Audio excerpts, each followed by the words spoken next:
Hello, I'm Eagle Gardens 1 on Instagram, and this is fucking talking shit with Eagle, episode 730. Hopefully, you guys have kicked your guys' weekend off. Right? Sorry about that. Kicked your weekend off, right? I've got a great guest for us, recommended by our good friend, Me All Flower, Martin's World. How you doing? You want to tell us how you're doing and where they can find you? Yeah, I'm doing mighty fine. And I suppose if people were looking for me, I'm over in Cork City in Ireland. But online, you'll find me on YouTube, Facebook, and all the other different streaming podcast platforms too. Right on. It's a pleasure to have you here. You know, when I did kind of mention the other day that you would be here, a lot of good things were said about you in chat. So, pleasure Well, to good have you. job, and I hope those good things continue to be said. But yeah, no, it's been a long road. The being here. But yeah, I'm happy to share with you that story anyway, and that journey. Right on. Man, I was wondering this as you stepped away to get a nug. I'm guilty of this almost every night of sitting here, kind of, anticipating the evening and writing up the title and all that good stuff. I sit here with my bag in front of me and I never roll the joint until I actually get to this point. And I don't know why I can sit here and daydream for like 10 minutes prior and don't roll that joint. For some reason, I wait until now. Procrastination. It's a motherfucker. So, what are you smoking on this evening? I've actually got some lovely slurricane here. I went to grab a nug, but then I just grabbed the whole jar instead. So I don't know if you can see that now, but the green screen coming up. But yeah, we've got some slurricane, homegrown, right here in Cork City. Nice, nice. Yeah, wise choice. A nug might not have done you. I heard we've got a long time slot. Right at. So I guess we might as well kick this off right where we normally do, and that's when did cannabis come into your life? When was the first time either you seen the plant, used the plant, either or? Well, it's interesting phrase or yeah, question you ask. You ask about the plant. The plant itself didn't actually enter my life until a number of years after maybe an extract of the plant, otherwise known as hash. So over here in Europe, hash was much more prevalent when I was kind of up and coming into that smokers world. But I suppose I started my first time my journey with cannabis as a believer in prohibition. You know, I'm a believer of the myths, the hysteria that consuming cannabis is going to rot your brain. So I'll never forget a bus journey going to school one morning when I was 15, and I was with my cousin. My cousin went to school with me as well. He was a year behind me, but my cousin smoked hash and I didn't. And I can remember one morning on the bus saying it to my cousin that like, oh, geez, what are you smoking that stuff for? It's going to rot your brain. Like, you know, it's not going to be any good for you. And then probably not a week or two later, through prayer pressure, you know, I accepted the joint. I tried it and I enjoyed it. And unlike Bill Clinton, I inhaled. And it was great, you know. The hash that we were smoking at the time, it was so bare. It wasn't the greatest quality. But us as consumers at the time, we were young and educated, didn't know any better. And we were just happy that, you know, to be able to get our hands on whatever we kind of could at the time, you know, which kind of, you know, feeds into my activism then all these years later. And using all those experiences as a young person to trying to change the landscape, to try to better educate people so that they can make better decisions and reduce harms associated, you know, with poor decisions around any sort of substance use or you know, just food or anything in general. You know, you can abuse pretty much everything, but for the bigger dangers that we seen back then with cannabis and stuff like that was not really the use of it, but the contaminants that would have been found in it. The hash that we would get quite often or not, you have to burn the stuff in. Like I have a little piece of hash here now, and it's like really soft. You can pick a piece apart with your nail. The hash back then was really hard, and you had to use a lighter to burn into your joint. That was the term, burning in. You get your nodge, your soap bar. I don't know if you ever heard of soap bar. You have heard of Soap Bar, yeah, sweet, yeah. This stuff's pretty infamous, but you had to burn in, and like you could find anything at all inside in your nodge, like depending on how big it is. If you were lucky enough to have something like a big ounce or something like that, then as you're breaking into it, you might find big pieces of plastic and all sorts of hard bits that aren't hash. It was a funny one, to be fair. But yeah, that's when it all started for me back then when I was 15. And again, something else that feeds into the whole activism these days is the prohibition just makes it ever more easier for teenagers to get it. We're kind of rolling up around to Halloween, and I don't know what it's like over there in the States now at the moment, but over here in Ireland and across Europe, the headlines coming up to Halloween now are going to be filled with fear mongering that the cannabis community are going to be targeting your kids and we're going to be giving them cannabis edibles. But I can tell you one thing for sure, like that the price of cannabis edibles over here, there's going to be nobody giving those things out for free to kids. Not a chance. So there's still lots of fear, myths, and hysteria being spread by the media over here. But yeah, that's when it started for me anyway, back then when I was 15. The plant, I suppose, the plant didn't enter my life until a good number of years later in a physical form through a fella called Rick Simpson. You've probably heard of him, a Canadian guy, a famous guy, not infamous like that soap Arash. He's famous and a great guy in fairness. But I watched his documentary, and I watched his documentary on the same night I was after buying an ounce of cannabis. And the ounce of cannabis, and we had a problem here in Ireland and across Europe as well for a time. Not only was the hash being contaminated, but when weed came around, then it didn't take long before the gangsters out there were contaminating that, spraying it with things like fiberglass and sand and all sorts of other nasty stuff in order to add weight to the bag. But it was known then as hard ash weed because when you would make a joint with it, the ashes wouldn't top at all. They would just remain in one long, single, hard piece of ash because it was basically filled with plastic inside of there, all the fiberglass. So the stuff was just melting together and forming just this long, hard piece of ash. Hence the term hard ash weed. And some people were just smoking it. They were accepting the fact that, yeah, I have a bit of hard ash weed, but it's not too bad. It's a bit harsh, but it's like, God, the think that the harm that people had done at that time. But I got caught with that anyway. After being sworn, because the person I bought this weed off of was considered to be a friend, trustworthy person. But again, you kind of learn these things as you go, that some people aren't trustworthy and they'll tell you it's great and it's not. This person swore blind to me that this was not the hard ash weed. I go home, roll up a joint, but it's becking hard ash weed. So I was really pissed off at this stage. And come across the Rick Simpson documentary that evening. And I watch it and I'm like, sitting there like with this hard ash weed that is highly toxic, highly cancerous. And I'm watching this Canadian guy who grows plants, extracts from it, and makes this oil and gives it to people and helps treat their cancer, helps revert people's cancers, cure them of their cancer in certain cases. I was just absolutely blown away. So by the end of that documentary, I was like, I was after deciding that's it. I'm going out tomorrow and I'm buying a grow tent, and that's it. I'm never fucking buying weed off the black market again.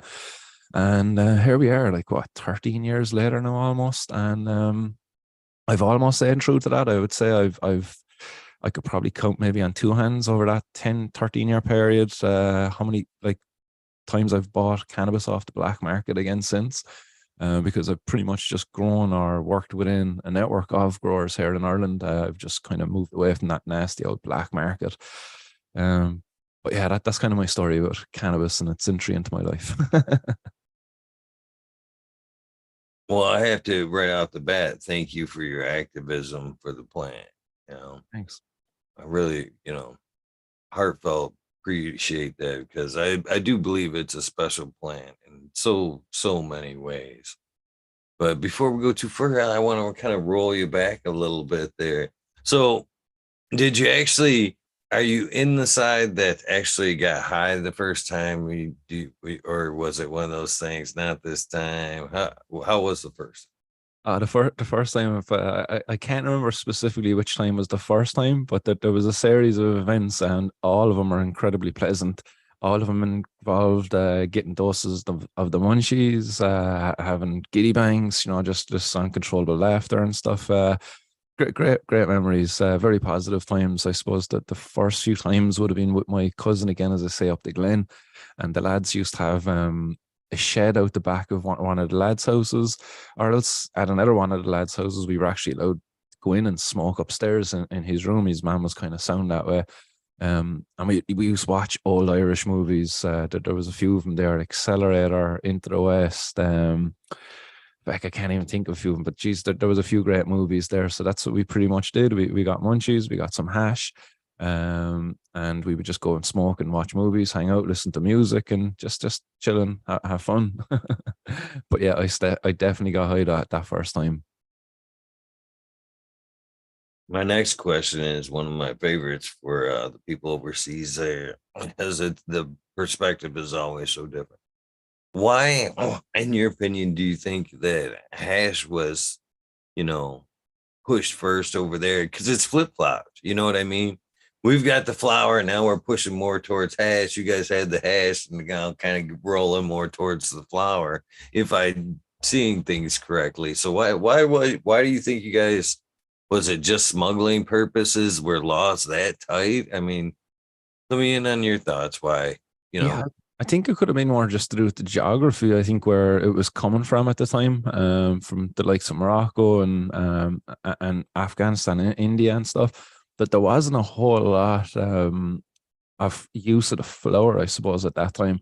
So I think hash just had its way of finding its way in. I don't know why cannabis actually wasn't more prevalent over the last but those earlier years anyway, because I didn't come across cannabis itself until about maybe being a consumer of cannabis for about maybe 5 years. Like it was always just hash, and then became a big problem with the hash was it was either being imported in diesel tanks and there was being seepage from the packaging where it was kind of hidden in maybe diesel containers, or there's another story that they were purposefully soaking it in diesel to add weight again to the hash. So before I got into cannabis, there was a big problem with the hash, which led to people transferring over to cannabis. Then it wasn't until a couple of years later then that the cannabis itself, the flowers, started becoming contaminated too by some of the nefarious dealers out there that control the market. But yeah, the hash, I suppose. Yeah, I think it's just probably just a European thing. It's probably a prohibition thing then as well. It was easy to hide, conceal the hash in the immature rollies and stuff like that. So I'd say there's a kind of a combination of things there.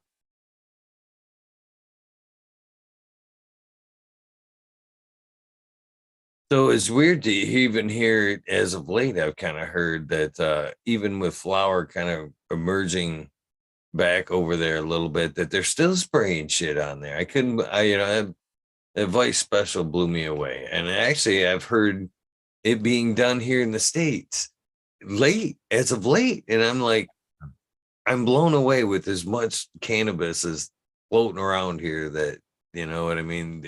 Somebody would have to take it to that next step.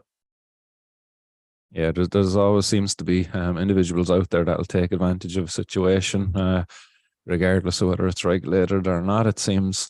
I hope that the regulated companies over there aren't engaging in such fucking yeah, poor behaviors, because that's certainly not something that's desired out of the community.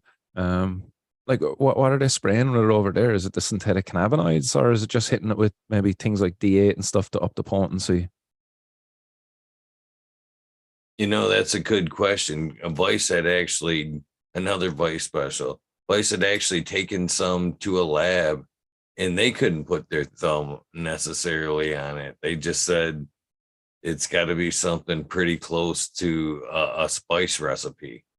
Okay. And, which again blows me away. It's not really that hard to grow fire weed, but they said this in particular compound kind of made it very addicting. You know, Yeah, just leave the plant alone. Like it's fucking wonderful as it is. uh, I agree. I agree. So have you ever Growing the plant? Oh yeah, for many years, as I said, Rick Simpson was the guy who inspired me to pop that first seed. He helped me pop my cherry, and I never looked back since. What was the first strain I grew was Gorilla's Gusto from Sensei Seeds. Picked up the seeds while I was on a trip to Amsterdam. And what an amazing grow that was. Done in a little 4x4 custom made little box out of plywood.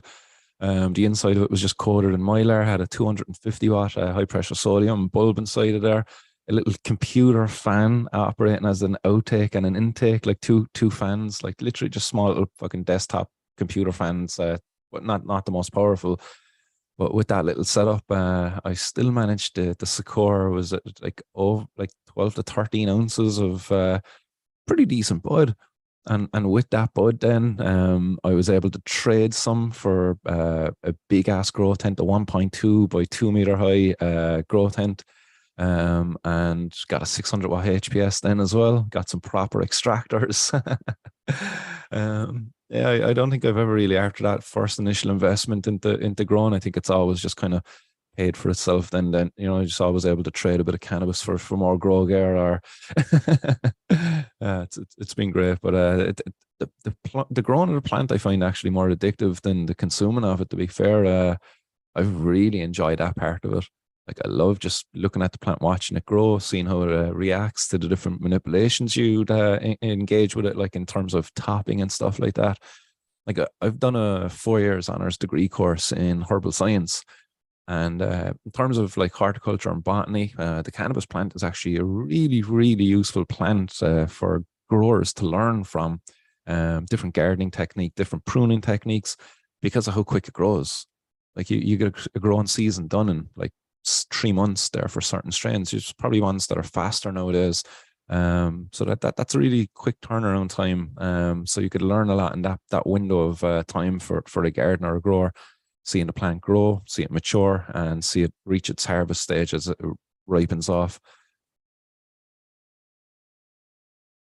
I'm very much there with you too. I very much think the cultivation side of cannabis is very much as medicinal as the medicine itself. Mhm. Yeah, I've many memories of just standing around the grow tent with a couple of buddies who speak growing as well. And we would just stand there looking at the plants, chatting away for like a half an hour. We just kind of say, look at each other and it's like, geez, we just been standing there chatting for the last half hour. I was like, come on, we go downstairs and have a cup of tea. Because we'd be just standing there looking at the plants, not realizing that we're just kind of standing there for the last 30 minutes just looking at the plants,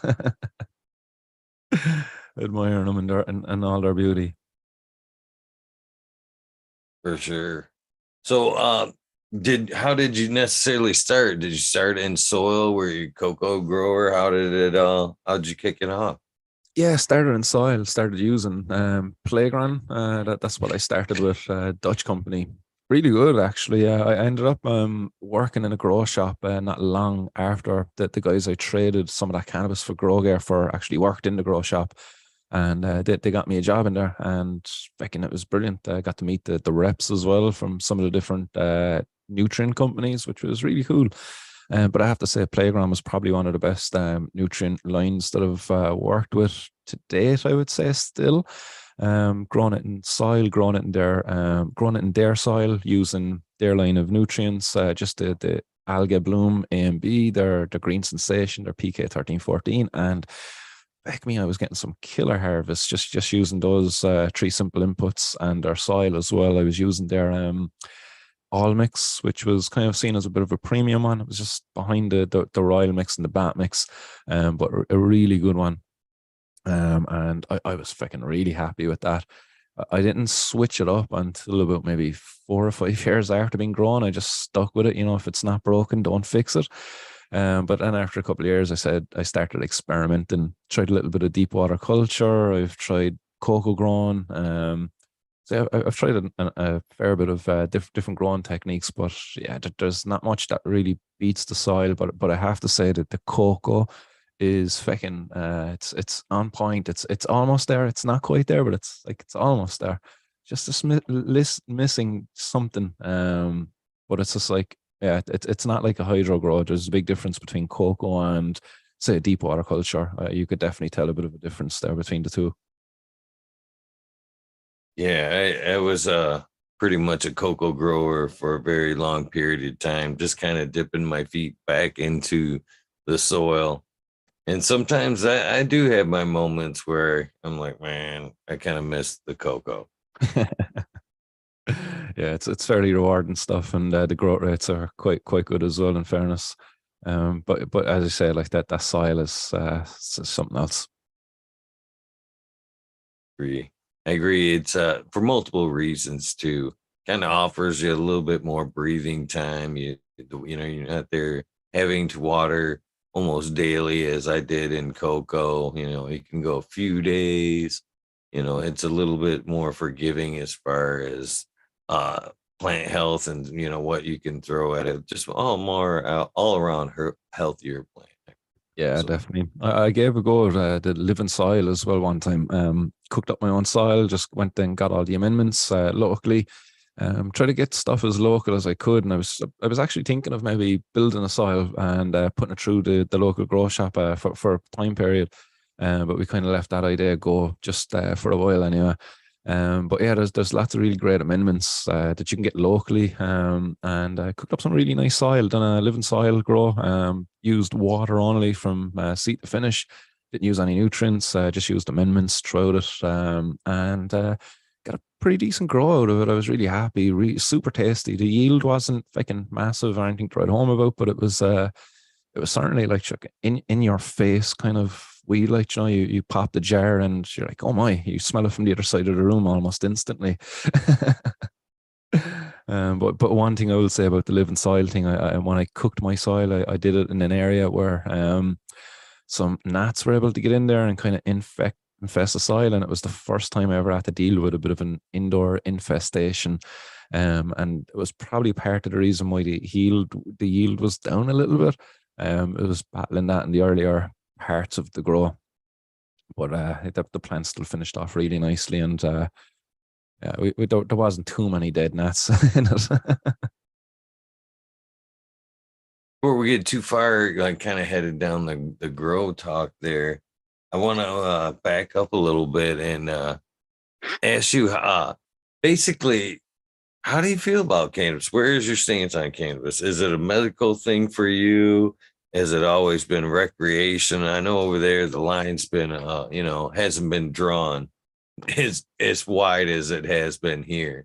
And I kind of really stand on the medical side myself. I still see it as very much a medicine for multiple reasons. Yeah, 100%. I think I don't know who I heard say this recently, but I think they said it best, and whoever it was, is that it's a medicinal plant that has recreational uses. It is not a recreational plant that has medicinal uses. It's a medicinal plant that has recreational uses. And that's how I see it. It's a medicine first and foremost, and it's a medicine that, yeah, can like fall into that bracket of having recreational uses as well. But it's first and foremost, it is a medicine. Like the recreational use of it should never ever take away from its ability as a medicine. I hate people who try to do that. They take away from, oh yeah, but don't people just want to get it to get high? And it's like, how dare you, to abuse a patient like that who might be using cannabis for chronic pain, and here you are suggesting that they're only doing it because they just want to get high. Shame on those kind of people.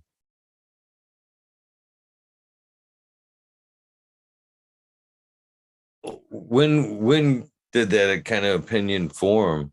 Was it all Has it always been your aha moment? It kind of helped you on a medical level, or was there a moment or time span that your feeling kind of changed and you realized there's something more to this than just kind of smoking with my Yeah, I suppose it was the Rick Simpson documentary. Really, is when I first truly learned the medicinal qualities of the plant.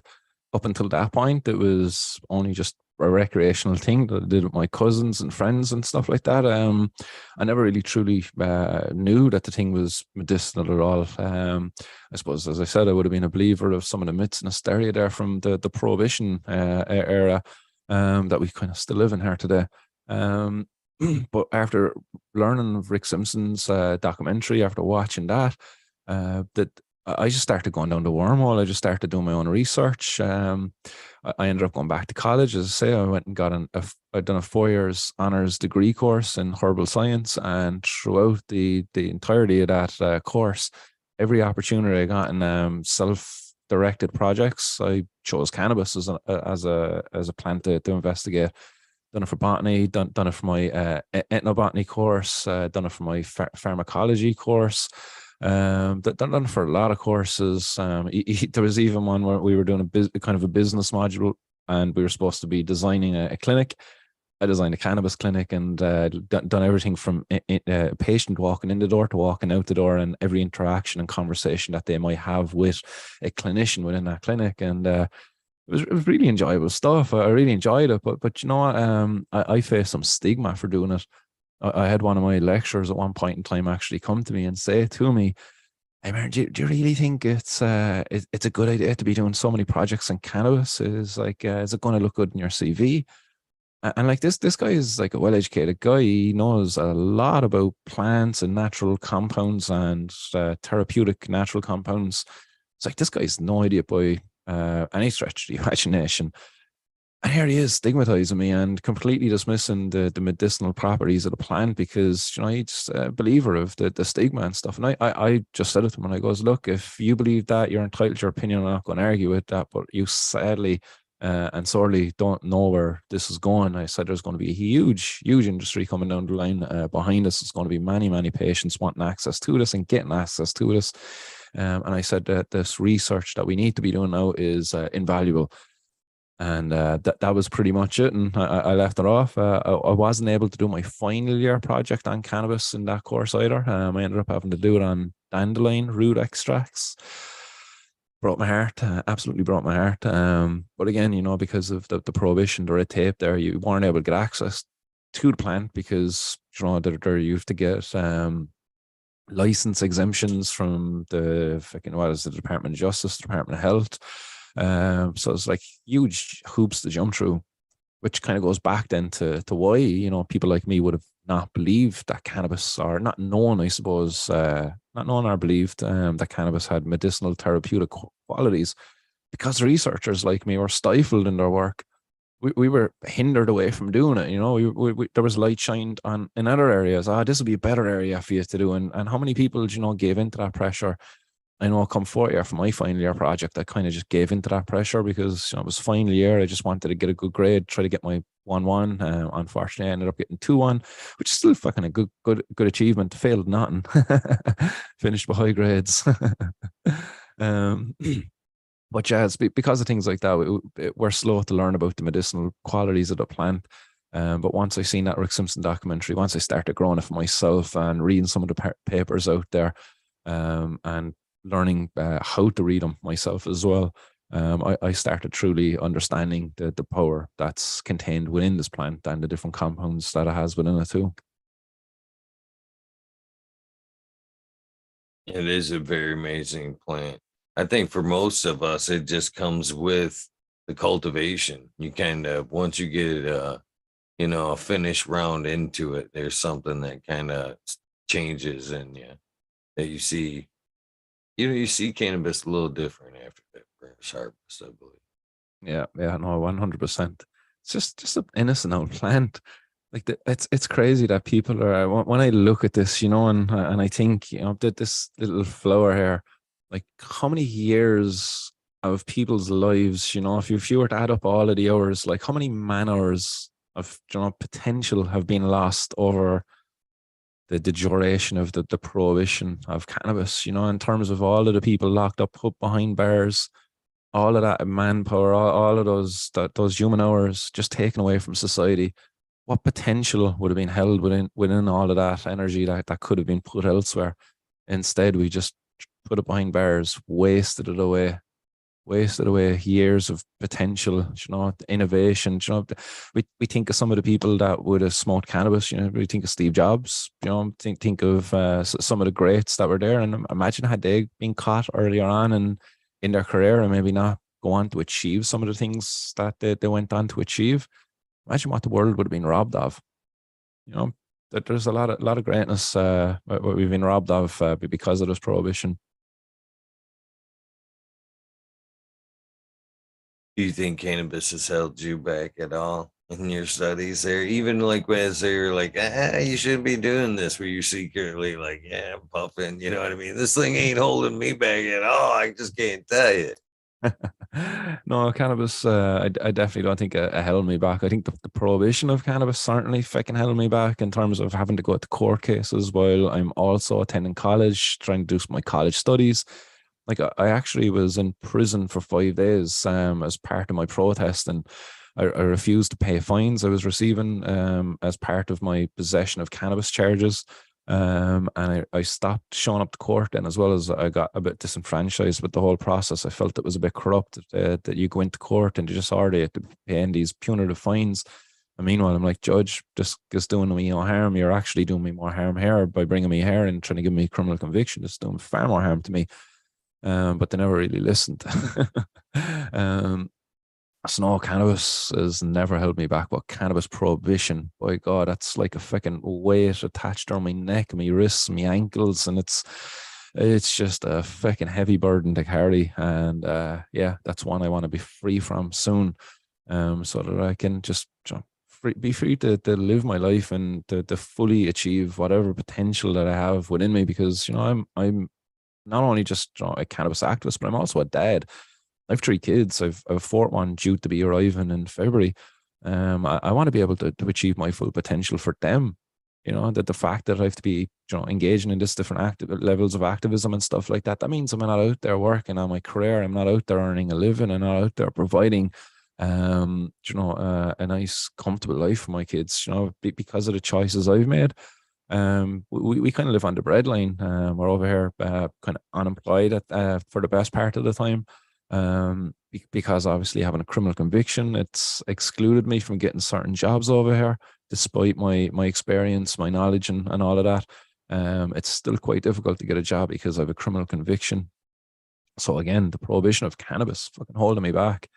Like for me, I studied high and I got high results, and that never failed me, that all was is that how high or the lads, study high, get high scores. But yeah, and it never failed me. Never, and in fact, I actually think it was like more of a performance enhancer. Help keep me cool, calm, and collected. It helped me, just stay nice and steady, not to overthink things, and not to put too much pressure on myself as well. You mentioned the family. I got a couple of questions on that level for you Go for it. because, so how do you kind of present it to, I don't know how your kids are or how will you know if they're young enough now to where they don't know, or you know what I mean? How will you present it to them?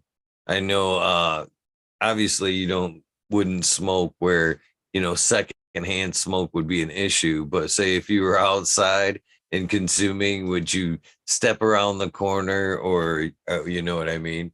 Are you I've had that asset of a few people, and some that say they kind of step around the corner. I'm like, that tells me you're kind of still somewhat ashamed of what you're doing there. So I guess that's my first family question.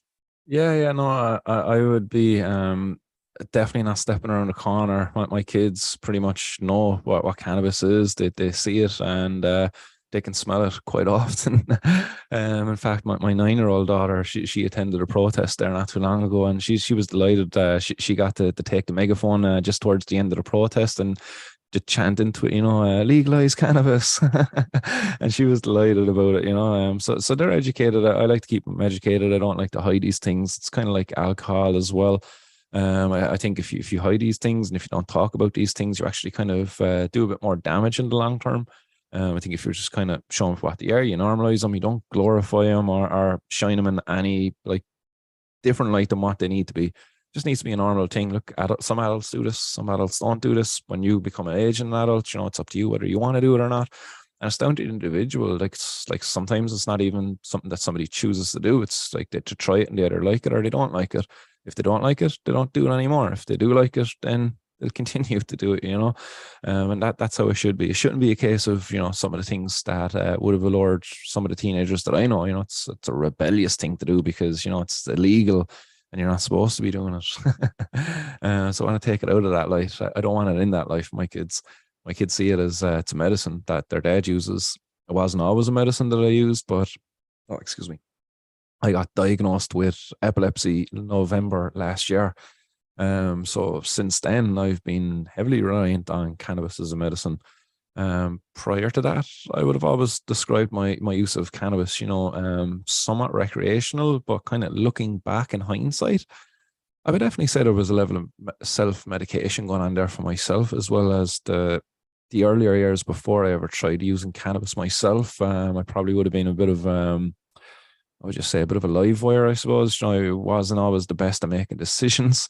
Never really thought things through. And I think what cannabis did for me was allowed me to engage my thoughts. I think that was something that I enjoyed those first few times when I got high. It was, things would just ground me. I was living in the present, and actually engaging in my thoughts, thinking things through. Whereas before, it was just everything was on impulse. So I definitely think cannabis was a therapeutic tool that I probably would have been self-medicating with, unbeknownst to myself in those earlier years. But now that I've been diagnosed with epilepsy, I am much more heavily reliant on it as a medicine, and that's how my kids see it now as well. And as I say, yeah, I don't hide away from them, but yeah, dead right, I don't smoke in areas where the kids are going to be catching secondhand smoke and all of that stuff then as well. Yeah. Man, super awesome answer. And hats off to you for even introducing the 9-year old into the activism there. Yeah. I What, think that's you never know when the fight's gonna end, and you know what I mean. You're teaching them early the fight, and I greatly appreciate that.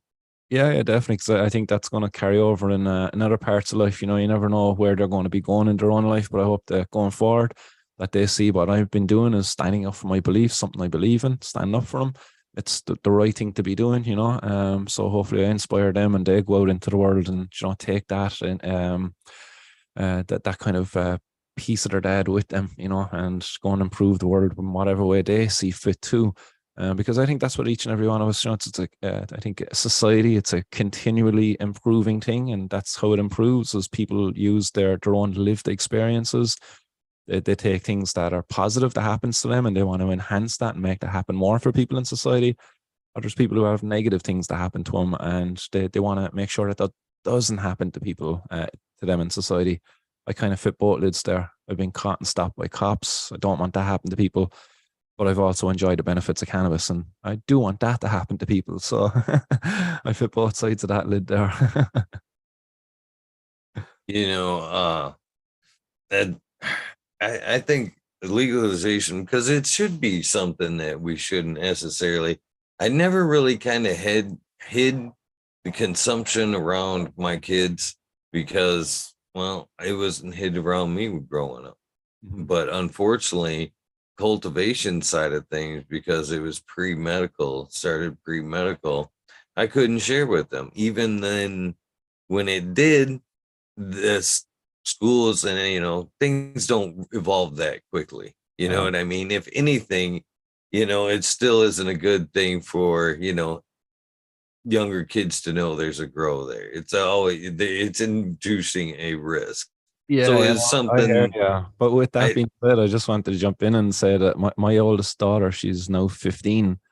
And when she was 3 years of age, she used to help me water daddy's secret garden. And it was like a little secret that we kind of had. She used to help me water the plants up in the grow tent and stuff like that. And it was cool. And to be fair, like I understand that there's definitely a big risk there. But she never said a thing over the years. It was always, daddy's garden up there.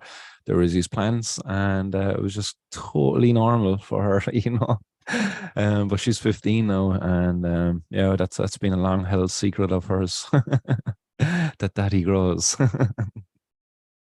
That's pretty awesome. I mean, it really is. I like we've kind of talked about, earlier, and I'm telling you nothing with all your horticulture experience is, man, it really does bring out the best in you. It makes you dig deeper. It's the why, why, especially when you get to the soil, man. Yeah, It's a twofold, man. You're learning what's going on, and you actually learn a lot about yourself. You know what I mean? There's something very humble once you've put your fingers and your mind into the soil. It's well, really for me, powerful. cannabis was a gateway drug, but it wasn't a gateway to other drugs. It was a gateway to other plants because I started growing cannabis in a tent in a bedroom. And before I knew it, I had fucking lettuces, I had potatoes, I had everything. I was starting to grow everything because once I started realizing, hey, I can grow cannabis and this is great, enjoying your own produce. It's very fucking rewarding in itself and so enjoyable and consuming something that you grew from start to finish yourself. And I started enjoying that same pleasure through different things I would consume, carrots, cabbages, and stuff like that. It was so rewarding. So yeah, they say cannabis is a gateway drug, but they don't say what they don't follow up that it's actually just a gateway drug to other plants, not to other drugs. So my next family related question is about the future Martin's world there. um so lately, this actually was a topic last night's conversation, and it's been a topic in and out in the last few months of my life because my oldest daughter just had her first baby, my grandson. Oh, So it's a congratulations. thank you, man. It was an awesome threshold to cross over, to be honest with you. I feared it for so long, but when it happened, and it was kind of a weird, quick situation. And I was like, hey, this ain't so bad. This ain't so bad. But she had always kind of dealt with anxiety, and I never, necessarily deterred the use of cannabis versus pharmaceutical drugs. I'd always kind of, yeah, I knew it. You know what I mean? And there's multiple reasons. I just pharmaceuticals. Period.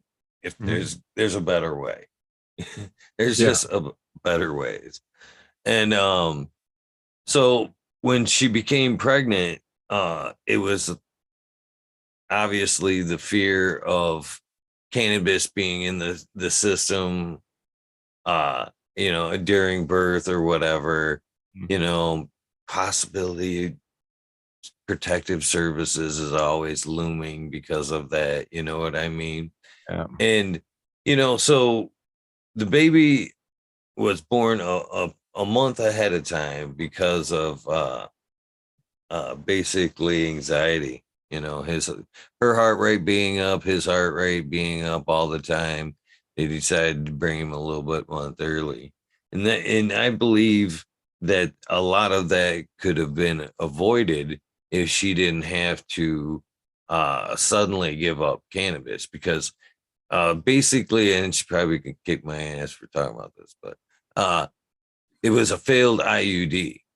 So she didn't necessarily even know she was pregnant until a little later on. And then it was, now you have to hurry up and, things changed quickly. Yeah. Yeah. And I feel that she could have kind of, it wasn't the scare tactic on that and the pressures of a new baby and it all coming together so fast and then having to alleviate the cannabis too. If she would have just been able to, puff here and there, maybe he would have been full term or been able to go full term. So, and I also kind of believe that, because we don't necessarily know how the endocannabinoid system properly works and it changes, throughout our lifespan, how it relates to us. I think that's kind of the reasons why we don't get high as we did when we were a kid, because our relationship with how it worked in our system could have been completely different. But I'm thinking, as it works as in the RSO, right? It kind of surrounds the bad cancers, whatever, and kind of it's good for your immune system. So who's to say if produced through, or given to the child through the mother, you know what I mean? It wouldn't have the same effect. Boosting the immune system of the young fetus and not having to avoid a lot of these shots and stuff we're giving the baby. You know what I mean? Yeah. How do you feel about that in your situation? You know, as Yeah, I think that if there's something that will help, and again, cannabis has not been shown to be detrimental at all to pregnant mothers or anything like that. So again, if used in the correct and controlled way, then yeah, certainly it should be afforded to them, because I suppose, I'd imagine some expectant mothers that they probably afford them different pharmaceuticals, probably to help deal with anxiety and stuff like that. And these pharmaceuticals, again, like I'm not anti-pharmaceutical or anything like that. I think everything has its place. But I do think the patient's choice should always be respected. And I think it's unfortunate, with the threat of social services and all of that kind of crap. It's unfortunate that mothers feel pressured into making decisions that mightn't actually be the best decision for them to be making. And in the scheme of things, if you have a person who uses cannabis regularly, and then, as you say, all of a sudden, if this big, it's a fucking world shifting thing, becoming pregnant. It really is, because if especially if it's your first child, because it now becomes, you're not just responsible for yourself any longer. You're responsible for yourself and this child. So there's a big shift in everything. And then on top of all of that pressure and all that emotions that go with it, you also have to kind of to stop using this one therapeutic tool that helps deal with some of these fucking stressful things. It helps, as I said, for me, cannabis helped ground me, helped me engage with my thoughts more, helped me think things through much better. And therefore, have less anxiety as a result, less stress as a result. That should be afforded to mothers, I think, until the time that they come out and say, hey, look, actually the use of cannabis is really not good for babies. But they haven't been able to show that, and they've been trying to show that. You could be for sure that there was plenty of dollars given to the researchers over the last 50 years of or more, that to find some detrimental effects of using cannabis while pregnant. And like the best that they can come up with is like some absurd studies where they're following certain patient groups and kind of claiming, oh yeah, these mothers used cannabis and therefore the negative and poor outcomes of their children later on in life is associated with that. But what they're not saying is that these mothers were actually, like, say, drug addicts in certain areas where the kids were deprived of different, say, educational opportunities and stuff like that. And that's the reason why the kids don't have, say, a certain IQ score. I think that's one thing they say, is that mothers who consume cannabis while pregnant, their kids are prone to have a lower IQ score. It's like these studies they're began with a predetermined outcome. They want to find a negative outcome associated with cannabis use, and the best they can do is like these different meta studies, and they specifically choose different population groups in order to achieve the outcome. It's very manipulative the way these studies get done and all of that. But yeah, just to come back to the question, yeah, I definitely think cannabis kind of has its place in the medicine bag for expectant mothers as well.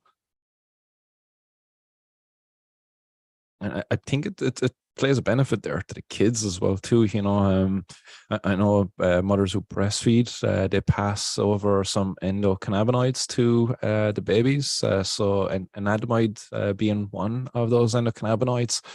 And I don't know, do people actually get tested to see what their endocannabinoid levels are? And like, do they include these even in baby milk? I wonder, because I know the last time I checked, they don't. And what does that mean to the baby? Because if your baby is getting something naturally in a breast milk and like it's missing in the baby formula, it's like we depriving them of something and we setting them up for a bit of failure somewhere. Because if it's naturally present in the baby milk, through the breast milk, it's most likely there for a reason. The body doesn't just expend energy like that needlessly. We come up with these different chemical pathways because it's favorable for us to do so. The body, as I said, it doesn't expend energy needlessly, really, and we come up with favorable ways, and that's kind of what gets perpetuated through us. And yeah, endocannabinoids are in baby milk for a reason. So I think there's more research to be done there on that. nice, great answer. So how is legislation? Where are you at? I mean, how much farther does it act? I don't think it even stops once it's legal, to be honest with you. But how much where are you at and how far you guys got to go to where you want to be? I think we're nearing. I think we're nearing a milestone. I think there's going to be a change here soon. What that change will be and what it look like, I can make a few guesses, but I can have my hopeful guess, and then I can have my kind of, this is probably more realistic guess. But the kind of more realistic one is that they might just decriminalize cannabis soon. There's an amendment going in to maybe remove THC and cannabis from the Misuse of Drugs Act here. That's been put in by a TD over here. Is like a minister in our government, not a minister, a politician within our government. Sorry, he doesn't have a ministerial role, but he's going to be putting in this amendment, and it'll be voted on. So there's a good chance that it won't be accepted, but there's also a good chance that it might be accepted because there's a lot going on in the courts here at the moment with in relation to CBD, CBD cannabis flowers more specifically. And the amount of THC that's contained within them. So under Irish legislation, they've tried to completely ban them, outright ban them. So there was a number of stores here over the last couple of years. They've been raided numerous times. Store owners, having their homes raided, business raided. Store owners being held overnight inside in prison cells and stuff like that. Nasty stuff. Very unpleasant. No one should have to go through this, especially legitimate business owners like who are just trying to cater to a market where there's much demand. The CBD market, there's a lot of people interested in CBD, and it's a very good entry way for people to the cannabis plant and to learn about the different compounds. As CBD is kind of seen to be a bit non-threatening because it's non-psychoactive and what have you. But these core cases, they're in the High Court, and they're potentially going to set a precedent here within the next couple of weeks, maybe month or so, where if what we expect to happen happens, is that the Irish legislator will have to change the Misuse of Drugs Act to accommodate for cannabis flowers under 0.2% THC, which will be huge. Because as you know, if I've got a cannabis flower that's less than 0.2% THC, but you've got one that's 20% THC, if a cop comes and searches us and he finds both of those flowers, he can't tell the difference by eye. He has to test that. Those tests are destructive tests. Like, and again, like, what's a cop going to do? I would say if it's the two of us, who's he going to pick? The kind of test their stuff. So again, the application of the law, it's going to be a bit discriminatory in that way, at least from my own experience. Anyway, my own point of view, it'll be quite discriminatory. But it'll be a massive problem because they're going to have to stop and search people, seize cannabis, and test it all of the time. Up until this point, they just stopped and searched people. That was it, and seized cannabis. It went off to a lab for testing, but that was kind of, it didn't have to be done there and then at the side of the road. That'll change things up. It'll be a huge task for the cops to do, and I foresee that to be the to be the thing that's going to bring down the house of cards that is cannabis prohibition. It's just waiting to tumble, and I think once that happens through the high courts here in Ireland, that's just going to set the pathway forward for just the complete removal of cannabis from the Misuse of Drugs Act, which is what the TD Gino Kenny is hoping to do. So what I'm hopeful for is that court case happens before the amendment gets voted on. The precedent is set in the courts that the legislator has to change the law. The amendment gets put in. The legislator sees as an opportunity, look, this is just going to sort out all our problems. Let's just accept this rather than have to do the fucking headache thing of like changing it and adopting it to have 0.2%, doing that for the guards to go through all of that and all of that extra that extra workload that would be going through the justice system, all the extra testing, all the extra court cases. A huge problem that they could best avoid if they vote on that amendment. So that's my most hopeful outcome then, is that it does get accepted and it does get voted on and cannabis is removed from the Misuse of Drugs Act. And then we can start beginning the conversation of how the industry will be regulated over here. But more importantly, the conversation as to how we're going to release the prisoners that are currently in prison over here for cannabis, and also remove the criminal convictions that we've given people for cannabis over here too, because I think that's a critical thing that needs to be done as soon as, if not at the same time as the decriminalization, but if not at the same time, then instantly afterwards, it needs to be done. That's the most, that's far more important than how a person can get a license to set up a shop and grow cannabis and sell cannabis. I think releasing people from prison and doing the harms of prohibition is far more important than how a business is going to be able to engage in an industry. That's just my opinion, though, and I'm probably very biased on that. What are the penalties like today? They're not that bad, to be very honest. Like, you know, it's shit. It's shit if you get caught with plants and stuff. It's shit because the value goes up quite quickly, and then it's blown completely out of proportion in the media.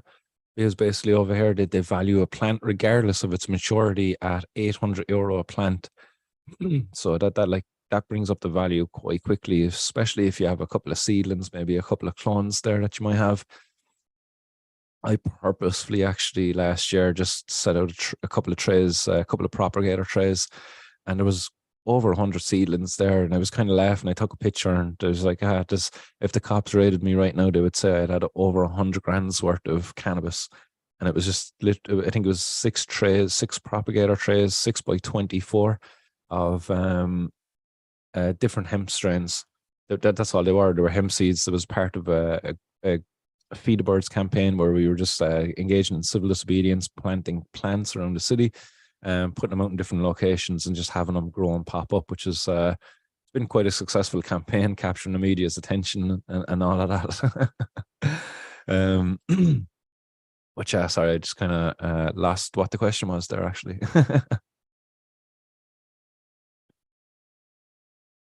Oh, you're muted. You basically answered it. Well, I was asking what the penalties were. You know, Yeah. Well, I have court cases coming up and stuff, but I suppose the penalties, what's worded in the law, or the letter of the law in terms of the powers bestowed upon the authorities is that if you, for personal possession of cannabis, you can get up to I believe 1 year in prison and up to €2,500 fine or both. So that's the maximum they can give you just for personal possession over here. It's 1 year in prison. Then for dealing and cultivation, it's substantially higher. You know, dealing and cultivation, it jumps right on up there to 10+ years. Cultivation, it can land you 14 years. And you know, dealing and stuff like that, it's 10 years. If you get caught with over €13,000 worth of any drug in Ireland, you're supposed to get a minimum mandatory sentence of 10 years in prison for over 13,000. And remember what I said earlier, €800 a plant, like you reach that very quickly. With that, they value cannabis at €20 a gram here in Ireland, as per the courts. Yeah. So if you get caught with a gram of cannabis, that's €20. If you get caught with 1 kilo of cannabis, that's €20,000. That's 7,000 above that threshold. Now, as I said, you're supposed to get the minimum mandatory. That they very rarely hand out this mandatory sentence. They call it mandatory, but meanwhile the judges rarely hand it out. It's kind of funny, man. The justice system is a joke over here.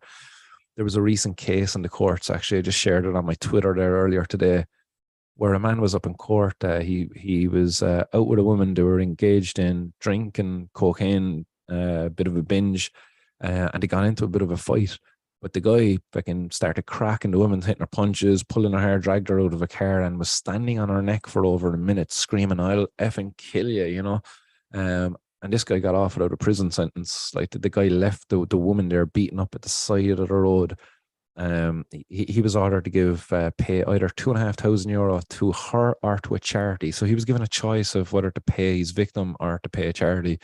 It's hilarious. And he got no prison sentence. Meanwhile, the very same judge gave a guy 4 years for accepting a delivery of cannabis. They valued it at €2 million worth of cannabis, but it was 40 kilos of cannabis. 40 kilos of cannabis is not a whole lot. In pounds, I suppose you're talking about 80 pounds, like 2.2 pound per kilo. So that's kind of what you're talking about in pounds. It's a joke over here, man. The judges, quite often or not, you'll see their bias in their sentencing and what they say. They'll always, really verbally beat up people who are engaged in growing cannabis, selling cannabis, or just personal use of cannabis. The judges will always get in their little dig at that person. There was one particular case where a guy was he was growing cannabis for his mother, and he was giving it to her, helping her. She had cancer, I believe. The cops raided her house, took the mother's cannabis oil off her bedside locker, where she later died a couple of weeks later in the same bed. They removed that cannabis oil from her. That man was up in court, and he was a consumer of cannabis himself, I believe, at the time. And I think some of the cannabis he grew, there was evidence that he had maybe sold some to a couple of mates. Geez, God forbid you sold a bit of cannabis to your friends. It's fucking costly enough to grow at the electricity bills. Like, it's nice to be able to get a little bit back to help contribute to that. But they paint you as a dealer and just try to make it out to be such a bad person. But the guy wasn't. He grew cannabis and he converted it into oil and helped his mother. And that mother would be tremendously proud of her son. But the judge turned around and said to the guy in the court case, he's like, it's a real shame that your mother isn't here to see you get clean and get your life back on track. Because the guy was going through, treatment, because that's a common thing that happens over here. People will just go down the road and claim, oh yeah, I'm kind of addicted or whatever the case may be, and go through treatment in order to get a favorable outcome in court. You're often advised to do that by your solicitor. Oh yeah, go at the treatment, show them that you're attending treatment there, and they'll give you, the benefit of the doubt there in the sentence. And then all that does then is just paints cannabis users as addicted people. We're not. We're not. The reason there's people over here in the addiction services for cannabis is because they're looking for more favorable outcomes in the courts, which is a common thing that we see happen here.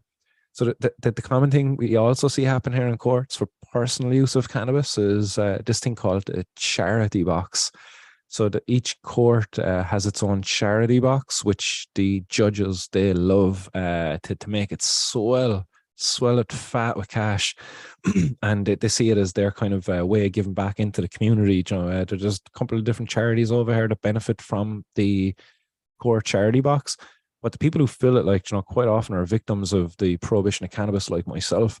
It's money that's been stolen from, kids like my own, but I can remember one particular time I was ordered to pay almost €400 into the charity box.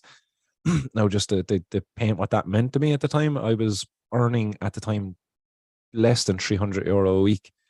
So €400 was quite a substantial sum of money. That was 2 weeks before my daughter's birthday.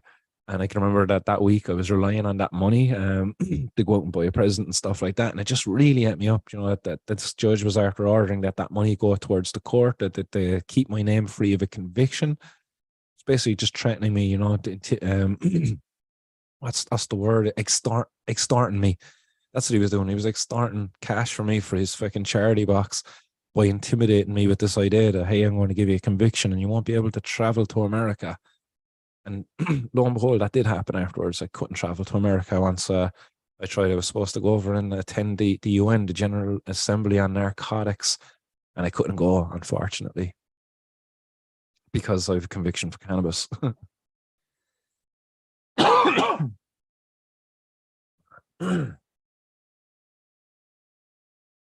Yeah.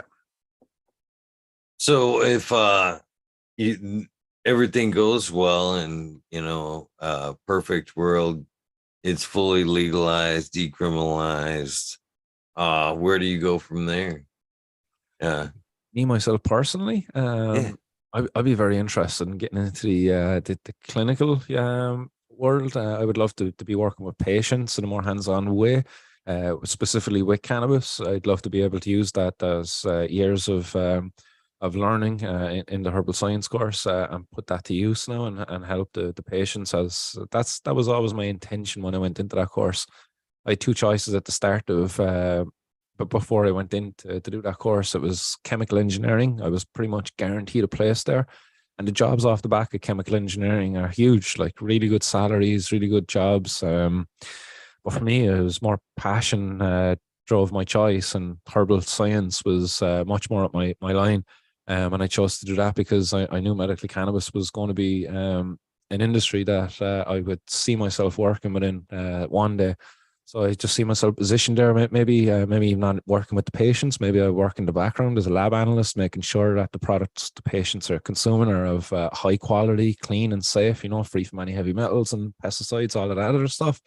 Making sure that they're the right consistency and all of that stuff. Because I also have those qualifications too in terms of biochemical analysis. So that's somewhere I see myself going once all of this is done and dusted. The legalization is sorted. The people who've been wronged by cannabis prohibition have those wrongs righted. Then I'll start, knuckling down and building, working on a career for myself, I suppose. But until then, we will continue to fight the fight and to try to free the people in this plant. Right on. So, how do you see things transpiring there? I mean, over here we're lucky enough to have like the cowboy, the gold rush, caregiver phase, I guess, and then actually kind of worked its way up, and then actually had the recreational market. So there's been a slight curve to it all. Do you see it, kind of changing overnight to where they just allow the bigger grows right away? Or do you think it will start off slowly with, patient cultivation and then moving on? Yeah, I think initially it's going to be a policy that suits the prohibitionist mindset. I think, in terms of limits on plants, maybe even talks about limits on potency and some of that nonsense as well. I'd imagine that's probably where it's going to start.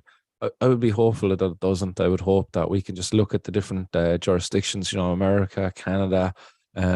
We've different places there, even across in Holland and stuff like that we could look at and come up with a much better model where we don't mess it up, where we don't put it in a situation where the black market continues to perpetuate. We want to eliminate the black market. We want to eliminate the organized crime gangs. We want to provide the best quality medicine to patients at the most affordable cost too. And I think we can only do that with proper policy being made. So I really hope that it goes that way. And I'm going to be doing everything I can to make sure it goes that way. But we've seen Canada kind of mess things up there a little bit. They kind of overregulated it, overtaxed it, made it much too difficult for people to get licenses to be able to grow cannabis and sell cannabis. And therefore the black market continues to perpetuate. We see in America as well, the cost of continuing to do prohibition for different states. We've states that neighbor states that have legalized it, and it's just causing problems for the state that's legalized it, not the state that's not legalized it. Because what happens is you got more organized crime gangs go to the states now that have legalized it to start growing it there and start exporting it over state lines to where it's not legal. And that creates problems in states where it is legal. And then that's translated over here across the ocean to us as, hey, look, legalization doesn't work because organized crime gangs still exist. Organized crime gangs still exist because prohibition still exists in the state next door. It's like, you're not seeing this at all. Like, you just feel like banging your head off the wall sometimes. So when we see this, we have to get it right. Ireland is, we kind of have a bit of an issue here. We've the north of Ireland, which is controlled by the British Empire, the United Kingdom. So we kind of have that issue that might perpetuate then as well, where we might have some of the organized crime gangs that are still involved with it then kind of from the north of Ireland move into the Republic. I hope to God, that doesn't happen. I hope that we can kind of, as we're changing things, kind of give a shout over to England and say, hey guys, sort this out because you're going to be annoying us if you don't. Because people are just going to be coming here growing cannabis and trying to export it over there where it's still illegal to try to make any little bit of money they can before this fucking ship sinks once prohibition just goes away once and for all. Because it is a sinking ship. And the organized crime gangs, that they're like scurrying little rats now at the moment, just running around trying to make as much money as they can. You see the shit that you're dealing with over there with people spraying stuff, that's definitely probably got some roots in these organized crime gangs just trying to make whatever money they can because it's not a competitive market. It's not a competitive market for them anymore. They're not making as much money as they can anymore. So yeah, they're rats trying to get off a sinking ship. Again, look, I'm not speaking down on anybody badly who engaged in illegal activity all along. When I'm talking about organized crime gangs, I'm talking about like the guys like the Mexican cartels who fucking murdered that busload of students down there in Mexico, and all the other hundreds of thousands of people who've died as a result of the drug war and the drug prohibition that's been fucking perpetuated globally by a bunch of lunatics. We're the drug users. They try to paint us out to be the lunatics and the crazy ones. But to be fair, it's the prohibitionists or the lunatic crazy ones, like with their crazy war and all the hardship that it's brought people. Really has destroyed communities, destroyed lives. Drugs, mm, they do their part. But to be fair, it's prohibition has truly enabled the destruction of people's lives and communities.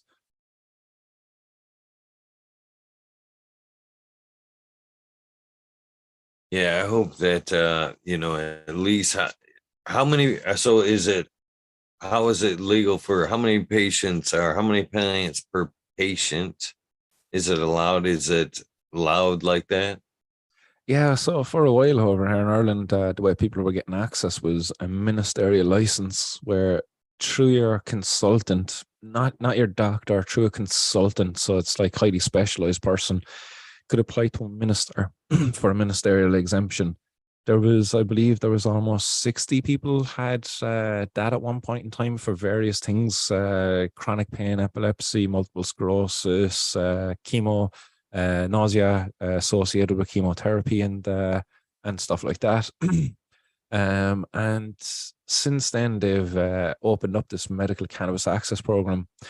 I believe to date there's like maybe a handful or two of people after getting access to it. Like, nowhere near enough. Like, there's one company called Oleo, and they've got a license to distribute cannabis on the Irish market. They bring it in from Holland, and they've got this cool little handheld vaporizer that they're approved to distribute with it for patients to consume their cannabis with. And they were telling me, that the industry here is ridiculous. That they meet with the regulators on a kind of a regular basis. They meet with consultants also, and they said that the stigma is alive and well within that community of people, that they don't believe in cannabis as a medicine. That they just completely dismiss him when he tries to engage with them. They rarely reply to his messages. From the regulator's point of view, he talked about, having, I think he said, like 1,000 patients who would use his cannabis product for chronic pain. They were, no, that's way too high a number. Maybe 10 or 20. Like that was their number compared to his. He thought he might have had like 1,000 patients to be using his product over the period of a year. They were no, like 10 or 20. Meanwhile, he had enough product in a warehouse here in Ireland that was like just sitting on a shelf going out of date for, I believe, 2,000 patients for 6 months. I think he was saying 6 months worth of medicine for 2,000 patients, just sitting there going out of date. And meanwhile, the regulators, the people within the industry were just sitting on their hands, not willing to engage with him at all and enable the patients, of which there are many in Ireland still currently illegally using cannabis, and who would be reaching out to their consultants and asking, for legal access and being denied it. And I'm one of them. As I said, I've been diagnosed with epilepsy. I have a consultant, and I approached that consultant. I've tried 3 different medications now for my epilepsy. 3 of them have failed. I continue to have seizures while trialing them. One of them actually made me incredibly suicidal, and that was why I had to stop taking that one. It was known as Keppra. Not only did it make me suicidal, it actually made me fucking experience what's known as Keppra rage, where I could be walking down the street, you could look at me, and I would like nearly want to jump on top of you and punch the head off you, just go berserk. It was a crazy drug, but apparently it's a very common side effect of the drug. It was so common that it's called Keppra rage. I experienced all that. I went to my consultant after experiencing all of that and did the other failure, the other drugs, and having some nasty seizures as a result, and saying, "Hey, look, I've been using cannabis, and I would like to use it legally with you in a proper, controlled fashion where there's consistency and there's a dosing regimen, a protocol for me to follow, and data for you to gather." And he was like, "No, we don't believe in that. There's not enough evidence to support cannabis use and for epilepsy patients. So therefore, we're not going to apply for a few." I'm like, "Hey, hang on a second. I'm using it illegally anyway." It's like, yeah, no, we're not going to apply for it. So I've now been since April of this year actively treating my epilepsy with cannabis and cannabis alone. Obviously with diet and lifestyle as well. I've been managing that to try to maintain a healthy diet and lifestyle in order to kind of manage my seizures. But yeah, touch fucking wood. I've not had one since April. What's the most effective method for you? Is it just, consuming or smoking, or does it have to be an oil, or is it strain specific? Yeah, I suppose I'm not really spoiled for choice, given the fact that I have to do it illegally. It's I can grow different strains, but I suppose I've not been strain specific at all. I've been just making sure that I'm just keeping up the dosing of cannabinoids. Pretty much THC is the specific one. I've been making sure I'm just getting enough of that into the body, just for its anti seizure properties. And yeah, just the steady dosing of that. I've got a pretty high tolerance. I would use capsules I make with RSO oil. Mix that with a bit of coconut oil. I dispense that into these little gel capsules and then I can just take those kind of conveniently on a daily basis. And then I'd also just might use the bong, just to kind of have top up doses just throughout the day. But yeah, that would be probably the more common way I would use is just either the bong or vaporizer. The capsules I kind of like to use them, just because they're a bit more slow acting, long releasing. So if I have to kind of go off and do something for the day, it's kind of always handy to be able to just pop a capsule and not really worry whether we're going to run low on THC in the system.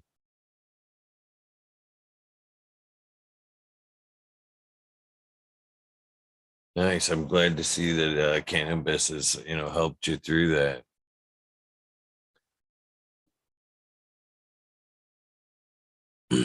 So, kind of back to the cultivation side of things a little bit. Do you grow for seed, or are you kind of seeking out clones? Yeah, I've grown from seed for the best part, but for a while I was trying to seek out clones. I was after getting some regular seeds from Barney Seeds, from Sensei Seeds.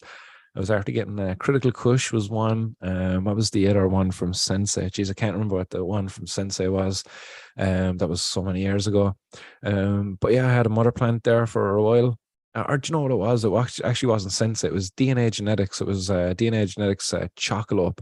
I had a mother at chocolate at one point in time, and got some really good results off of that. It was probably one of my picking more favorite ones. My number one plant that I ever grew actually was a lemon skunk from DNA genetics. I think it might have been their Reserva Privada selection. I think that's the like California bank of DNA genetics, which is a kind of a Dutch brand. Then the Dutch side of it, lemon skunk. That was fucking amazing. um, yeah. Sorry. What was the question there again? Reminiscing on lemon skunk there. No, no, nothing wrong with that. Basically, seeds or clones. Are you running from seeds or clones? Yeah, mostly seeds. But again, once I get up and running, once like again, it's a numbers thing over here, really. Because if you have a mother plant and if you have clones, and remember I was talking about that €800 per plant valuation, it's very intimidating because you can look into your tent at any one point in time and you'll be like, oh fuck, I got like 20 grand's worth of plant here, shit. I'm looking at 10 years. So that's very off-putting. So quite often on that, the safer bet is just to pop a couple of beans. So I normally would perpetually grow. I had a veg tent. I had a 2.4 by a 1.2 meter tent. I had two 600 watts in the flowering tent, and I had a 250 watt in the veg tent.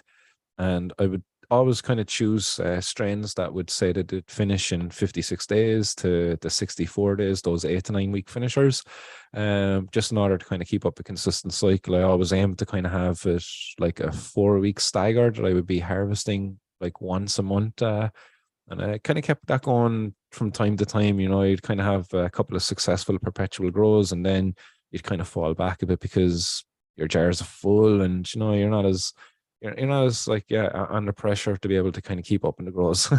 And you're probably worried that you just got too much fucking weed around. You're not able to smoke it fast enough, as you're growing it. And I was never a big seller of cannabis. I would help out a couple of friends, but that was kind of it, a handful of people.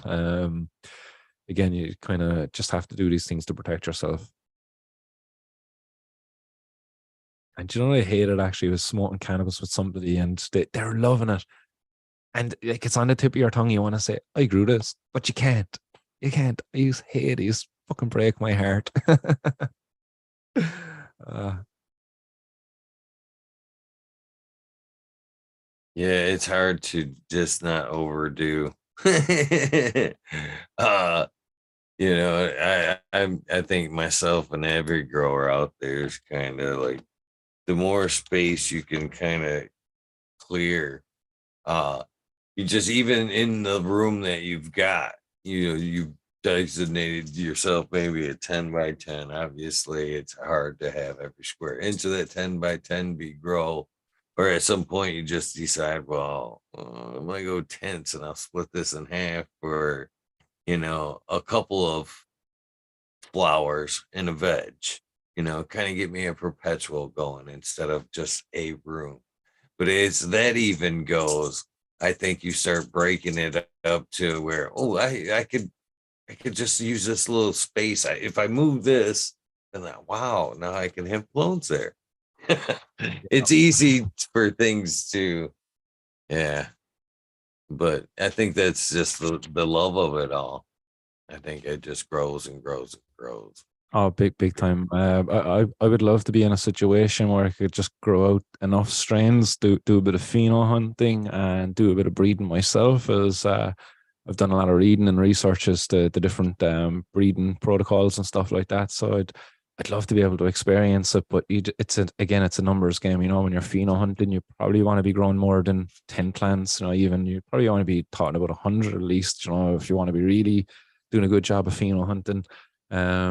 Especially if you're going to be going doing a bit of traveling. I don't know if you've probably seen the strain hunters and some of the work that the guys have done. Like that's great. I love that, going out there looking at the different land races, and going to some of these places where hopefully the genetic profile, genetic landscape hasn't been interfered with. Although I think from watching strain hunters, you kind of see that now a lot of them are growing some of these imported strains up in Morocco. I know it's a big thing up in Morocco now. There is no like real landrace old genetics there anymore. Everybody's growing the critical kush, from Barney seeds or whatever, because the genetics are just that good. I think that would be awesome to go around the world, strain hunters style, and just kind of not necessarily hunt the genetics, but put the stories together. Kind of like what I'm doing right now, just kind of knitting the whole thing together. You know, I think would be pretty fucking awesome. Yeah. Someday, big dreams, I guess. So Yeah, you never know. You never know. So I guess I want to touch on, because you are obviously an amazing advocate and a very knowledgeable advocate of the plant. You do have a podcast. Let's not make not, let's touch on that. When did that aspiration come into play? And before I guess we would get in there, quick, easy plug. When is it? When can they find it? Not that we won't make this, announcement again, but when can they find? yeah, over on YouTube is probably the easiest place to find it, but I'm on Twitch and Facebook as well. And I tend to go live for what we call 420 news over here. So that's 420 Irish time. Hit that live button and go on and just cover news from around Ireland and around the world. Try to keep it positive, but I'm just highlighting, the negative effects of prohibition, trying to rewrite some of the headlines out there, repaint it in a different picture. Highlight it, sometimes when people's growers are getting busted and stuff like that, you have to talk about, the patients who potentially could be connected to that, because there's a lot of people in Ireland, a lot of patients relying on illegal drug dealers, so to speak, you know. So I use the 420 news to kind of shine a light on all of that and all of the harmful effects of drug prohibition, and cannabis prohibition more specifically.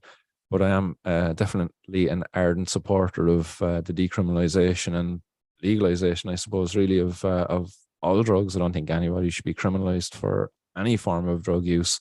But we kind of go into the different topics on that. So it's 420 Irish time. Then we do interviews then kind of sporadically here and there. Haven't been very busy there now lately, as I've been just kind of tending to the family and my own mental health and stuff like that. Just been taking a little bit of personal time off, just to take the pressure off and just yeah, just get things right. Super awesome. And We was live Monday, Wednesday, and Friday at one point in time. I was putting out 3 live streams a week for the 420 News, and I was doing like about 2 interviews a week. But we've dialed that back to one live a week now, upon the boss's request. That's herself, the significant other. there's nothing wrong with that. No, no. Well, I think people don't necessarily realize when they, kind of put together the thought of doing something like this, the actual commitment that it can actually be, the work that it actually takes. I'm sure those stories don't, that news doesn't just pop up in your head. You have to do a little bit of research and Yeah, yeah. there's a lot of digging and diving to be done before a show. That's for sure. You know, the live stream sometimes it might go from maybe an hour to that's sometimes some of them went to 2 and 3 hours, and it's a live stream. It's just literally me and the audience. The audience communicates through what we call the hot box. And also for anybody out there who wants to engage with that audience, we've got a 24/7 hot box on Telegram. So Telegram is an encrypted messaging app, and there's a link underneath the 420 News, any live stream that I've done there recently. There's a little description underneath it, and you'll find a link in there to the hotbox. But yeah, the audience engages through that, and we just have a bit of banter back and forth. We kind of cover the headlines. I go back, see what people are saying about it, engage back and forth. I engage in civil disobedience on the podcast as well. That's another big part of the show. And the civil disobedience is basically me just publicly consuming cannabis, just openly breaking the law.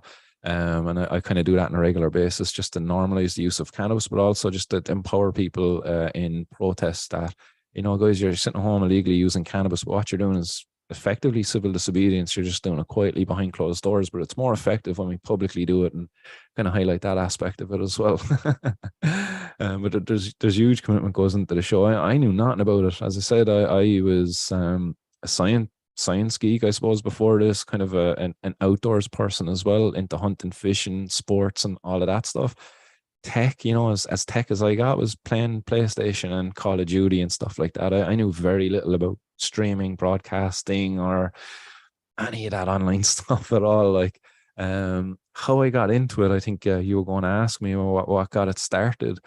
I actually ran for government here in Ireland. I ran to be a TD here in Ireland, and I ran on a platform or with a manifesto that included the decriminalisation of all drugs, the legalisation of cannabis, the rescinding of all criminal convictions relating to crimes to do with cannabis, as well as better rights for workers and a lot of other kind of issues there as well outside of drug related ones. I had other things close to my heart. I wasn't just a one trick pony running in that.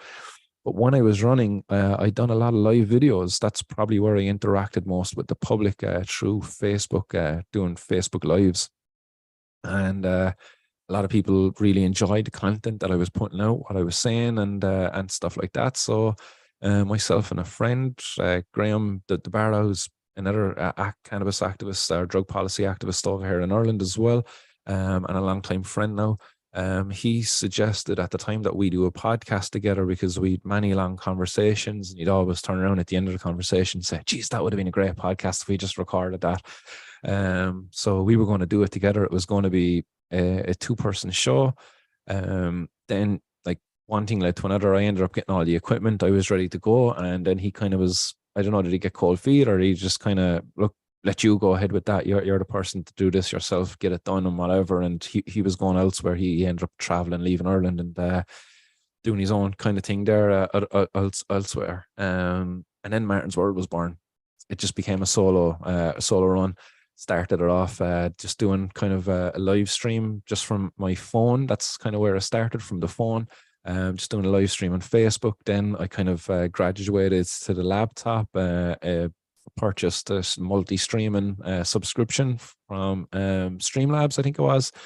And I started streaming then on YouTube, Twitch, and Facebook all together. And the show, the quality, the content, the production value, it's just kind of continually improved. I would say it probably stagnated now since, because you can only kind of improve so much, and then it kind of gets very sophisticated. Any further improvements you kind of want to make. I've, as you can see, I kind of got a green screen behind me, and it's just like nice tech savvy. That's about as tech as it gets. I actually don't even have the green screen fucking feature on here. No, actually, I just have it on auto on Zoom. Well, there comes, that brings up a funny issue. There is, because I try to go. I've always tried to do this, on my own, pure passion project. You know what I mean? And Yeah. when you do it like that, you are kind of limited. You know what I mean? On how far you can go at once or whatever before you actually have to put on the thought of, man, do you necessarily want to take on sponsors, and how much are sponsors going to dictate the show? You Yeah. guys quit it. Got No, some gay no, it's dog loving going on back here. It's fucking crazy. And so you see me be looking over my shoulder the whole time, man. They've been these two. Oh, they move just as of I course, camera shy. get right now. But yeah, so are you sponsored, or do you prefer, or are you gonna look that way at some point to I've move the show forth? I've not really reached out and looked for sponsors actively. I did have one person at one point in time who was starting a new business here in Ireland, whose business is quite successful now today. It's doing quite well. R420 Supplies, R420.ie is his website as well. If you want to check out an Irish kind of smoke shop supplier, skins, bongs, all of that stuff. But he sponsored me for a period of time there when his business was just open, and he opened his business. I believe it was in 2020, or was it 2021, 420 2021, I think he opened his doors, and his business has just continued to grow since then. He's done quite well.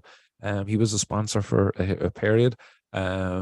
He continues to support the show, always sends down stuff, and sends in donations from time to time, as well as all the other viewers. But pretty much the show has been run on donations and so the support of the viewers, and also my own pocket. For a long part in the beginning, it was always coming out of my own pocket. But the show has been self sufficient. Thank God, for the last 6 to 7 months, I suppose. Really, it's been covering the cost of the website, the streaming platform, and there's also been a bit extra there that's been able to cover the cost of getting the different protests as well. Just reducing the pressure that kind of puts on me financially in terms of fighting this fight. It's hard enough to fight the fight, but to do so when you're not able to go out and work a full-time job and stuff like that, because you're always tied up in the activism and stuff. It's nice to be able to kind of have a little kitty of money there to be able to kind of, all right, I need to get up to Dublin, which is a 3-hour train drive, 65 euro. So it's kind of nice to be able to just dip in, take that, and not really worry about that, and focus more on what it is that you're doing there on the day, and not in the fact that, shit, I'm down 65 euro now, and that means I can't go for dinner with the family at the weekend like I planned. It's nice to be able to, so if I can, to the supporters out there who support small podcasts like mine. I'm not too sure how small yours is. I don't want to offend you and say yours is small, but people who support shows like mine and yours, man, it's really, it's really helpful. It is still somewhat very small, and I don't know why I drag my feet about like trying to, actually push it further and further. I love the smallness. I think it is because of the pro bono type thing about it. You know what I mean? I've always set it up to where it's, kind of been when I wanted to do it and whatever. And, if I feel like I want to set it down, I want to be able to do it with very little guilt. But it's honestly growing on its own. And as long as it keeps growing, I will most certainly, keep moving with it. Yeah, I've seen some interesting times where my growth has just shut off because, like, through the podcast, I started it off the back of my political campaign, and off the back of that, I was just kind of thinking when I started a podcast, right, I want to continue to get supporters there who are privy to what it is that I'm saying, and who want to support me and what it is that I'm saying, and help me achieve, the change that I'm seeking in our community. But then, things kind of changed here in Ireland. There was a lot of mistreatment to patients. Some of these patients who had licenses, they still had to get on a plane every time their prescription would run out, and travel to Holland and pick up a prescription from the chemist over there. So when COVID happened, obviously that became a big risk of traveling, because of the airplanes and stuff. So finally they were able to deliver them. But it wasn't after a long heated battle between a mother here, Vera Toomey, who was battling to get the cannabis medicine for her daughter, who has Dravet syndrome, a form of epilepsy. She was fighting to get that medicine delivered to her front door, and she no longer would have to travel on a small aeroplane, risk contracting COVID and bringing it back to her already immune compromised daughter. So she didn't want to risk that at all. So as part of that, when that was happening that time, I again, like, the Rick Simpson was pivotal. It took the gloves off in terms of, my willingness to grow. Before Rick Simpson, I wasn't kind of willing to grow. And I think before that stuff happened with Vera Toomey, I was always wanting to engage in civil disobedience, public civil disobedience, just openly breaking the law publicly, and as much as possible, and with as many people as possible too. After that, the patients start to get messed around like that. I just decided, you know what, civil disobedience, it's where it's at. And I started, it was the very first public civil disobedience I kind of engaged in terms of planting cannabis plants. It was in support of Vera Toomey and the other patients out there, as well, of which there are many. Another patient worth mentioning is Alicia Maher, a woman, even her 30s, who had to leave Ireland to move to Spain to get access to cannabis to treat her chronic pain. Before cannabis was recommended to her by a friend, she was on like up to 90 pills a day, I think it was. She was saying some crazy amount of pills, maybe 90 pills a week or something. But now she's on none, or pretty much none. I think she takes some painkillers from time to time when the pain really gets bad. But like for the best part, of her life, she can just use cannabis now, and doesn't experience all of those negative side effects that she was experiencing while on those 90 pills or 60 pills a day. I can't remember what it was, but it was a significant amount of pills she was taking, because she was taking pills to counteract the side effects of other pills. That kind of story as it goes. You take one pill, it causes a problem. You go back to the doctor. Oh, yeah, here, take this pill, and now you should be all right. And boy, you know what, you're on like 10 pills. So when she tried cannabis, it was like a day and night experience for her. The difference, that the pain instantly melted away, but a smile also came back in her face, which she said wasn't there for a long time beforehand. The quality of life just instantly lifted up for her. So taking all of that in there, that really just motivated me then, to just kind of just not give an F and just go out and plant the plant around the place publicly, openly, just kind of just being a bit of an annoyance there to the authorities, but also to create awareness in the public, to get outside of our echo chamber. Because I don't know about like what it's like over in the US and stuff like that now, but for us over here in Ireland, it's very hard to get outside of your echo chamber, especially on the online world. You really need to be using the media, and the only way you can use the media is through these bold campaigns of publicly planting cannabis. That the first cannabis plant I planted publicly was in the city hall here in Cork City. I hopped over a little fence. The video's up there on my YouTube page. If you go back, I believe it was it was sometime in 2020 anyway, and I planted a plant. And that plant, while I planted it in the ground, I also kind of planted a seed in my own head. And it was later on that year that seed blossomed, and I decided, towards the end of 2020, that 2021, I was going to engage in a year-long campaign of civil disobedience, where I made a kind of New Year's resolution to myself, a promise that at least once a month through 2021, I would engage in a public civil disobedience campaign where I would either publicly plant cannabis or march into a guard station, the cops here, and hand them cannabis, be in possession illegally, and just say, come on out and arrest me, give me my day in court. This is an issue around human rights, my right to medicine, my right to bodily autonomy. So it's an issue we're fighting, and I want to bring it to the highest court. So that's pretty much what I did.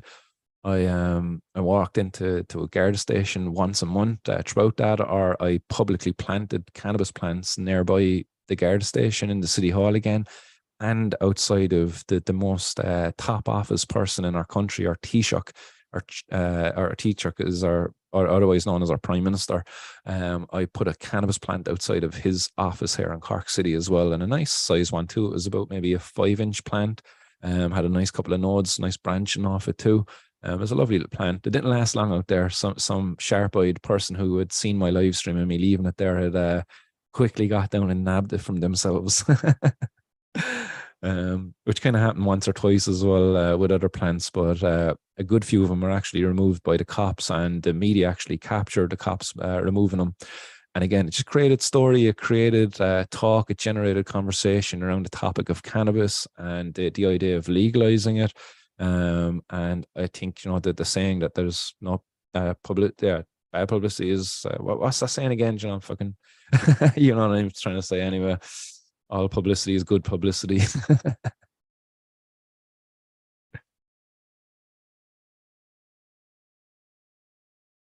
Right on.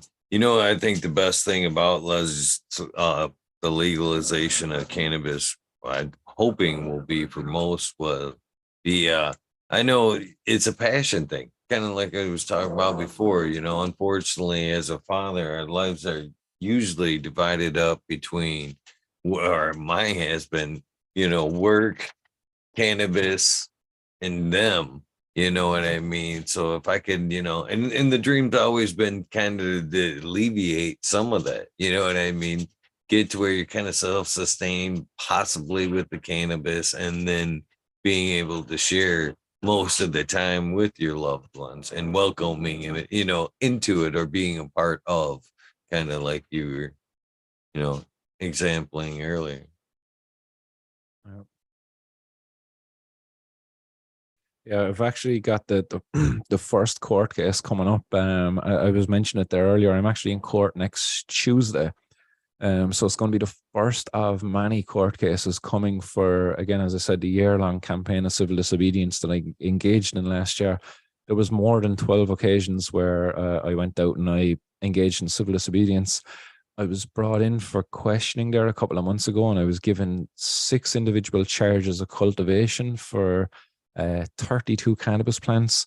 So there was 32 cannabis plants I planted out publicly, live streamed me planting them, made my statement around the two. There was Bring Alicia Home was one hashtag that I attached to the campaign because Alicia had to leave Ireland. She's stuck in Alicante in Spain. So that was a part of it.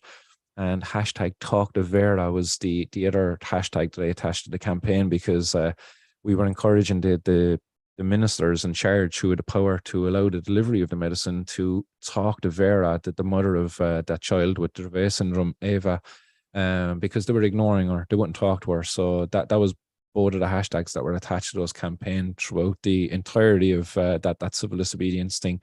Talk to Vera and Bring Alicia Home. And still today, the Bring Alicia Home hashtag is being used around the place because Alicia is still in exile from her home here in Cork. She can get access to cannabis in a more effective way in Alicante, which is another European country. There's no reason why in this European country, which is Ireland, that we shouldn't be afforded the same rights and access that other European citizens have too. It's just kind of wrong that that's the way it is played out. You can hop in an airplane. You get a flight to Spain now for like €30, and you go over there and you're no longer as much a criminal as what you are here. And your rights as a patient are far more respected over there too. Or your choice, I suppose, as a patient is far more respected over there.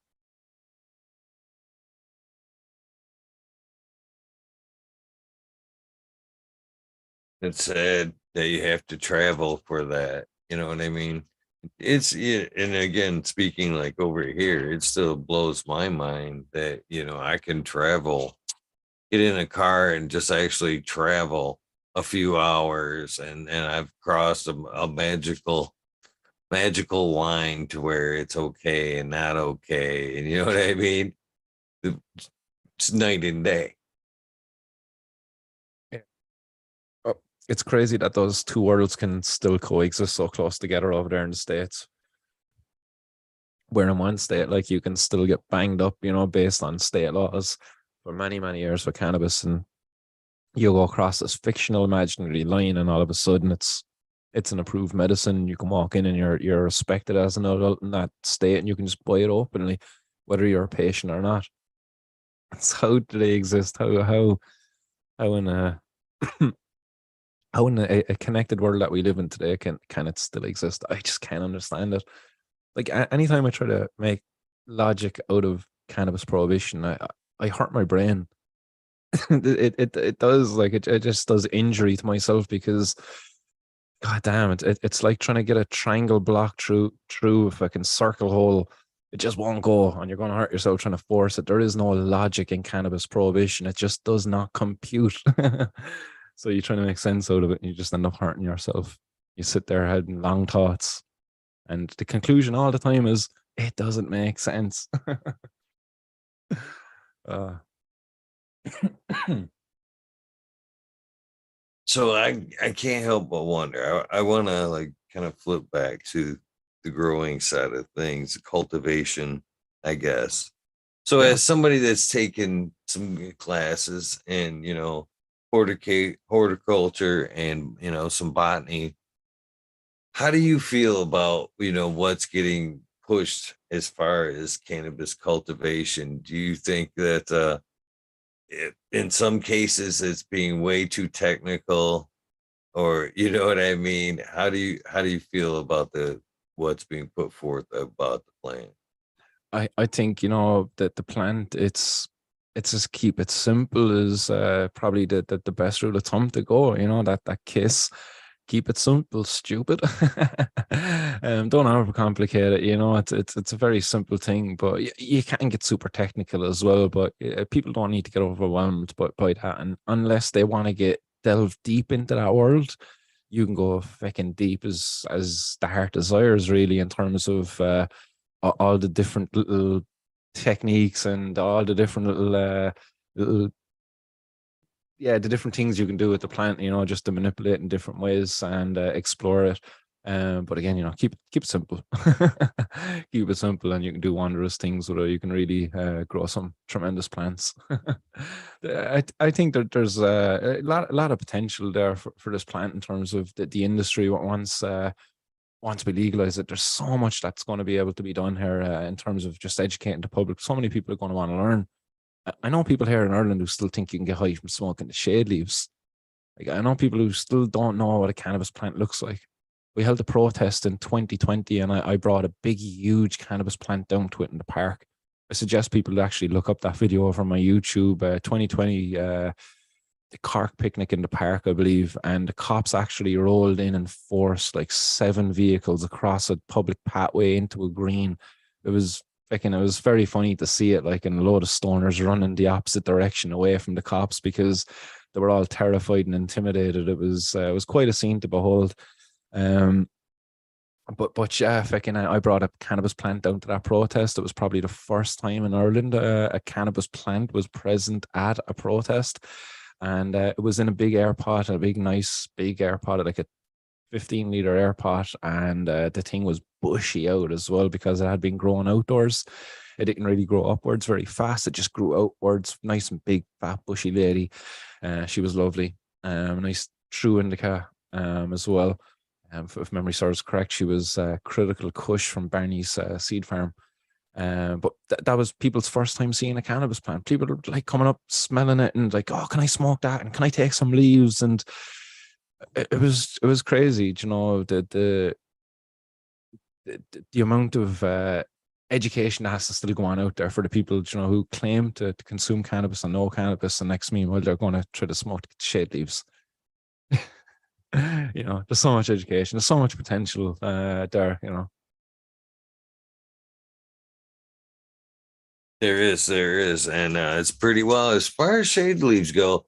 I thought they would be pretty harmless too, but I've seen in a couple instances as far as using them for edible purposes, uh, people getting tore up on shade leaves. Oh, really? Okay, that's news to me. Yeah, there's probably some Yeah. in there, all right. Yeah, and there's probably some lightweights out there who get affected by it.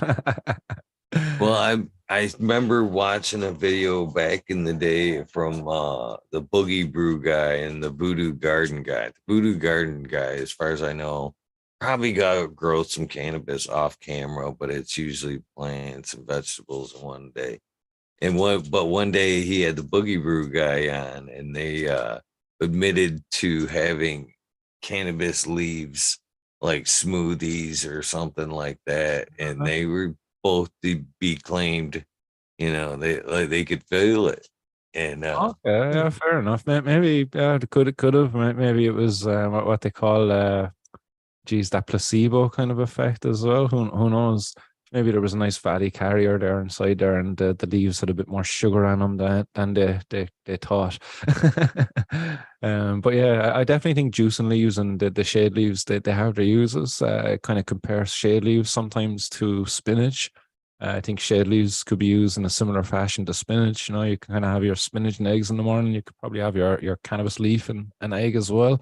You're getting some vitamins there and some minerals, and you're also getting some good fiber there as well for the digestive system, which isn't bad either.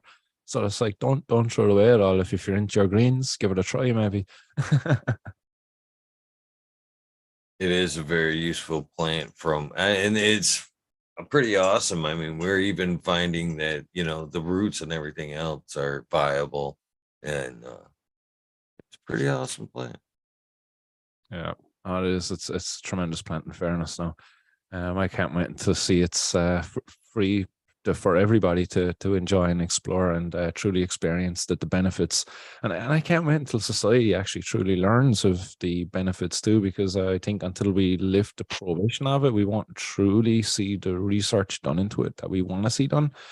Because any research that's being done now is currently being driven by like industry interests. They want to patent stuff. You know, they want to be able to come out with a formulation, a process, a delivery method that's patentable in order to make money and have exclusivity over a market. I hate that shit. I hate that. It's kind of annoying. You kind of have like the likes of GW Pharmaceuticals. They've got patents on different formulation, different delivery mechanisms. Sativex being one. It's the spray. They were able to patent the delivery mechanism, and they were able to deliver it in that. But where's the fight to give back to the industry? You look at the state of Britain, where GW Pharmaceuticals is based and do a lot of their growing and exporting from. Apparently, England is the largest exporter of cannabis in the world. There at one point in time, maybe a couple of years ago, all because of GW Pharmaceuticals. But what are they actually doing over there to help inform and educate the policymakers? Because you see comments there recently by the Secretary of State over there in the UK, where she was supporting the idea of rescheduling cannabis to a Class A drug from a Class B drug, putting it back up there with heroin and fentanyl and stuff, despite the fact that the President of the United States actually came out and did the complete opposite. Only days before that, you know, it's absolute madness and lunacy that you'd have companies operating within a country, growing a plant, operating it, and meanwhile, you know, making millions, contributing to the exchequer, obviously giving a kickback probably to different politicians there too. I believe like certain ministers, like I think the drugs minister in the UK, I think like her husband was on the board of like GW Pharmaceuticals or no, sorry, British Sugar, British Beet, I think it was, and they converted their sugar beet growing greenhouses to grow cannabis instead. This is the drugs minister of the UK's husband. He was involved in this, and meanwhile, the same drugs minister was out there criminalizing, demonizing, you know, the plant and like completely ignoring the fact that it was medicinal. You still have patients over there in the UK, you know, of which there are many who are denied access to the plant because of the financial barrier that's there because they won't afford them access under the national health system over there, the NHS, where patients would have their medicines applied and paid for through the government.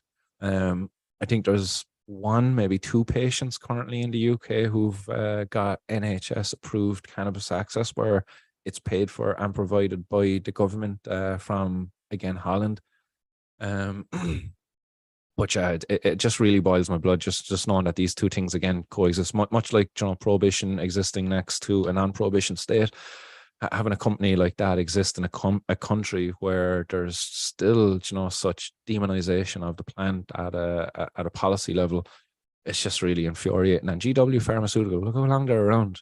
They're around quite some time. They've got patents that go back to the early 2000s.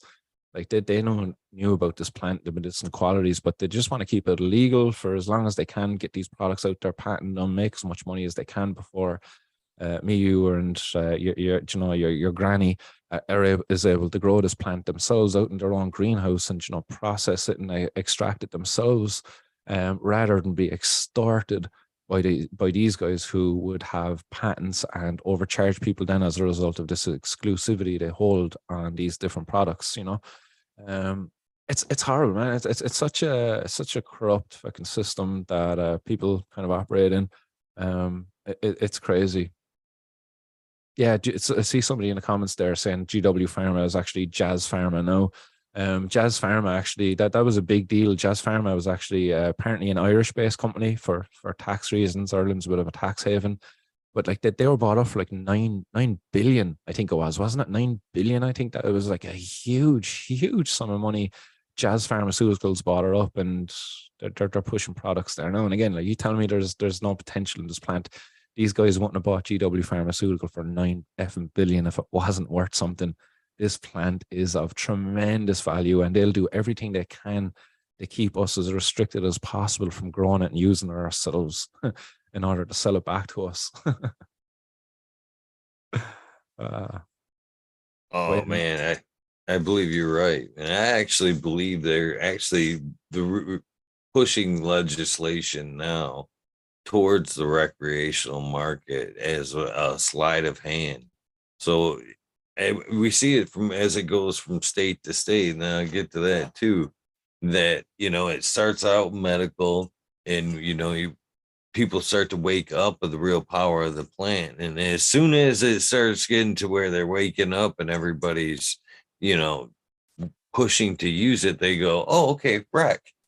You know what I mean? Kind of forget about all that. Yeah. Go back to taking your pills.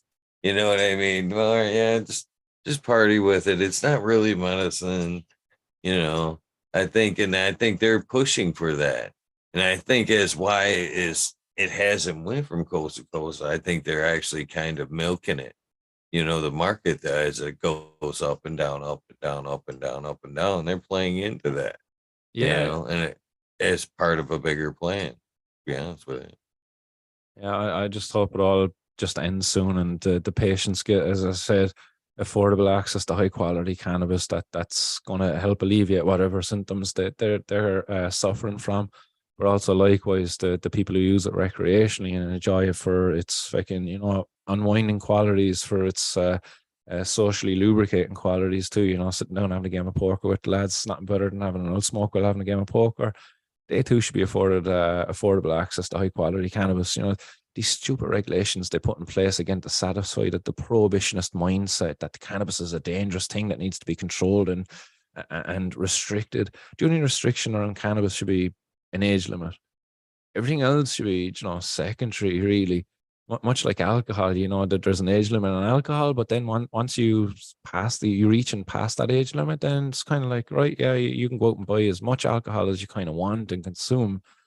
Well, why isn't that the same with cannabis? Why is there this talk of, you know, over here in Europe anyway, at least, of possession limits, you know, and over in the US, you still have plant limits and stuff like that. That's to satisfy the prohibitionist mindset. That's to satisfy the reefer madness era. That's all that is. Because if you can go into a shop and buy cigarettes, if you can go into the shop and buy alcohol and as much as you want and no limit to it, why the hell are they putting a limit on it for cannabis? And I don't know what your laws are around brewing alcohol in the US either, but here in Ireland, like the limit is so high that you would need like a pretty big shed. Like I think it's like 500 liters worth of alcohol is kind of the limit. But again, nobody's really going to be brewing more than 500 liters of alcohol. That's a crazy amount of alcohol to be brewing. That's the limit. Like, if you're going to set a limit, set it so fucking high that it's going to be really hard to reach. Like, the what they're implying by putting these plant limits on is that people who grow these plants are going engage in illegal activity. So we're going to have to put a limit on their plants so that we can restrict them engaging in illegal activity, because that they're bringing like this stigma of that existed from the prohibitionist, again, mindset, that these people are bad people and we can't trust them, so we have to control what they do, limit what they do. Again, as I say, if you go to the shop and you buy a load of cigarettes and you bring them back home, like, and the customs come to your gaff and you got a load of cigarettes, but you bought them, like they can't do anything, Chad. That they have to prove that you were illegally selling them. But meanwhile, certain states would set limits on plants and set limits on how much cannabis you can keep at home. And then you're a criminal then again. If you go above that, you get fines, you get sanctions, whatever the case may be. Like, why is that? It's because they're implying that, oh yeah, you must be engaging in illegal activity of some sort if you're going above this, so we're going to punish you to stop you from doing this. It's silly. Shouldn't be doing this at all. Again, it's just to satisfy the prohibitionist mindset. And why the hell are we molding an industry to satisfy the people who don't even want to be a part of that industry? Well, I think as far as like pharma goes, I think they know that just the moreover the power of the plant through and through. As you were trying to talk about earlier, they love the way things are. When you referred to going to the doctor, they give you one thing. Oh, that doesn't work. Oh, here, take another. Oh, you got a side effect from that. Here, take another. This. Yeah. As you dive deeper into the cultivation side of things, for one, I think it's obviously releasing healthy oxytocin when you're in there in your Zen place and you're happy anyway, which is very good for you. Start. But then as you dive, well, at least I think this is honestly what they fear the most is as you dive further into the cultivation and you get into the soil, you start, it starts taking you other places. You realize, hell, I can start growing healthier food. And then there was a moment for me that when I got into like the microbe side of it, started getting a little deeper, you start to realizing that, you and the plant, there's a lot of very similar parallels there. Yeah. You Yeah. both operate off sugars, much of the same nutrients, Yeah. and it takes both of fungus, microbes, and the whole shot that make both happen. Yeah. So when it comes to our health, why don't we approach it the same way we look at the plant? You know what I mean? Why aren't we looking what are we deficient of? You know Yeah. what I mean? We don't check ourselves like we do the plant. You know what I mean? We could simple test, we could see what we're deficient of, both top and below. You know what I mean? See what's coming out. You could see just like the dirt, basically. you Yeah. how what's going on in the soil or in your gut, and put it back into check. It's a joke that, and I think that's what pharmaceuticals fucking afraid of, is that we will find out how to cure ourselves or judge ourselves or accurately start Yeah. eating appropriately and stuff like that. We won't need those this, that, and the other that make us sicker and sicker. Yeah, 100%. I think a good series of book that I have at the moment is the Jeff Lowenfeld's book, Teeming with the fungi, microbes, and nutrients. The three different individual books. A great series of books. Highly recommend them to growers out there if you haven't got them, and if you're into soil growing, and if you're into that going into that technical side of it, really good. But yeah, definitely, you wind that back again. You take the plant out of it, you put the person in there. Like we are, like we only ever think that the nutrients is what we put into our body in terms of our food. Like, the nutrients is also like the sleep we get, the light cycle we're exposed to, the interactions we have, positive and negative, that they they shape who we are and how like our health and stuff like that, whether you're sick and stuff like that. It comes back to like again, they always say stress is one of the biggest killers, and it's a very overlooked aspect of healthcare. I think today, as you say, like this kind of pharmaceutical approaches, you kind of come in with a symptom, you take a box, there's a pill for that, and you go on away. But nobody's really asking the question as to the way the symptom developed in the first place. So it's just like, oh, you got a symptom. Oh, we have a drug to treat that symptom, and there you go. It sorts the issue, but you don't.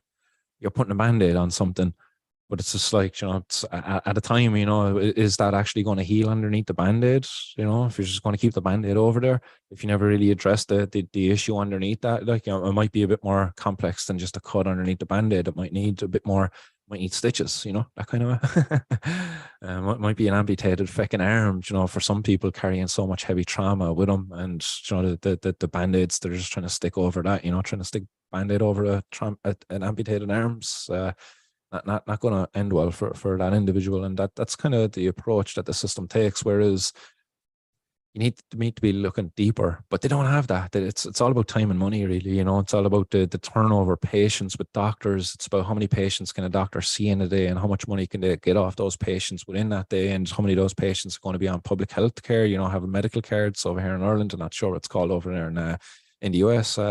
But versus patients who have got private healthcare insurance, the treatment those two patients get can be very different at times. The waiting list for public patients is huge. Private patients, they're seen a lot quicker and they're treated a lot better. And there's kind of a two-tiered health system here. But it's unfortunate. The system, the health system that I think is much more preferable one is like where your doctor actually has time to sit down and chat with you and kind of see what's going on in your life. How you sleeping? How's your husband? How's your wife treating you? How your kids going? What's your day been like? It's kind of, you got back pain, but it's like, is there anything else kind of going on there? Is you suffer from stress, and is the stress kind of causing you inflammation leading to your back pain? I can give you something for the information. It's great. Like, but if there's another issue there, you might want to talk to somebody or something like, that's delving deeper. They don't do that. You kind of see that time that takes versus you got that issue. No matter, I've got this drug. See you later. Like, you look at that period of time, it's like 30 seconds that I was speaking for versus 5 seconds. How many, 6 patients versus 1 patient. Bottom line, baby, it's just like, it's a horrible society and system that the health system has kind of become, and how society just accepts this. Nobody really openly challenges us and talks about this. It's horrible. I think there shouldn't be a two-tier health system. I think everybody should be getting a favorable treatment at the health system, but yeah. Maybe someday I might get elected to government. I could do more on that. Hopefully that happens, if not just for that sake. 100%. You do see that here, across the board, from no insurance to government insurance to private insurance, and then even at that, what you pay for. You know what I mean? And it's a shame. I've seen firsthand uh people in car accidents, people that are in need and just not get the care they need because of, are being held back from the proper health care, just because of you know who's taking care of the bill.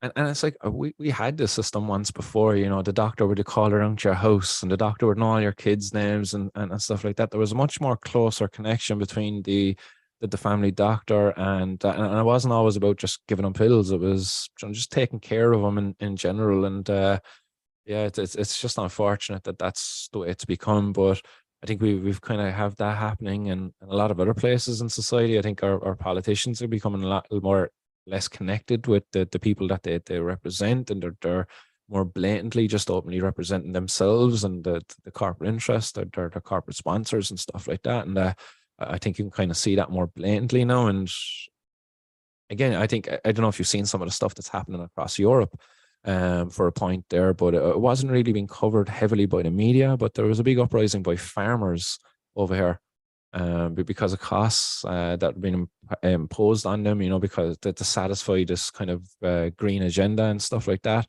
But basically what they were doing is putting these costs there that would put small farmers out of the market. It would cause small farmers have to sell up the farms to the big farms, to the big guys like fucking what Bill Gates is doing currently across the US, buying up millions and millions of acres of farmland. And what kind of happens there is that the likes of these big corporate farms, that they kind of can afford these carbon credits and they can kind of farm in a more effective way, whereas the small farmer, they're not going to be able to kind of compete with them anymore. And that the food industry is just not the way it's going to be anymore. Yeah, but look, that's a whole different conversation I suppose to be having, aside from cannabis. I don't know how we even kind of got there, but yeah, it's kind of scary to see what's coming. Yeah, just talking about protests, I suppose, and an uprising from people. I think that's kind of how we got there. You know, how the government aren't representing the people's views anymore in terms of cannabis, but also in terms of what the people kind of want.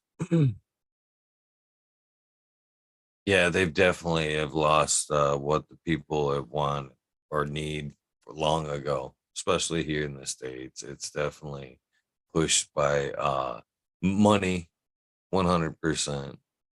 Can I ask you a question? The president, he made that announcement there recently, about the simple possession of cannabis.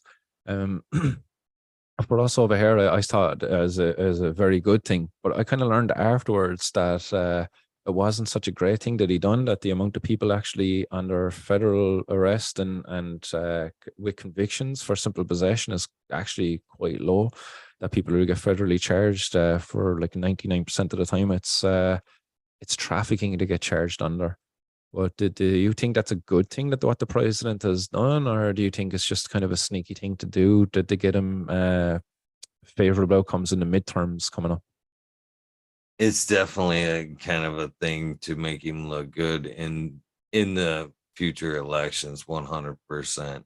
But in small victories, Yeah. it's going to have its ripples effect, I'm sure.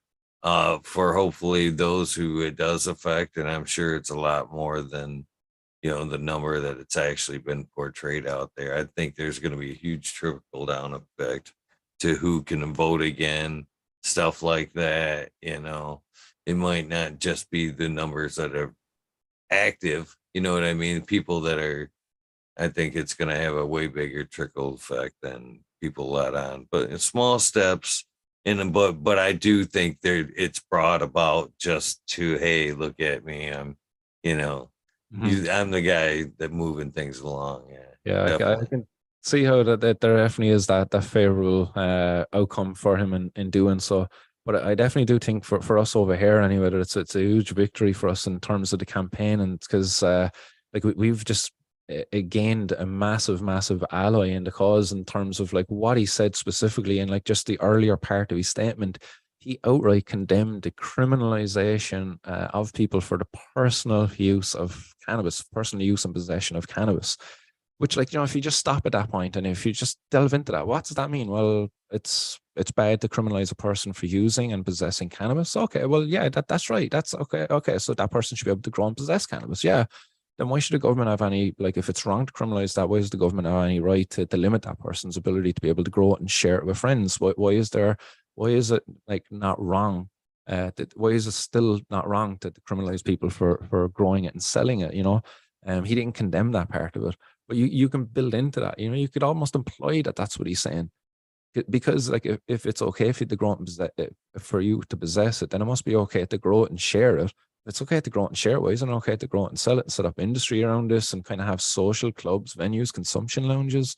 You could really just build upon that earlier part of his statement, because if it's not wrong to possess it and use it, then why is it wrong to do any of the other things associated with it, in terms of growing it and selling it, all of these other trafficking charges that still exist? Like, he should really follow up on it. And I hope he does. And I hope people push him to follow up and do more on it, because nobody should be in jail. None of the traffickers either, none of them should be in jail. I think they should be all just released and all of the harm undone. But yeah, that's kind of my opinion over here anyway, is that that's using as the staff first part of his statement, is that I'm going to continue to use that as the president of the United States thinks it's wrong to criminalize people for the personal use of cannabis. So why do you think it's okay? John, that's going to be my question all of the time now to prohibitionists over here. Like, they now have to argue with the president of the United States when arguing for prohibition. In my eyes, like, which is a bit of a task for any individual out there. It's kind of I think it's silly that we single out the plant itself, but I think it's even sillier that we're singling out molecules of the plant for legality purposes. No, no, no, no, just CBD and only this much, or you know what I mean? It's funny that we've taken it that far that the plant's that dangerous with no validity to that we have to measure it and how much of this molecule, how much of this, and we have to put limits on all the above is just completely unjust. Yeah. Yeah, it is. Like, I don't know how many people are still sitting in prison over in the US, but over here in Ireland, there's not that many. Most people are in prison over here are probably in there because of having large amounts or growing it. But hopefully soon we can get them all out of prison and have these people put back into society, because many of them, like myself, are fathers, and there's kids out there today walking around, without their dad, and like that's doing tremendous harm to our society too. There's again, you look over in the US, it's very apparent the kind of the racist applications that the law over there in terms of the black and the Latino community and how they're largely affected by this. But again, you look at the long term outcome of that. You look at all these kids growing up in those communities without dads and how they're going to be held back and how that holds back that entire community. Then as a result, and again, I can't wait to see a day when that prohibition is lifted and these communities are no longer held back by these kind of racist the racist enforcement of drug policy in society. Like while it's very racist over in the US, like in terms of racial, in terms of skin color, and the application of it over here in Ireland anyway, very much it's applied in a kind of a how would you term it? It's kind of economically done, like in certain areas, that they're like seen to be welfare areas, lower lower income homes. The cops seem to patrol and stop and search people in those areas a lot more than they would in the more affluent areas where people tend to have a more higher income and tend to live in bigger homes and drive fancier cars and wear fancier clothes. Those people tend to get stopped and searched a lot less. Those people tend to show up in court a lot less. And that's kind of how the law appears over here again. Like, so it is unequally applied. And that's always been the case. You look back at the alcohol prohibition is a very interesting era to look at. The alcohol prohibitionists, most of them went back to their own home and drank alcohol after they were out there doing their day of alcohol prohibition enforcement. Those prohibition agents, I think that's what were called back then, wasn't it? Prohibition agents or something. But a lot of them always they went back and drank back at their own apartments after being out busting people for drinking. It's so hypocritical, and the same thing happens today. The very same thing that happens today. You'd like to think the cops are out there making society a safer place for me, you, and our kids and our family, and friends. But as long as they're out there enforcing laws around drugs, sadly, they're making society a far, far more dangerous place for us to be living and existing in.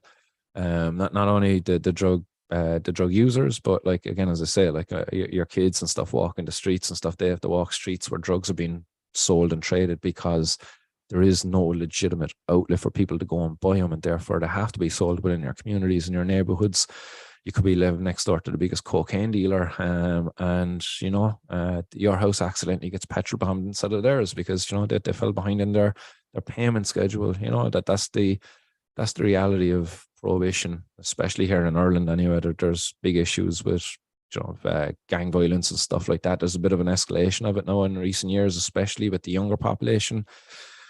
We'd one very extreme case here in Ireland where a young lad, I think he was 15 or 16, he was dismembered. His body parts were found in different locations in Dublin. Horrific crime, like, but in relation to a drug feud in drug gangs, maybe unpaid drug debts, relation to cocaine up in the Drogheda area. Very crazy stuff. Cian Mulready Woods, if anybody wants to look that story up and read further into it, but it was horrific, but it was all related to, again, violence and the drugs market, prohibition, was caused by prohibition. That's what I'll say. Well, do you think that's part of what's holding cannabis back there? I mean, Ireland has definitely a stigma uh, associated with it with alcohol, a proud tradition with alcohol. I don't, whoever you're talking to there, do you think that's part of what's holding that back is, the tradition with alcohol is so run so deep over there? Um, I think there's just a fucking an ignorant policymaker. I think when you put it to the public, I think there's a large support for this. So I don't think it's anything in that sense. I think it's just ignorant policymakers. There's policymakers currently in charge of our national drug strategy who say that the current approach to drugs is a health-led approach to drugs, which it couldn't be any further from the truth, really, that it being a health-led approach to drugs when you've got patients and suffering with chronic pain, relying on illegal drug dealers to get their cannabis. Sometimes these drug dealers that patients actually have to go meet are teenagers, and in instances, it's crazy. Some of the stories that you hear over here. But yeah, it's absolutely mad. Sorry, fucking after forgetting that where that question was again. Oh, mute. I kind of want to run with what you're saying there, as far as alcohol consumption in the younger generation, they're the teens, Mm, that's, as a father of three daughters, uh, I secretly wished and kind of, I didn't advocate for it, but I didn't discourage the use of cannabis, and I think as that recreational or legal cannabis would definitely make a huge impact into that, because as a father, I always worried about the kids leaving home and partying with alcohol. In particular, things get out of control. Unfortunately, things happen when kids drink, and you know what I mean. yeah, And I think that if cannabis had more of a place, that if kids were partying and not as reliant on alcohol as being a party favor, wiser decisions would happen if the party favor were cannabis. You know what I mean? There would be less places for rape and shit like that happens, with teenage consumption. yeah. I think 100% you're dead right. I think cannabis is an option for the yeah. I suppose the up and coming adults, the people who haven't reached the legal age and they kind of party, homes and are over here. They kind of call it going bushing when they get a bag of cans and go drinking in the field. But I think if they the option there to be able to get access to some cannabis, I definitely think that would be a harm reduction method, as long as they don't kind of pair it with alcohol, which too can lead to be kind of problematic because it definitely enhances the effects of the alcohol and the cannabis, which is not really great either. I think there's kind of a rule, isn't it? Just like drink before you smoke, isn't it? And shit, I can't remember. There's like a rhyme anyway, but it basically implied that if you smoke after you drink, you're just going to fall asleep. If you smoke before you drink, then you're probably just going to get sick. Or something along those lines. I can't remember. No, sorry. Yeah, if you drink before if you smoke before you drink, that you're going to be a bit more of a sensible drinker. I think that's what it was. Something along those lines. Anyway, I shouldn't have even tried that because I couldn't even fucking remember it. But yeah, I think there's an issue over here anyway with the younger population. They're getting access to cannabis too easily, and they're not getting access to just cannabis then as well. They're getting access to other drugs and substances. And then they kind of look at the fucking the Tony Montana, the Scarface movies, and the different kind of movies that are out there and TV shows that are kind of glorifying the thuggish lifestyle and the drug dealing lifestyle and stuff like that. I think it's just a recipe for disaster. You kind of see it already in the street. There's young fellas and they've been involved in stabbings and stuff like that. And meanwhile, they kind of looking that they've one young fella had his Instagram hacked and he exposed like that he was trying to threaten people for €25 for cannabis. Other young fellas, other teenagers. Like that's the big issue then when it comes to cannabis, because like I know there's a big worry if your teenager starts drinking because of the effect of drink. But like, yeah, as you said, like you're kind of not as worried if they consume cannabis, but when they're getting it under a model of prohibition, and they can be getting it from some scumbag who thinks it's okay to go and threaten them if they don't pay him what they owe him with a knife or something like that, or they might just go up and stab him just to kind of make a name for themselves, like, oh yeah, this fella done that there and he just stabbed that. And it's just a scary world that still exists over here in Ireland as a result of prohibition. Something as simple as cannabis, something, the non-threatening, your kid gets access to this little bud here, it's probably going to do very little harm to him. But meanwhile, if they try to get access to it under a model of prohibition, they could suffer dire consequences just because of who you meet as a result of the nature of the market of under prohibition. It's just a scary, horrible world. And I wish policymakers would engage more with people. As I said, you were kind of asking a while ago, well, what's holding it back here? Policymakers are just holding it back. They won't engage with us. As I said, they ignored a mother who was pleading for more effective access to medicine, but she had a license to legally access already. She just didn't want to get on an airplane and have to go pick it up every 3 months. She wanted to be respected like any other patient, to be able to go pick it up at her local pharmacy. Sadly, she didn't get that. Instead, it's now delivered to her door by private courier paid for by the Irish government. But ignorance, man, ignorance. And the only thing that's going to defeat ignorance is just a united front of people just engaged in what I believe to be the most effective form of protest, and that is civil disobedience. People just openly breaking the law. We're already doing it behind closed doors, but we're stronger together, is kind of the saying went throughout COVID, that we all need to band together to help and protect the vulnerable. It's the exact same thing needs to be applied to the cannabis community under a model of prohibition. We all need to unite in order to protect the vulnerable, the patients out there who can't get up and fight for it, the people who are bedbound, bound in wheelchairs, people who can't make it to the protests, who can't get out there and fight, who can't afford to be dealing with the stress of the authorities that might come from protesting. We all need to unite and to come out and engage all those, especially the most those enabled out there that to fight it. And that's what's going to overcome the ignorant policymakers. I hope anyway, and I'm going to continue to rally the troops in that direction here anyway, because I don't see any other way of overcoming ignorance within the government outside of running against them in an election. But sure, we can't do that for at least another 2 years here in Ireland, sadly. I want to touch back to a little bit of the teenager young consumption of. See, I agree with you. There isn't much harm that's going to come from that flower, but that's not what I necessarily see a whole lot of these days. I think, moreover, because of trends and where we're at in cannabis, I see dabs, you know what I mean, and stuff like that. And we are talking about a growing body, both mind and physically. And I don't think that we're ready, or we've seen that type of cannabis use for a long term, and especially on the young like that.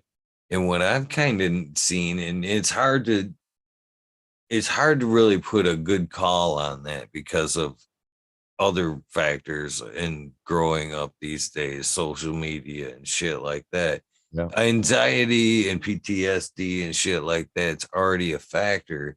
But I think the use of dabs is kind of playing into that, that up and down, up and down, up and down that comes with dabbing, I think is kind of underlining or adding to some of the stress and anxiety that they're already feeling. So I honestly think it's kind of a double-edged sword with the cannabis and younger age consumption that, yeah.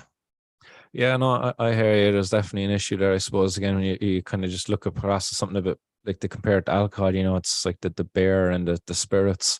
It'd be definitely better if your teenager, if they were to be experimenting with a bit of alcohol, that they started with something lighter like beer. Again, I think the similar could be said for cannabis as well. Yeah, definitely if they were able to be able to start on a lower strength stuff. But again, that comes back to the education side of it. think there's still probably a lot to be done on how we educate kids about cannabis and the use of cannabis, how people use cannabis. So I definitely think there needs to be a lot more done on the education front for kids. Because look, the thing is, no matter how much you tell them not to do it, some of them are going to experiment, and you would just hope that those who do experiment, they're armed with the most useful information that they can have to make the best decisions. To afford them the most, best outcome as well. Because if they are going to experiment with something, you want them to have a pleasant time as well. You don't want their first time to be so unpleasant that they never want to do it again. Because cannabis is a really enjoyable thing. As long as it's done right, it's not abused and all of that stuff. Like alcohol, you drink too much alcohol that first time and you end up, spinning out and vomiting all over the place. You're probably a bit less likely to go with the drink again. But like I've kind of found a new appreciation for alcohol myself in terms of wine anyway. I used to never drink before, but now I kind of found an appreciation. I'd have a glass of wine and I pair it with cannabis. I really enjoy pairing wine with cannabis now actually as well. But it's like a new side of alcohol that I never kind of found out about. So kind of growing up, drug education, when it came to alcohol, we just kind of learned that, oh yeah, don't abuse alcohol, don't drink too much.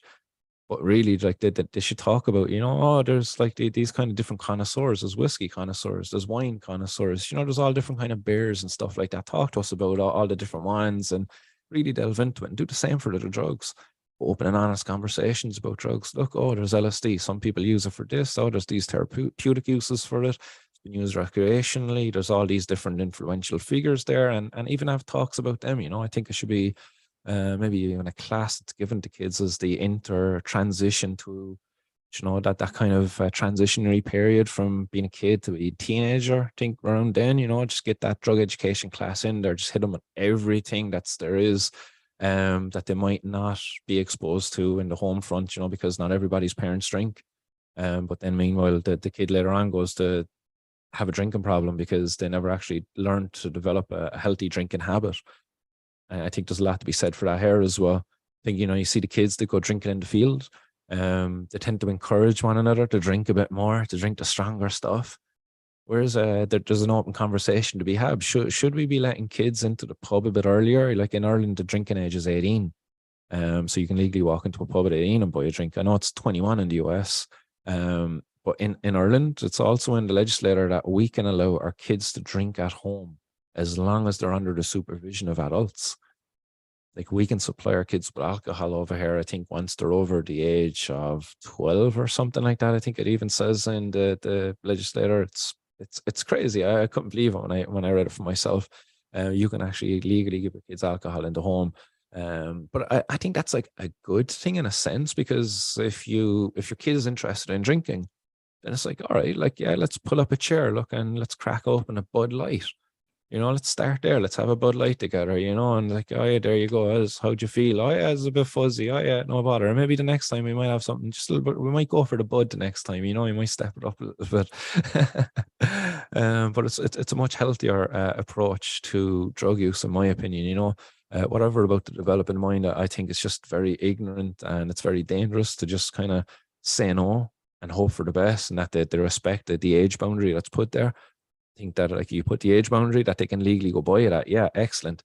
But allow a window where a responsible adult, a parent, a guardian, can actually go and buy it for them and bring them and educate them on how to use the substance responsibly and not get into trouble with it. I think that's a huge thing.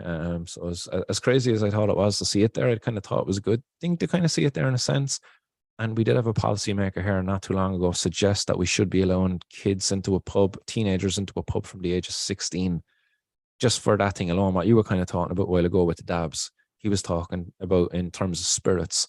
He was saying, if the kids at 16 are able to get into the pub instead in the field, that they would be in the pub with responsible adults who would kind of lead the way in terms of responsible drinking and having a pint and maybe having a water in between, or that kind of a way.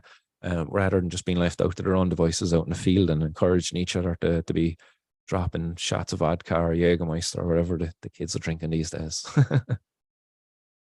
But yeah, I definitely do have the same concern, but I think education and regulation is the answer for sure.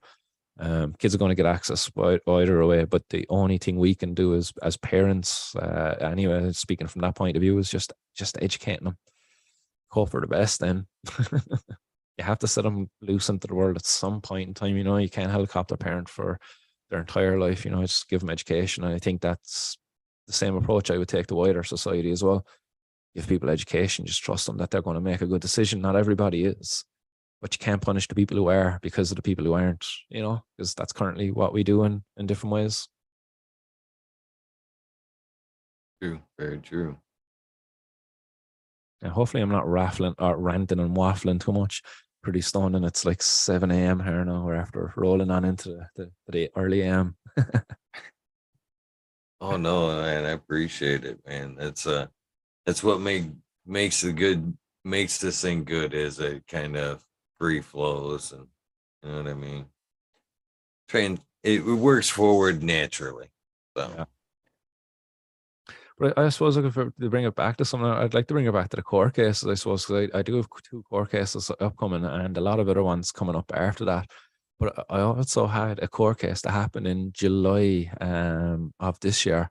And the judge in that case gave me a 2-month prison sentence, on which I'm out on appeal for right now.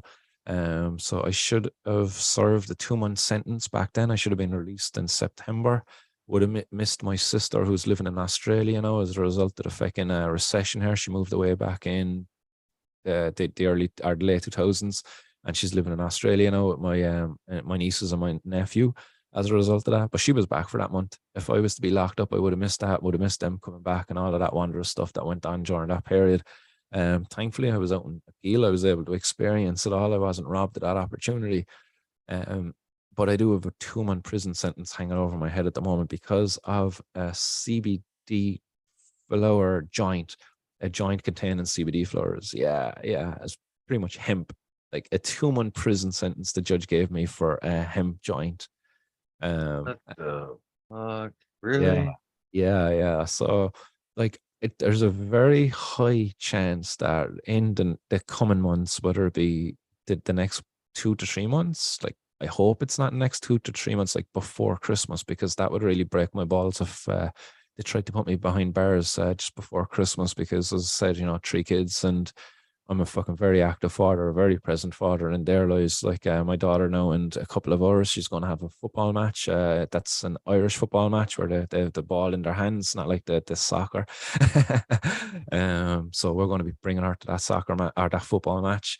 And yeah, she has a fight as well in Thai boxing next week. We'll be bringing her to that, but I'm bringing her to all her training. She does dancing. I bring her to that. My other daughter is, I'm always there for her as well. She's kind of going through her own troubles. She's a 15-year-old teenager, that comes with its own difficulties. So having your dad locked away, especially during the Christmas period, is not going to be anything I want for my kids anyway. So fingers crossed that doesn't fucking happen, but there's a high chance, that there is a CUNT of a judge out there who will try to make an example of me, not like my approach, and lock me up. But I hope it doesn't happen before Christmas anyway. But if it does, keep an eye out, watch the Martin's World stuff, because I'll be continuing to engage with people from behind bars. I'll get a 6-minute phone call every day. That phone call will be recorded, and that phone call will be uploaded online then for everybody to kind of hear over on Martin's World on YouTube. I'll continue to fight from behind bars, that's for sure. If they're going to lock me up, they're going to be taking away my medicine, my cannabis that I use for my epilepsy. And if they do that, then at that point, I think I will begin to refuse food from them, and just engage in a kind of a peaceful protest, sit down protest behind bars, and just refuse to move and all of that. And if I have to engage in a bit of a dirty protest as well, like the Irish prisoners in the past, Bobby Sands and other freedom fighters here in Ireland did, when they smeared crap all over the walls in the cells. I won't do that part of it, but if I have to crap and piss in my cell on the floor, I'll do it, because they locked me up here in Cork prison before for 5 days for refusing to pay a fine and refusing to go to court. I had to piss and shit in the cell that time if I wanted to. If I needed to go during the night when they locked the cell door, there was a pot in there that I had to use the piss and shit in. thankfully I never had to use it. I never kind of had to go. I was just fucking under so much stress inside of there. My body just wasn't really functioning and digesting stuff, processing stuff properly, because it wasn't really a pleasant ordeal. Again, removed from your family and kids and shit like that. It's very tough. So it was a difficult situation to be going through, and if they put me through it again, I'm going to just outright refuse to engage with them on any level.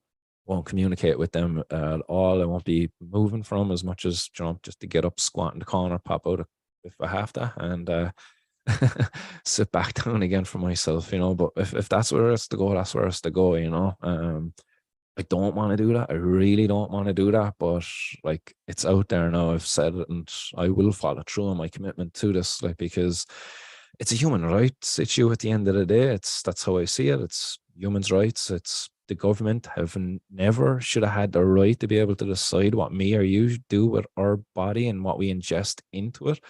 That's not a right of theirs, especially when it's not a harmful substance, especially when it's a very, very beneficial substance that's been used by humans for millennia, not just the last 100 years, like millennia, like thousands of years we've used it. I actually done a presentation at my the ethnobotany. I done a history of cannabis presentation, and I kind of came up with an idea that maybe early like hunter gatherers discovered cannabis through its potent aromas. They were attracted to its potent aromas. They found the seeds in it, very nutritious seeds, and they'd pick the seeds out of the flower. They would gather resin on their fingers while picking the seeds. They'd go back, they'd sit around the fire, eating the seeds. But what would happen, that the cannabis on the fingers might decarboxylate, and they might experience a slight intoxication then off of that. And from that, I think, is maybe how man might have discovered some of the discovery of this intoxicating effects of cannabis. That's kind of my little theory anyway. And then it became such an important plant that it was carried by those early discoverers. I believe it was over in Asia, going back to fucking like nearly 8,000 years ago, 8 to 6,000 years ago, I think, is some of the early discoveries there. But as soon as people were able to cultivate plants, it was certainly within the repertoire of plants that people were cultivating along the path of its discovery anyway, because of its importance, of its value, its richness, the nutrition of the seed, the medicinal properties of the flower, and the tremendous uses of the fiber, the clothes people wear, the paper that people were writing on. Cannabis was an incredibly valuable plant at the time. The seed was an incredibly valuable seed, and the flower incredibly valuable also. So yeah, it's got a huge history there. So for any government to think that they have a right to deny us that, they better just really take a step back, because that is not their right. That is not their place to be able to do that. Shouldn't be.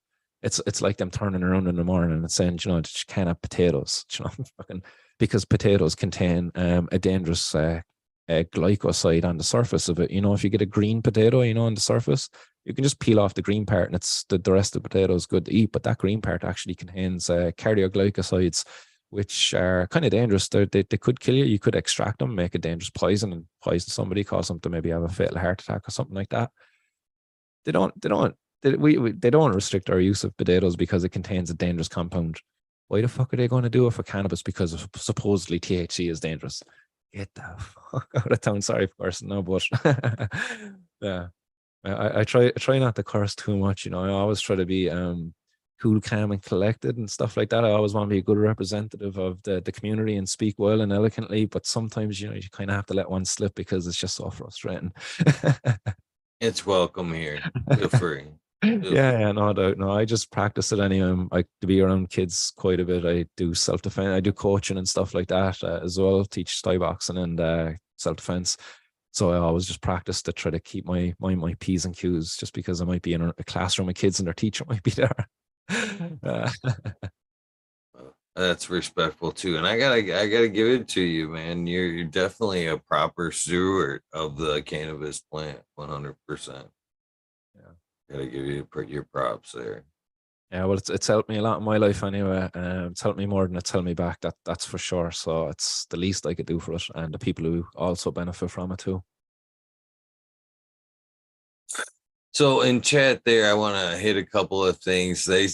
So somebody asked or kind of threw out there, did you walk into the police station and smoke the joint? No, I didn't want to break the indoor smoking laws in Ireland. I was quite selective of the laws I was breaking, so I said I wouldn't spark up the joint inside. But I was tempted to go in with a vaporizer and vape inside of there. But at the same time, I was like, nah, I didn't really want to give the cops my vaporizer because they would have seized it. So I didn't bother doing that. But yeah, no, just going in with the cannabis was enough. I went in with it. Did I go in with a joint? I did actually. I brought in the joint to Dungarvan. That's the one I got to 2 months for. But another time that when I'm up for on Tuesday, I actually got a gram of CBD flower. And on Valentine's Day, I said that a little bit of tongue in cheek. The idea of the protest was give flowers to the guards, to the cops. So I broke a gram of cannabis up into 10 individual little wraps of cannabis. And I brought a little cannabis plant too into the Garda station. And I said, look, this is a gift from me to you. I want to supply, and I use that word as well, supply, that I want to supply you with cannabis and a cannabis plant just as a gift on Valentine's Day. I'd like you to bring me to court and I want to make your job easy for you. And here I am.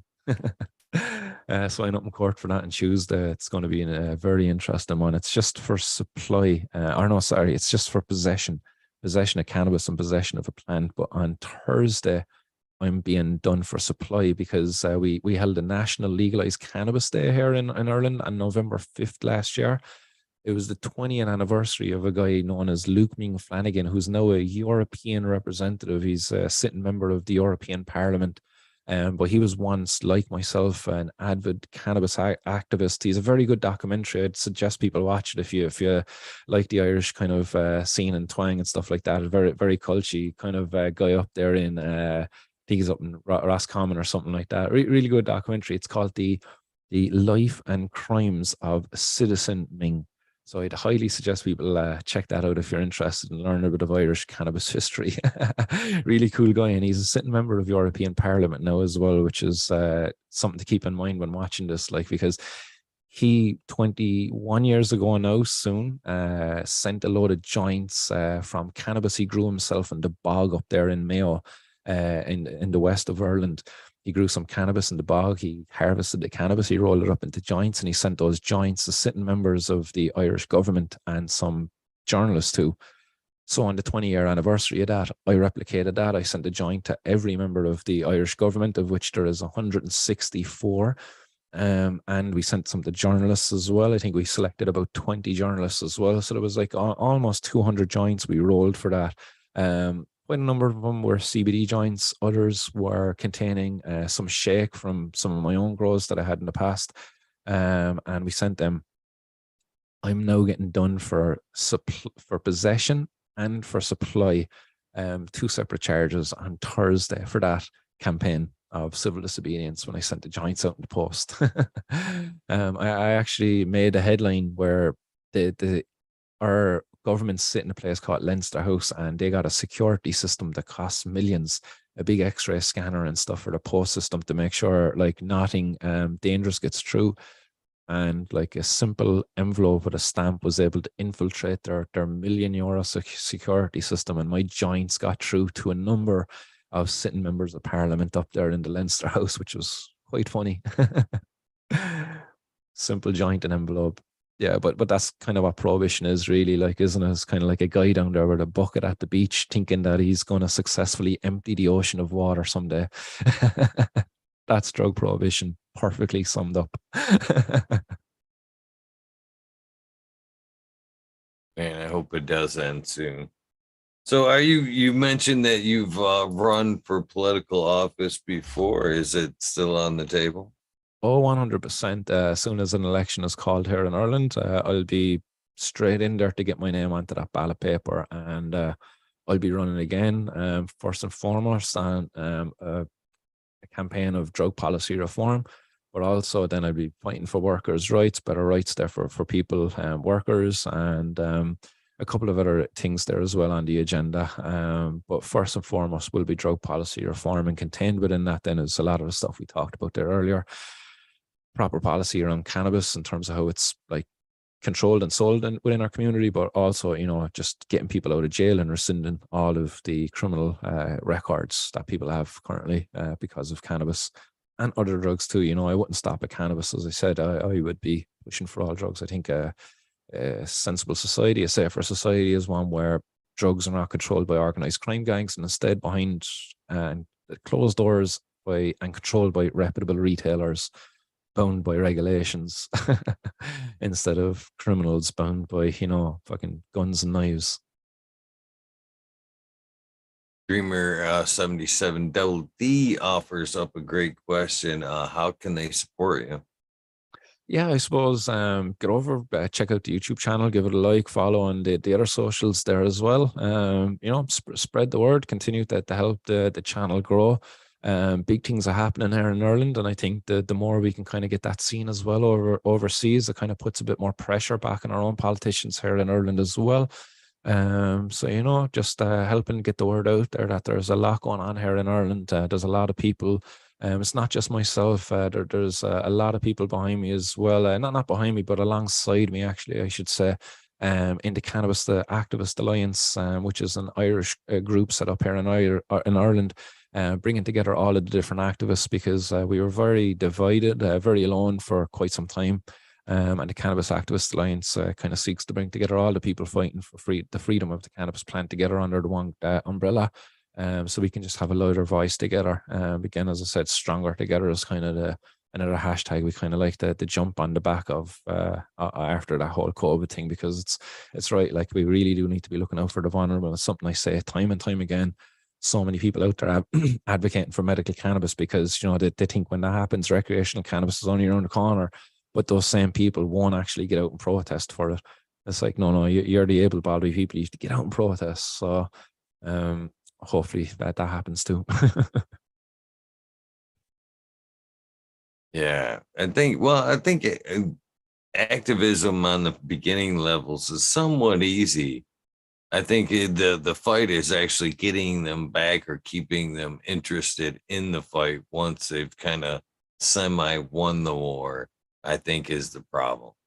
Yeah, that's a very fucking serious thing that happens as well in the cannabis community. The activist community is just burnout. People just get burnt out. Like, the ignorance of the policymakers, like hundreds of emails every year, just continuously getting no replies, or you get the automated reply, the robot reply from the secretary or the auto response, or whatever the case may be. And it's just so tiring and it's so wearing. So people just get burnt out as well. And yeah, it's like you get a small victory and you do tend to lose people there as well. So it is unfortunate, because I know, like, I speak with Martin O'Brien a lot. He's the owner of Foxworthy Farms over there in California. And he's been telling me kind of some of the struggles that he faces within the industry because of, like, the overregulation, the pressures that are being put on the small farmer, how some regulations are suiting, like, the big cannabis farmers coming in, the big names. Won't go mentioning any names, but he kind of talks about that and how the activists, the community that was once there, a lot of them are kind of either after getting old, passing away, or they're just after sick and tired of it. And the younger generation coming up, they don't seem to have the same vigor, the same fight, because it's kind of easy to get for them now, and they don't care if the small farmers are getting displaced out of it, that they can get access to legal weed now. The fight's over. But it's not really, is it? Still people in prison, still a lot to be done here on this front, and it's hard to keep people going. It's hard to keep people going, especially when you're getting little victories like that over there. Some people just kind of take it as, right, I'm done. Well, if we've anything as an example is, once it's legal, the fight is definitely not over. How it's controlled after the fact and who's in control is the biggest fight. It's almost bigger than the fight that we initiated it. Yeah. I think keeping proper control. Yeah, I think a very good saying is, like, regulate it like grapes, because, like, grapes, you can make wine out of grapes, but with cannabis, if you regulate cannabis like grapes, well, you can grow as much grapes as you want. Happy feck it is. You should be able to grow as much cannabis as you want as well. Happy days. And then where the regulations maybe coming in is like, again, what you were talking about a while ago about maybe the potency, the extracts and stuff like that. You could be maybe talking about something along those lines. But then I think that's maybe a lot different to alcohol and to wine brewing and stuff like that. Maybe the lines kind of they go off in different directions there at that point. But yeah, definitely regulate cannabis plant like grapes.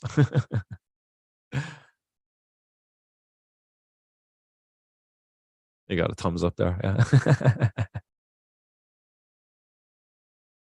I'm wondering that too. My hands were nowhere even fucking near the control. I'm like, what? What is the thumbs up? Well, Zoom liked what I was saying. I guess so. They're listening to you, my friend. They're listening. That's a scary thing all in itself, right there. Technology kind of listen to you and then replying back to you as such in subtle little ways and shit. It's can be scary. Yeah, definitely. Like privacy is slowly becoming a thing of the past, really. Like we've got very little privacy. We're affording more and more intrusion into our lives, intrusion into the aspects and privacy of our lives that shouldn't be intruded upon. Like a big issue over here right now at the moment, I suppose this is relevant to cannabis growing, is they're installing what are known as smart meters now for electricity. And these meters now can almost, like, I'm pretty sure they can tell how much is being drawn from each individual socket across your house and for how long it's been drawn, so pretty much, oh yeah, he's got 600 watts going there. But I suppose in the up, just thinking of it now, my computer that I'm running here actually is a 600-watt thing, but I don't know, is it drawn 600 watts the whole time? Who knows? But still, they have this intrusion is coming into our home now on that level, like that they're able to monitor that. And under a model of prohibition, that's a scary thought, because there's many people, many patients currently illegally growing cannabis themselves, and they're kind of almost forcing these upon some people. If you're living in say a council home, the council are making people get it. Like a council home is basically a public home owned by the government, rented out to people through the city and county councils, and they're forcing those people to get these smart meters. Again, that's a very scary thing. You don't have this privacy. To talk about a cashless society, that's kind of all part and parcel of it as well. People don't kind of see it. They're all talk about cashless society, but it's like the fucking government know when you're charging your phone and how long you're charging it for. They know when your battery, like the government, sorry, not the government, your electricity company, in partnership probably with your government, can probably tell when your battery needs to be, replaced on your phone, because you're charging it too often now. You're Oh, draining no. resources. Because we're talking about any energy rationing over here now and stuff like this, and like they were telling people not to use the electricity. You try to reduce their use of electricity between the hours of 5 and 7 because they don't want to put too much pressure on the grid. Talk about rationing fuel and only allowing people like essential service, essential staff. Going back to this whole COVID mentality. When people were allowed freedom to travel if they were like essential workers, they were talking about doing something similar with fuel, like fuel rationing. You could only buy fuel, or you were only allowed a certain amount of fuel if you were an essential worker. Scary times we're kind of heading into, and how much control the government has over different aspects of our lives. Oh, 100%. 100%. As far as like them, watching on or the smart meters in your homes, the more they can tell by hertz the draw of the appliance. That's before technology and smart meters ever hit it, kind of. But now that we're buying more and more things that tie into the Internet of Things, yeah, the control and what they know you're using. They've in not too long, you'll see legislation allowing them to turn your appliances on and off during those times, or they'll get to know you and they'll be like, oh, you're obviously not home or sleeping between these hours, so we've learned to shut your refrigerator off from them hours since you're not going to be around, shit like that. And not only that is the amount of the frequency being put off them meters. Them things are been they're made to be read from a distance. They're up shooting up to a satellite or something's reading them, and that in itself is very harmful to the people in the house as well. And as far as like your battery and stuff, you try to talk about your phone. There's apps. These are social media apps are backdooring the little things you do with your phone. How long your finger hovers over whatever it is, what you're using, how long your conversations are, what they mean. That's all being backdoored and told on through your use, who you let in your phone. So yeah, times are scary, my friend. 100%. Definitely for the people out there, is not many places are safe. It's not safe from social media. You're not safe from big pharma. You're not safe from your own government. It's like fucking, it's very hard to know you can trust. It's the way society is going at the moment over here now. At the moment, we've got a big influx of people from Ukraine. Like certain villages in Ireland have had like their population almost doubled overnight.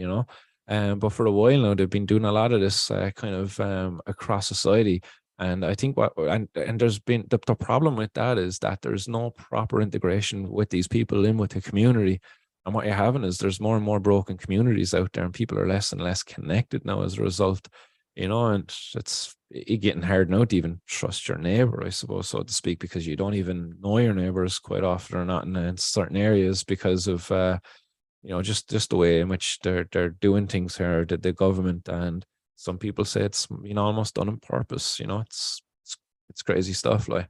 But yeah, it's mad to think that you can't trust your government, you can't trust fucking farmers, you can't trust your doctors. Who the fuck can you trust anyway? You just have to do your own homework, ask enough questions, make your own decisions for yourself. I think that's the only thing we can do. And for me, I've done that to the point, and that's why I'm here talking to you now and fighting the fight I'm fighting now, is because I refuse to take the mainstream narrative. I asked enough questions, I got enough answers, I made my own decisions, and it's a human rights issue. That's my decision.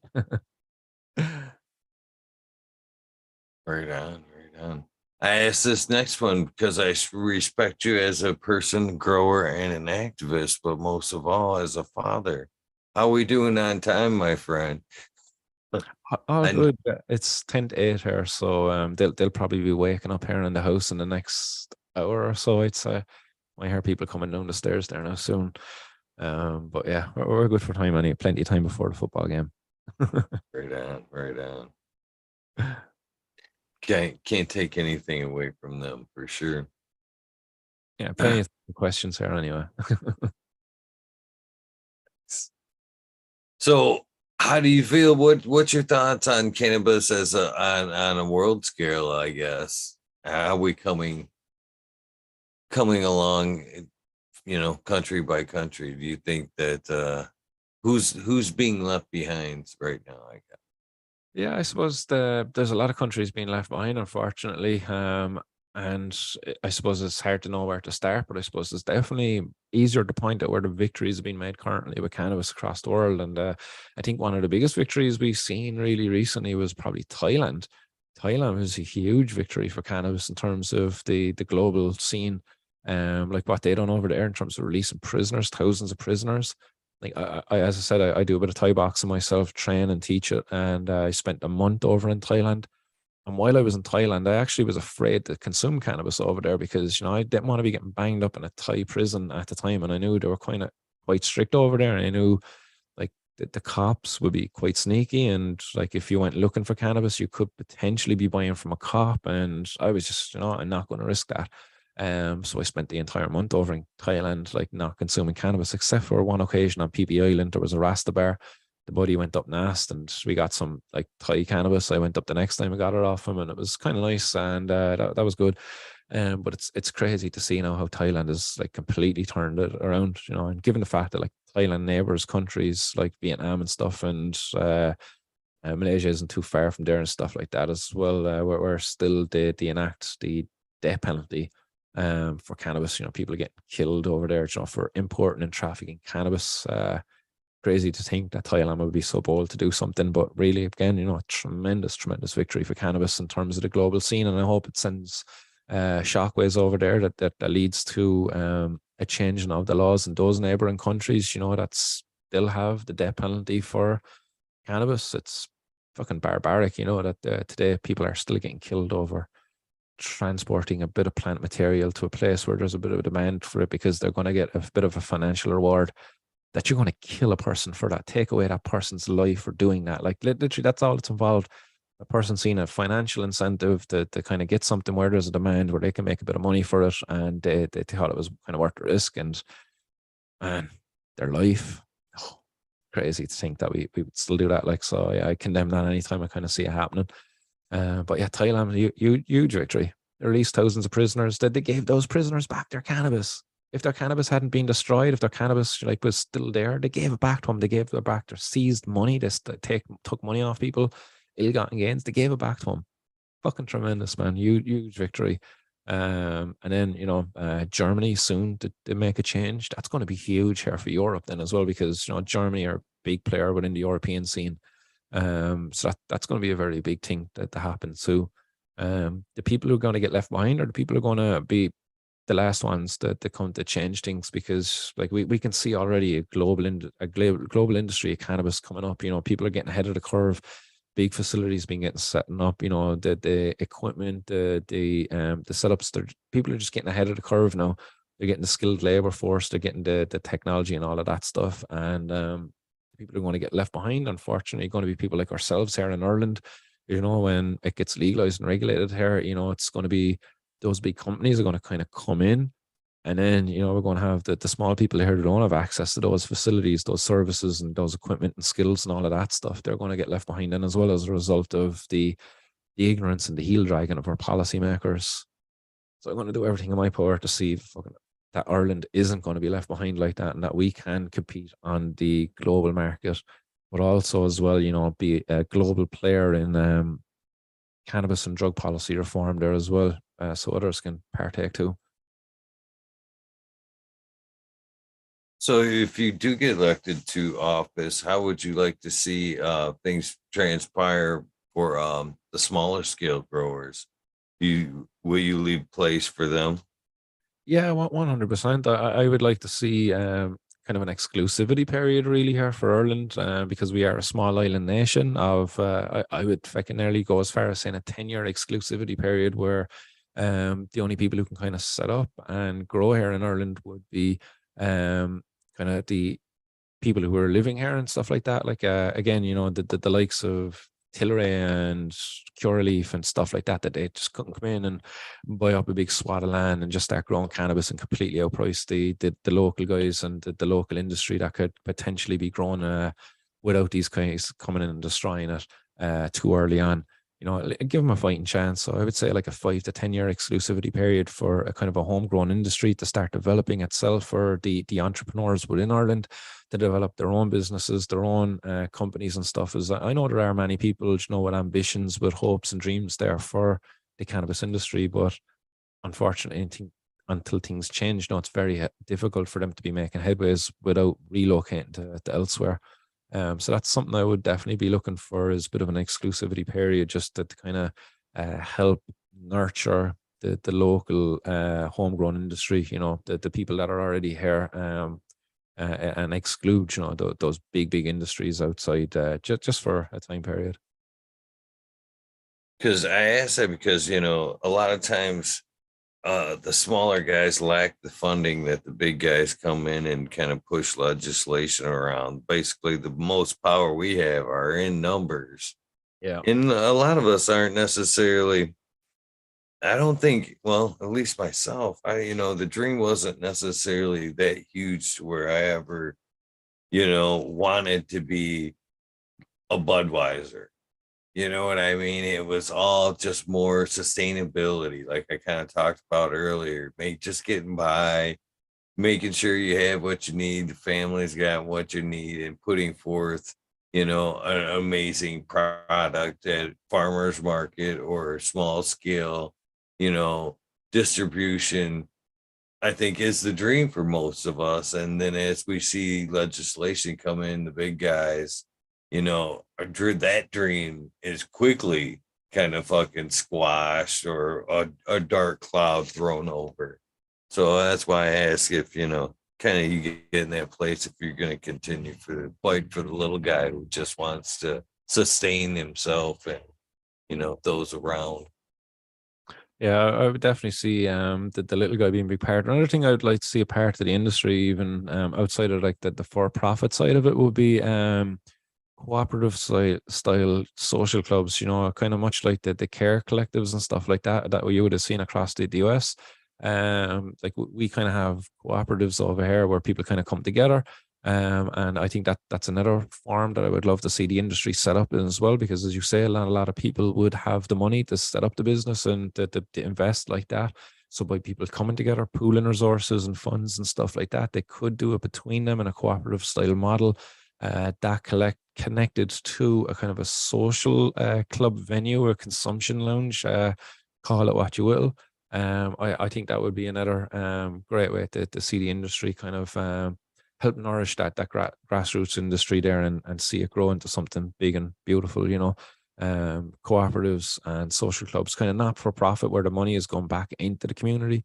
You go buy your cannabis, not only you're paying for the grower's wage and the people who are catering for the social club, the cannabis consumption lounge venue, but any extra profits there are going back into the improving the venue, improving the grow, getting a new dab rig or whatever the case may be, new inputs there for the community that's going to be of a benefit to everybody, and not just the bottom line for some person's bank account and profits at the end of the year. I think that's another great way as well for cannabis.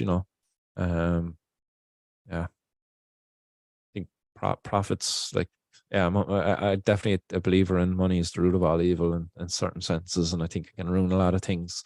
Much like it's ruined healthcare, I think it can also ruin the cannabis industry. Money, it's currently doing it. I think you see it over in California. The wholesale price of cannabis that's just falling, and it's very hard now for small growers to turn a profit when the wholesale price is just going down. It's going down because big growers are just growing so much cannabis they can afford to sell it cheaper. And I hate to see that happening here in Ireland. Really would. So Dr. Buzz Lightyear Acetone in chat would like to know what strains are popular or up and coming in Ireland. Stardog. Stardog is a hugely popular one here, like just because it's just a big commercial variety. It's been grown by like some big organized crime group out there, and they're importing it into Ireland on another level. So it's a very, very common strain over here, Stardog. Um, yeah, before that, like haze and is another kind of common one. Amnesia haze. They would say haze variety, but it could probably be any haze variety. Once it's just giving you that hazy note, then they'll just call it amnesia haze. Which it could be anything. It could be any kind of haze. They're probably two of the most popular ones here, I would imagine. And you never know what you're getting. Like the most popular strain is, do you want it or not? That's the most popular strain here. If you don't want to fuck off. Straight up, that's the dealer. It's like, what do you mean? What strain is it? Like, go away, don't be annoying me. Yeah, that's customer service under prohibition. Yeah, I could relate to that for sure. So are there some native breeders that you can shoot off top of your head? Who's doing some good work as far as pushing the plan along over there? There's one good guy on YouTube called Greenbeard. He has a YouTube channel called Greenbeard Grows. And he's really pushing the envelope. In fairness, the guy has a lot to lose in terms of like he's a really good job. He has a business of his own, and he could lose it if he was to be, exposed. He does it behind like a mask, I suppose. It's like a computer generated little thing he puts over his face as when he's on the video, but he uses his own voice. He talks away. But yeah, he's a good up on YouTube. He does some good work there in terms of getting recognition for the plant, pushing it, and educating people on how to grow it. He's done a series of micro grows there recently, where he's just doing a seed from start to finish from 12-12 in like small pots and stuff like that. Just doing a lot of plants, just micro grows, just showing people what they could do in a small space. I think was the idea behind that. But yeah, he's got a I good YouTube guess channel. I guess that's a good answer, but more what I was looking for as far as like breeders or strains being created over He actually is a person who come up with a strain. He got some seeds off of a guy, Twisted. He's over in the UK. Twisted came up with a strain. It was a jungle wreck. Jung was it? It's jungle OG crossed with some train wreck, I think, or something along those lines. And that became jungle wreck. So GB got it, and he got Jungle Wreck, and he crossed it with Bubba Kush, and then it became oh yeah, that's what it was. It was there was Black Hole in there, but the strain he developed anyway by crossing it back with the Bubba's Kush became known as Bubba's Wrecked Hole because of the Jungle Wreck. And there was like OG Kush crossed with Black Hole, I think was the name of the strain. That's what it was. OG Kush crossed with Black Hole. And there was the Jungle Wreck. So it became Bubba's Wrecked Hole. Bubba Kush, not OG Kush, Bubba Kush, Bubba's Wrecked Hole. So he developed that. That was kind of maybe, I don't know, was it a bit of an accidental thing that came about, but he distributed those seeds at a protest here in Ireland last year, this year actually in the Phoenix Park, and a number of people grew those strains out. I actually grew one that finished there not too long ago, a little micro grow, tiny little pot, just threw it in 12 under a 600 watt in the corner of the plant. The tent, I got like 3 or 4 grams off it, but it was very tasty. In fairness, like even for a tiny neglected little plant, it still was very terpy. Had a very sweet taste to it. But that was by Greenbeard. Bubba's Wrecked Hole was the name of it anyway. And in fairness, like just to give props to the guy is as a husband. So it was kind of very funny that he came up with it like that, because there was a bit of a tongue in cheek. It was like, oh yeah, he wrecked Bubba's hole, all right. So, yeah. Yeah, Greenbird's a legend. Have to give a shout out to Greenbird. So definitely check out his YouTube channel. It's one worth checking out. In terms of other breeders, then there is no other breeders then that I could really talk about here in Ireland, because it's just such an exclusive scene. People are just so elusive, I suppose. Really, they don't want to be seen. They don't want to be known. And if there's anybody breeding out there, they're probably just keeping it to themselves. But I don't think there's anybody doing it at a level that would get you really good results over here. You know, it's just kind of potluck, really. I think if anybody is breeding over here, they're just kind of working with small numbers, mixing a few things, hoping for the best. And yeah, but there is good ones in the UK. There's some guys over there doing good work in the UK as well. But as I said, I hope someday, maybe once the laws change here, I'll be able to work with the numbers required, and I can start chasing one then, and we'll come up with some nice strains. that in itself would be pretty cool. I can't think of, a politician right off the top of my head that would, have their own cannabis strain or breeding. I think seeing a government official that was doing some breeding, I think would be pretty fucking amazing. I'd vote for that. I would totally vote for that. I honestly would. Yeah. No, I was quite happy when I ran, actually. Like I didn't get eliminated in the first count. Like over here in our elections, they do counts, and like one person gets eliminated each time, or if you don't meet a certain quota and stuff. I didn't get eliminated the first count. I survived to the second count. I was fucking well chuffed. I got 291 first preference votes, which was more than what another guy who ran, and he was not a newcomer. He ran, and he ran for like a reputable party, to the Workers' Party, and like not trying to shit in the guy or anything, like, but I was just like bigging up myself. But I beat him. I was delighted. I was well chuffed that I didn't get eliminated. I was going out there fully expecting, to get like 20, 30 votes, my friends and family, whoever went out to vote for me that day, but to get 291, it was a real fucking show of support there for me anyway. Like, whatever what naysayers might say and say, oh, you lost, you still got eliminated, second count 291, I was blown away. I was like, that means 291 people went out to the ballot box and put number one next to my name. Number one next to my name. I was just like, man, that's something else. And like, my campaign was a very short campaign. The election was called. I put my name forward, and I was out there trying to interact as much as I can. I had a 2-week period to make as much noise as I can for myself. In that 2-week period, I got 291 votes. I had no podcast or anything like that before. I had no public profile or anything before that. just started it all from scratch. And I was well proud of myself, to be fair. And still to this day, I'm delighted. As you can see, big smile. And hopefully next time I might add a zero onto the end of that, and maybe even a second zero. I get 20,000 votes. Oh, I mean, what is the penalty for seed distribution over there? No penalty. Yeah, None. no penalty at all. The seeds are completely legal. You can have as much seed as you want of cannabis to buy, sell, store. No issues at all. We wouldn't be doing what like happened to man Mark Emery, and he got extradited from the US over fucking or extradited from Canada over important seeds. That's mad, because certain states have laws over importing seeds, and they were able to extradite him then from Canada over it.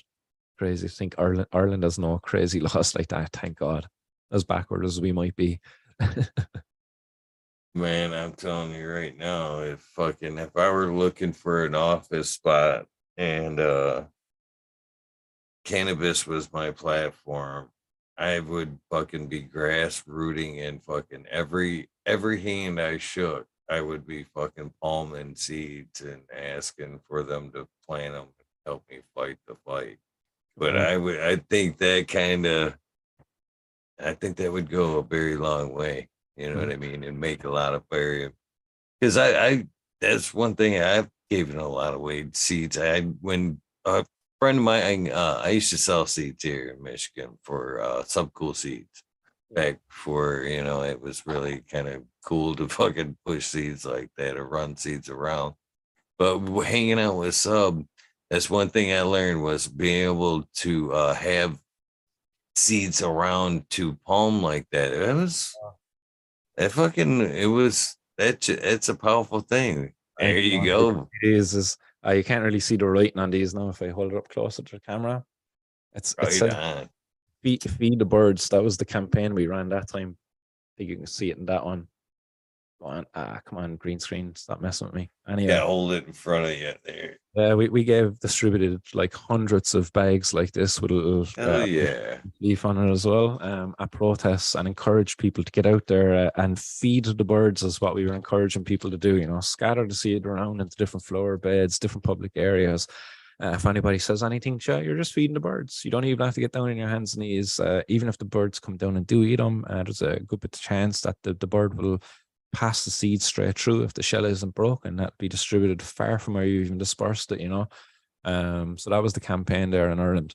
Some people will say they're responsible because, oh, well, the growers now, all their crops are going to be getting seed. It's like, guys, come on, stop being so fucking dramatic. In fairness, one plant is not going to be, unless it's right next door to your crop, like in fairness, like one wild hemp plant is not going to be pollinating an entire person's crop. Because I got a bit of stick for doing that in the city. Some of the plants I planted were male plants, unwanted plants from the garden. And the guys were like, oh, that's so thoughtless. You're going to seed the local growers' plants and stuff. And he's like, in fairness now, like, the plants, if they were to seed them, like, they'd want to be really right next to them. I disagree, man. I said it once and I'll say it again. Proper steward for the plant. So, my friend, I dig it, man. Pretty awesome. Nice one, man. Just pushing the envelope, man. As I say, that in the fight for freedom, going back 100 years ago, 200 years ago, people often had to pick up, a weapon and walk out the door, and they weren't sure if they were going to come back, in their battle for their freedom. Today, all we're asking people to do is pick up some seeds, get a bit of dirt, and make magic happen that way. Like that. That's the most powerful form of protest we can all engage in together. And nobody has to die as a result of it. Nobody has to walk out the door unsure if they're going to come back or come back alive anyway. At least you might not come back if you have to go to prison for a period, but you will come back alive eventually. But yeah, it's not a huge ask of people, and it's a real shame that there's not more people out there up in arms about this, because we would have had the laws changed a long time ago if the people who supported this actually just came out. It's just the stigma was so powerful. The division there between people was so powerful. We didn't have the power of the internet, all those years ago too, when these laws were being perpetuated and being grown up into the Goliath that they are today. So it was different times now, but we do have all that stuff now. So there's nothing should be stopping us from overcoming these things, because and to get together we are stronger, and a united people like is stronger than any fucking government, because as they say, the power of the people is stronger than the people in power. And we have to remember that. Like, we really have to remember that. Like, that's how laws were always changed in the past, was the power of the people. We kind of got a bit lazy these days, a bit complacent. Comforts and convenience, it's a bit to our own demise. But we kind of have to just get outside of our fucking comfort zone a little bit, and make a little bit of noise, shout legalize cannabis, and free the cannabis prisoners, whatever it needs to be in your state, your area. Get out there and fight for it, because every person who gets out there and do it just makes the battle that little bit easier to win. So yeah, hopefully more people, after seeing this, will get a bit inspired over there in the US, just to get out there and do a little bit more for the people who are still being held back by this, the federal cannabis prisoners, the state cannabis prisoners in the place where it's still illegal. United, guys, we see United front. It's a global effort now at this stage. As I say, President Biden's recent statement, that's going to be a tool in my arsenal over here in Ireland. And likewise, guys, be free to use anything I'm doing over here as a tool for your argument over there, as an inspiration for any of your own battles. I hope it does inspire people to get out there and speak out more, and engage more. Yeah, and not even just with cannabis, in any aspect in society. If you think there's an area that can be improved, don't say nothing and hope somebody else improves it. Like, just be the change. Be the change you want to see. For fear of never seeing that change happen.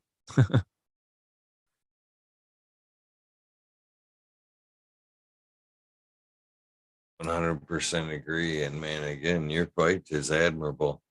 The fight you're throwing up forth, man, it is. It's very respectful. Mio Flower was the one that kind of suggested, this guy is he said, yeah, this guy is very knowledgeable, and he's Actually, just thinking, I have some of Mio Flower's flower here. It was called It's Fire, I think. I think that was Mio Flowers. I met him up in Dublin there recently, and I believe it was Mio Flower anyhow. And he gave me some lovely cannabis flower. It was called It's Fire. I have a little bit there still in the kitchen, but I should have brought it in actually. It was delicious. Organically grown is what he said. well, he did not disappoint. I just want to throw out thank you for the referral there, because I enjoy meeting the people in cannabis, and especially one that are putting forth the fight that you are. It is, man. It's very respectful. I think it. Yeah, no, I appreciate it. Look, I don't do it for praise. I just do it for the desire and the want to see change happen here. The praise and the making a name for myself, all that kind of stuff is just secondary to it. Like, but the most important thing about what it is I do is that the message that it carries with it, and that's the prohibition of cannabis is wrong, like, and needs to be undone.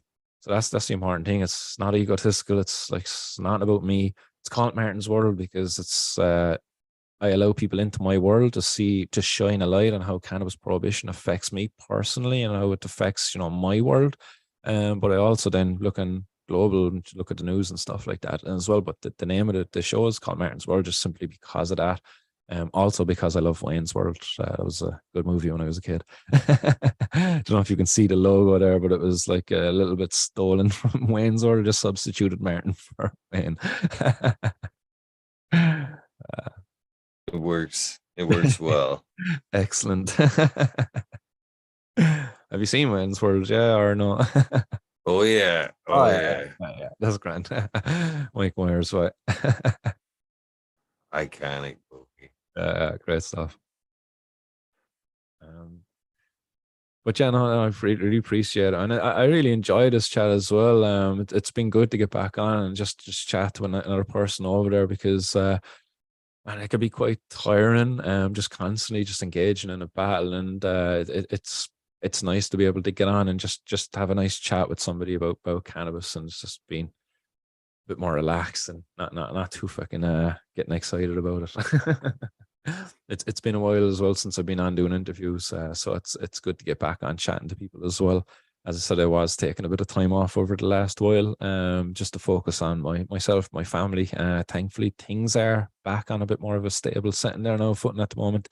So I'm hoping definitely to be up in the content output there myself. So if you do get over there and subscribe to the Martin's World social media outlets, you will expect to be seeing a bit more content for myself coming out there soon. Yeah, that's pretty important. I actually heard another show.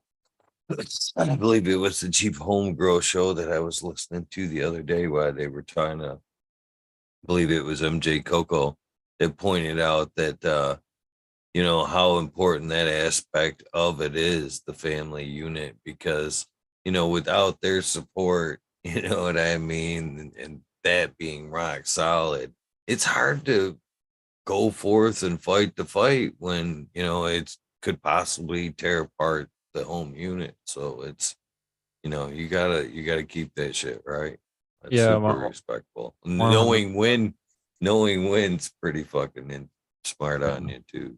Yeah, no, definitely. I think there's not more important to me than my family. And I think that my family are central to this fight as well for me, because for me to be the best family man I can be, I need this law lifted in order for me to be able just to freely access this plant and just to get back to living my life. Because like this plant, like while as valuable and as big and as important as it is, it's only a tiny like importance in my life. Like the most important thing to me is my kids, my family, really. Like the plant became secondary. Like I know I've got Martin's World and I do a lot of campaigning around it, but that's because I want to be free to live and enjoy life with my family and not be labeled a criminal, have my ability to get a job tarnished, my ability to travel over to say the US and go to say somewhere like Florida to do Orlando with the family. That's now, much more difficult because I have to go up to the US Embassy, send off an application to Homeland Security that can take a minimum of 6 months for that application to be processed. And then there's more interviews after that then as well. It's a bit of a tough one to go, and there's no guarantee that I would get in. And given the fact that I have a number of active cases, I suppose, against me for cannabis and all of that stuff as well. But yeah, I look forward to watch what the future has to hold. Anyway, I'm very optimistic about what it has to hold for the cannabis community. I do think the oppression that we've been under for so long is definitely going to be lifted. But as you say, the battle is still not over. Even at that point, I still think, John, that there is going to be a bit of a way to go yet. I just wanted to reiterate the show that I quoted that from, because I feel super asinine about misquoting that, because it was somebody that I met in the cannabis community that I fucking hold very near and dear. Was my good friend Smiley was on the Future Cannabis Project the other day, and he was talking with Leighton Morrison, and Leighton asked him the same kind of question, telling him, giving him as much as props as I'm giving you, because Yeah. it is, you know, yeah, I can't believe I fucked that up with Smiley, especially Watson. I love you, Smiley, man. Sorry for fucking I'm that sure he'll up. forgive you, man. Yeah. As much as that, I say that too, man. As important as the family unit is and everything else, man. Another thing I think is very important about what we do and how we do it is being grateful, gratitude. Now, you always, never missing that opportunity.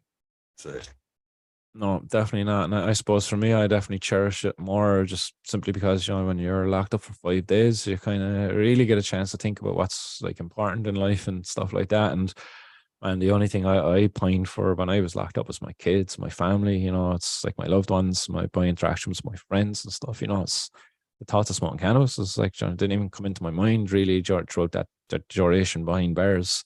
Although, yeah, definitely a pint. So I would have thought, like, yeah, it would have been nice to have a bit of cannabis here now because I'm getting a bit worked up. But yeah, no, it was like, it was always kind of at the back of my mind, the forefront was always going to be the family, friends. It's the most important thing really to us. And it's a really shame, that that's pretty much what prohibition is doing to us. It's using that against us. It's using your love and your desire for your family or friends, your want to be with them and live in society with them against you in order to control and manipulate your decision to use a substance like, say, cannabis or others for whatever reasons. What cannabis we're talking about now.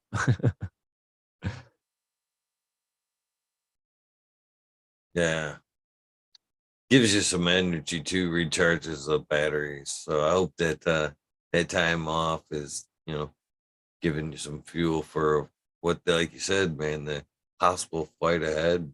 Yeah. And I just want to throw that out there too, man. If you guys are listening, I know a lot of people do in the Ireland, in that area, man. If you're grateful for what this man's doing, man, just get out there and vote. When it's time to vote, you got to support each other. You know what I mean? So, Yeah, 100%. We're all in this together, and victory for us, victory for all of us. And that this isn't like my battle. This is our battle. It's all of our battles. I might be the one out there, like some people say, leading it here in Ireland, like, but that's just because nobody's trying to get up and to be the leader of it. Like, I just decided one day, enough is enough, and I just started acting. I didn't even realize I was after becoming a leader in a movement, and until kind of people kept pointing it out to me, and I was like, "No, I'm not. No, I'm not. No." And I was like, "Oh shit, I kind of actually am." Fuck. I was talking with a radio presenter here, a local radio presenter, yesterday for an interview to do a pre-record because I wasn't available to do it live with him. And when he went to ring me, he got my number off of the helper, the assistant of the show, and he said he had written down a piece of paper, and he went dialing it into his phone. And you know how when you dial in a number, and if you have a number saved, it'll come up and it'll show you the contact name. And as he was dialing in, it was like he said, "Up pops Martin Cannabis Condon." He had me saved as that in his phone, and he's like, "You must be doing something right anyway if I you saved here in my phone as Martin Cannabis Condon." He's like, "Because I don't just save anybody's number on my phone." So yeah, if I can have definitely becoming a bit of a household name for cannabis here in Ireland, like, but it wasn't something I intended. It's just something that kind of happened as a result of everything I've been doing. well, I can appreciate from what I've gathered so far, man. It's I, just I'd be the going down. best.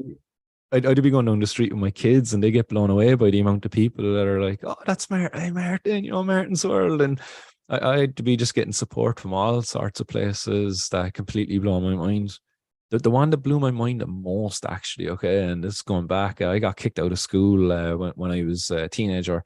My motorbike got robbed, and I wanted to find the guy who robbed my bike. So I went on the bunk from school. I like didn't go to school, and I got kicked out of school for that.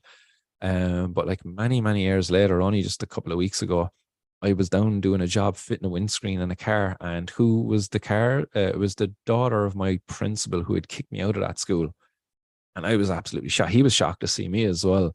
But I got out, said hello to him and whatever, and just kind of was just about to get chatting with him. And he said, "Look, I just have to stop you." And he goes, "I seen some of the stuff you've been doing online and everything you're doing." And he has to say, "Martin, I'm extremely proud to know." He goes, "It's a very hard thing you're out there doing."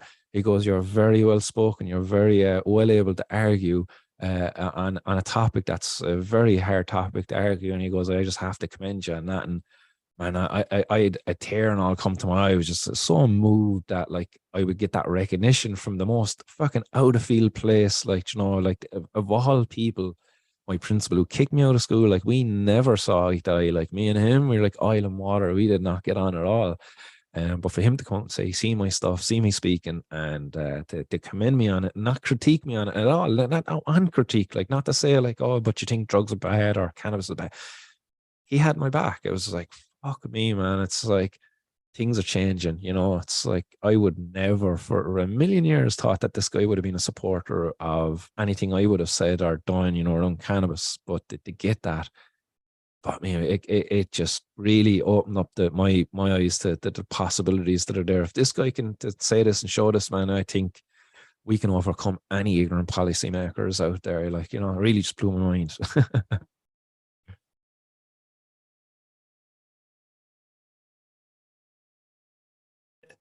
I really appreciate the fact that it's just not the activism, but it seems to be ballsy activism. Mhm. It's just not necessarily, yeah, yeah, yeah, go fight the fight, but definitely putting money where the mouth. Yeah.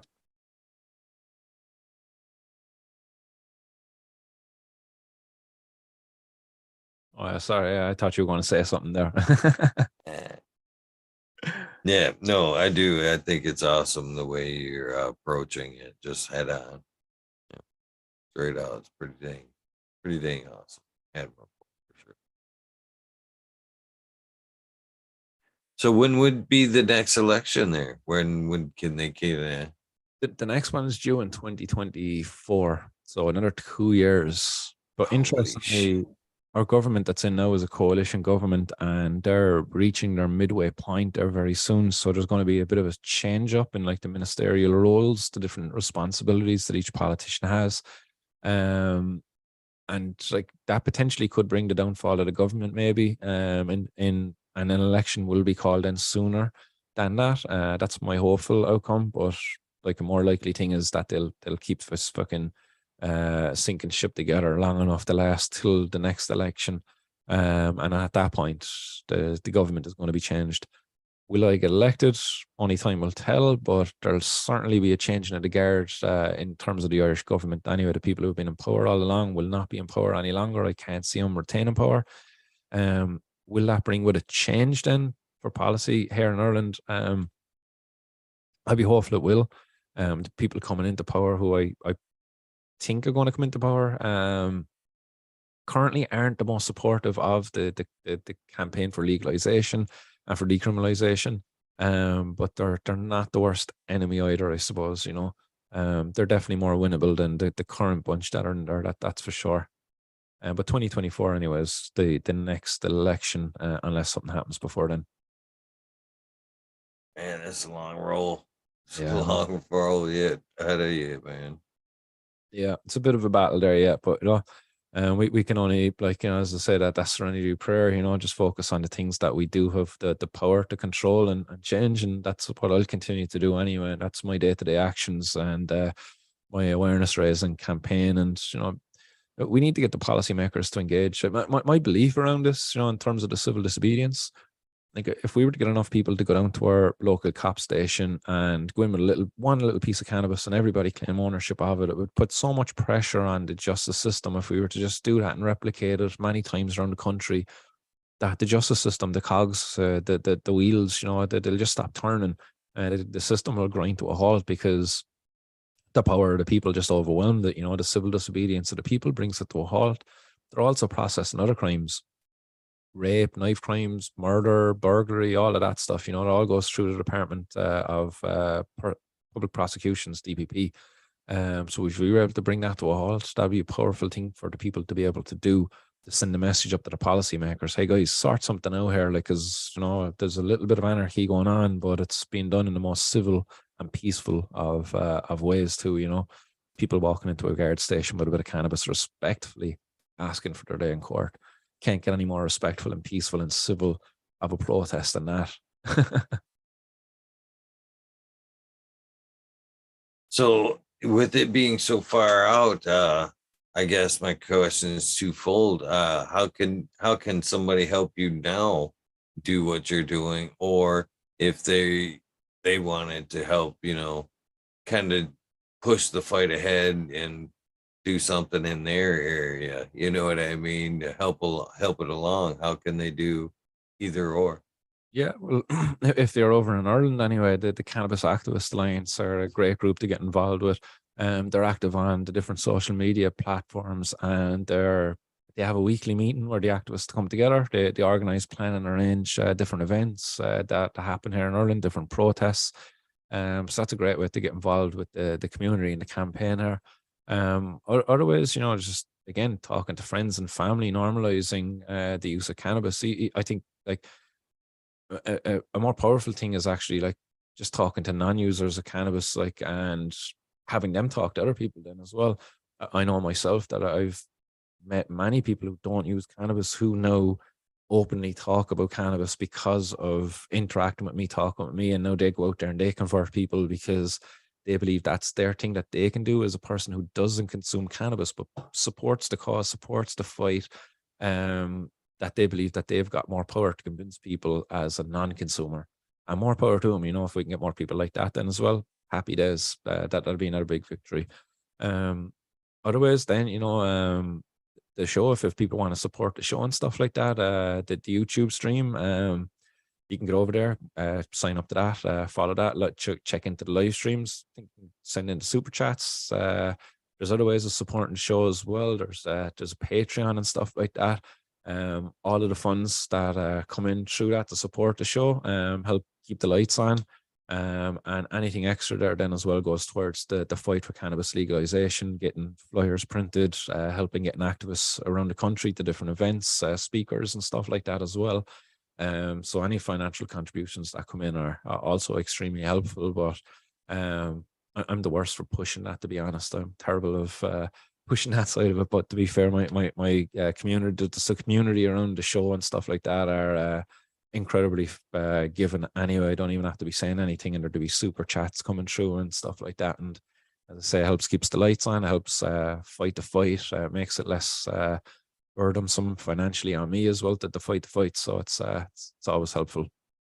But supports, likes, comments, more views, more eyes, more people talking about it. Happy days. It's all support as well. Stu Moo in chat is asking, do you ever come north for any events? Up to Northern Ireland, I haven't actually. I haven't been up to the north of Ireland yet, but I do intend to get up there quite soon. I know there's a big secret sesh going on up there in the north of Ireland tomorrow. I think actually the 16th. I don't have a ticket for it. I don't have an invite for it. I'm going to be working tomorrow night, unfortunately.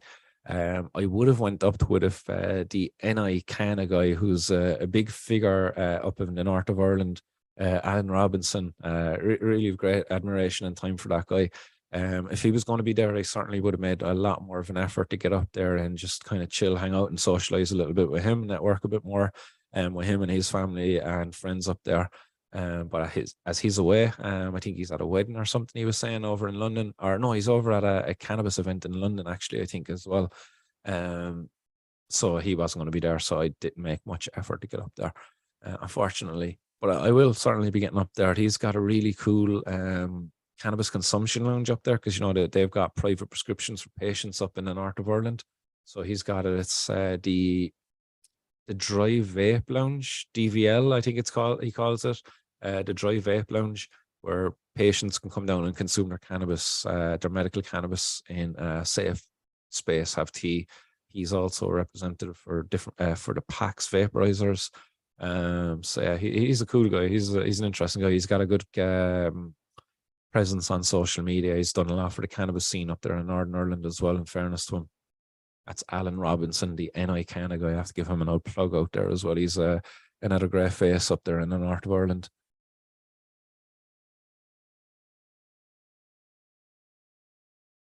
Yeah, it takes. Yeah, sorry, I takes just a village. do in the comments there as well. He says, hit up Hemp and he runs the events. I actually know the organizer of the event. I won't go naming names, but yeah, I could have messaged him as well for the ticket. But as I said, I ended up having to take on a night's work. Just got to prepare for Christmas. But I'll certainly be intending to get up the north anyway to do a bit of campaigning with Alan soon. And if you're around, Stu, I'd be more than happy to meet up with yourself as well and have a chat and an old cup of tea. That's one thing. This may be a small project for me, but I can't. I've always been very, very, very fucking blown away at the reach this thing has. You know what I mean? It is a world thing. Yeah. For sure. And there's some great cannabis content out there now today. It's there's just so much to choose from. It's great. If 420 Good Eats is another good YouTube channel that I've been following for a while. He does some really nice stuff out there with edibles, good instructional videos. Future Cannabis Project as well. That's another one that I've been following for a while. They put out some great content there as well. There's so fucking many, really. There's so much to choose from. We're spoiled. It's mad to think, there's so much content out there for such an oppressed community. So much evidence that look, we're not to be afraid of, and yet society fears us. Right on. Which I guess they just for content purposes, we're gonna talk about it at some point anyway. Might as well talk about it now. I don't know, basically you probably maybe as new to me as I am to you. And I gotta tell you, pleasure meeting you, by the way. Yes. You know, even from one podcaster to another, I find that, I can already see what you do has a lot of validity to it. And, I hope my subscribers reach out, you know, check what you're doing out. It honestly seems like you're doing some quality work over there.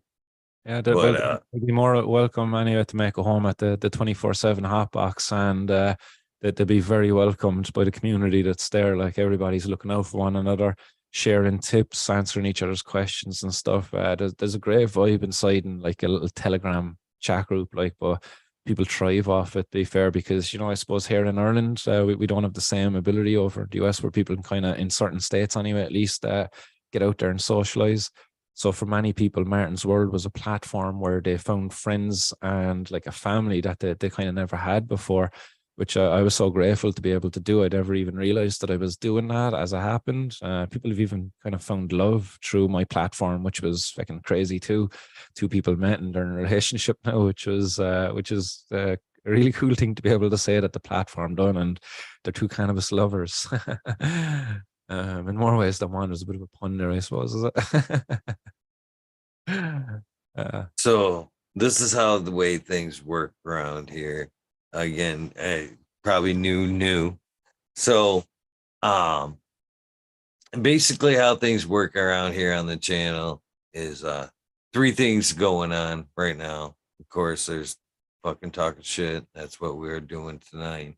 And that kind of opens up the gate to my world, I guess, or the weed nerd world. So basically there's the weed nerd world, and of course the organics takeover with Mr. Smiley there, who I kind of shouted out earlier. And so basically there's this, and then the weed nerd world. So since you've done this, the Zoom link that I've sent you tonight is always good, brother. You know what I mean? That's what we call the weed nerd world. That's the second part. We also have a world over here. And Excellent. now you're more than welcome to come and hang out in ours anytime you'd like. So Love it. that Zoom link, like I said, is always good for anytime you see Monday nights is a weed nerd world here. It kicks off at 2 a.m. and runs to at least 4:20. Sometimes, man, they go a little bit longer. So you're more than welcome to come hang out, talk about what we're talking about, just blow off some steam, whatever. Sometimes you have to do what you got to do, but it's cool to do it with some fucking amazing people. And it's kind of that's one of the things I touched on, man. I really, really blew me away to as I reached out to these people. And any one given night, man, it can be a world thing, man.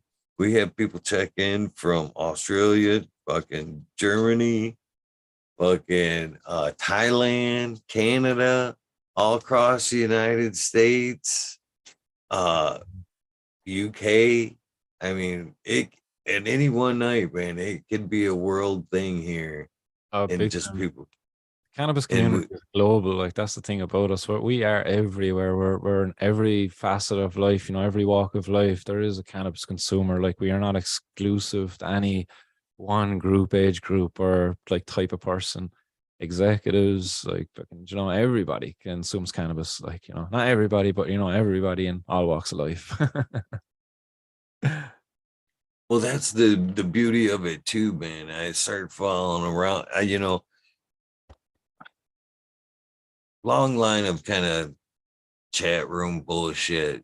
But when you did it back then, you Birdie Bunch had a lot of anonymity, and Yeah. you didn't show your face. You didn't fucking talk about what you did during 9 to 5s and shit like that. But now, through these events, through this kind of shit, people are proudly raising their hand, showing their face, and talking about.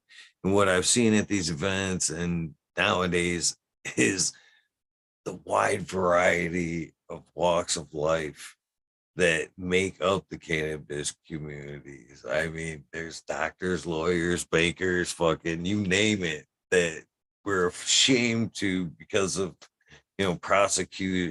prosecution, would never fucking raise their hand or whatever. And now, through this, and like it sounds like your hot box there, you know, if something needs done or you have a problem, it's amazing the network that has come about. It's I need advice with this. Oh, I do that. And you get a few people in your DMs or whatever going, man, dude, just I can help you, just do this. You know what I mean? It's awesome to see the umbrella that is the cannabis community. Yeah, a good one that happened over here for a while was there was this guy. He was kind of a DIY guy, but it's a big issue if you're going to be getting a bit of DIY work or carpentry or anything like that done around the home. That if you're growing, it's going to be an issue. So this guy was like a kind of friendly DIY guy. He could do plumbing and all of that kind of stuff. Like, so he was safe to bring into your place. Like, so that guy was around. I think he called himself the green plumber online. He'd come out and they do your plumbing, but he was also like a hydro expert as well. So that was kind of the real side of his thing. But he claimed, "Oh, I do your plumbing and I'm green friendly." But it's cool. John, these little niches that come up in the community, man. I love the creativity that's out there. Yeah, there's a lot, that's for sure. I mean, it surprises me how many musicians that are out there. A lot of people that play music. Seen some amazing art lately from like old what you got was a recent guest that was showing awesome talents there. You know, Mm. pretty Yeah, no, cool. it is. Yeah, no, it's just really cool. But I suppose when you're talking about music and stuff like that, it's been. I always think about it that we get big names coming here to Ireland for some of the gigs, and one of the big names that was going to be coming recently was Snoop Dogg. And it's mad, how policymakers are able to turn a blind eye when the likes of Snoop Dogg is coming to town, because it's no secret Snoop Dogg is going to be bringing a bit of his favorite herb with him, and probably quite a bit of it as well to last for the duration of his stay here. Because he's definitely not relying on local dealers to be getting him fucking Prohibition weed, like, because he's probably well above that, I'd say, these days. So Snoop always travels with it, and it's funny, how they can just turn a blind eye for the likes of Snoop and others as well who come here. Because I know a few friends actually, lucky enough, they were at one of Snoop's gigs here a number of years ago. He was in Cork performing, and they managed to get out to his green room with him. And she got fucking pictures of blunts and everything with Snoop. I was like, and she doesn't even smoke, like this particular girl. Like, I was so fucking jealous. But I always like thought it was crazy, the Snoop gets to come over here and they wouldn't just stop and search. They wouldn't dream of stopping searching him, like, because his gig is probably worth so much to the place. But I was actually planning when Snoop was going to be playing he was supposed to be playing in Kerry September this year, but they cancelled that gig. I don't know, it was a family commitment or something like that, he was saying. But he cancelled the gig. But the intention was actually to organize a civil disobedience protest on the day of Snoop's concert for when all of Snoop's fans would have been in town, because obviously there's going to be a high proportion of Snoop's fans going to be consumers of our favorite herb. So we thought it'd be a great idea to host a civil disobedience protest, bring your own cannabis, guys. Let's get high before we go to Snoop. That was going to be the thing, everybody come together, blaze up together, public civil disobedience campaign, and hope to God that Snoop gets wind of it and comes on down and joins in, sparks up a doobie with the crowd, because it'd be something else, to really get Snoop to come down. But yeah, I think he's going to reschedule for next year, so it could be a plan in the works. Yeah. I hope so, man. I mean, them events are very powerful, man. As you guys know, it sounds like you guys are able to have some fun here and there, but it's more of a tight knit thing. Yeah. Yeah, definitely. I hope we can get Tommy Chong over here some stage actually as well. He's another fucking a legend that I'd love to get over and do a bit of a comedy tour around Ireland. But again, a bit of a Tommy tour, a comedy tour. That is done again, with civil disobedience, I suppose, at the heart of it. That would be done at venues that would okay the consumption of cannabis. Obviously cater for adults. Tommy comes in, does a gig in a nice smoke filled room. Well ventilated, of course, like, but not too ventilated. Want to keep it warm. I definitely love for me that comedy obviously hand in hand. Oh, You it's know, huge, isn't it? yeah. We have a comedy venue here in Cork, actually, I went to before. And the fucking guy at the bar, man, he ridiculed me because I smelled like cannabis when I went in there. And he was giving out because I wanted to buy, like, he was getting pissed off because I just wanted to buy a pack of crisps and I didn't want a pint. You know, I was getting a Raza, it's like a raspberry cordial. Um, and he was kind of getting pissed off because they obviously make the money by selling pints to the audience. Whereas like me and my buddies, we just got blazed before we went in. We went in there stinking, and then there we got the munchies, and we had a great all night. But that comedy gig, comedy venue, I couldn't believe it. The owner was like fucking ridiculing us over smelling like cannabis, and it's like, man, this is like what makes, like, this is what your venues should be like endorsing and embracing. It's going to make people laugh louder and harder. That would be funny. Even the great name for it, the Hot Box Comedy Club and shit, indoor comedy, just like smoke rolling in there. Yeah, So, the hot box comedy room. uh, uh, uh, me myself, I enjoy well comedy. I would not I wouldn't thumb up no comedy event though. I definitely love to smile and laugh. I love the music. Music and cannabis is another fucking hand in hand thing too, man. yeah, yeah, definitely adds an extra level there, an extra layer to the music. You know, that's not there without the cannabis. It's not you can't enjoy music without cannabis, but when you're enjoying music with cannabis, it's fucking so much better. In fact, Yes, everything's better with a bag of weed, as the song yeah, goes. true that. That's a valid point. Valid point. No argument there. Uh, That is have you pretty got a funny. grow on the go yourself at the moment? Mm. Oh, that's kind of a shitty subject, but Oh I no, have, yeah, I had to kind of change places, change of life, all kind of, it's been a crazy year. Let's just leave it shit. at that. It's something similar. And I suppose we moved and not growing at the moment anyway, just because of the changes that are going on, unfortunately. yeah, that all ended. I still had plans. I could still say I'm very much still a grower. How much I'm paying attention to them plants is crazy. Yeah, I actually yeah, headed out with a pickup truck and a trailer full of cannabis. Open trailer, fucking headed out. Stashed it at a friend's house. So yeah, I actually they're probably about 6, 7 feet tall, still in veg, Jeez. very neglected. Yeah. Just kind of have decided to go ahead and just spread them bitches out under a scrog and flower them out and take some cuts. I don't know. It's almost like they like the train wreck or I've referred to that garden or them plants as kind of the car accident now, having to look at that car. I don't even there's some shit I can't even look at because of the memories associated that. You know what I mean? uh, I'd almost rather just flower them motherfuckers out and just be done with it. never look over there again and just go start with some new genetics, new memories, because they fucking they're babies. I don't care how you look at it. You know, when for me, I've popped fucking way too many seeds, way too many strains, feeding hunting a lot of shit. But with that being said, every time I pop that pack of seeds, that pheno hunt down to that one is an intimate relationship with the strain that you're growing.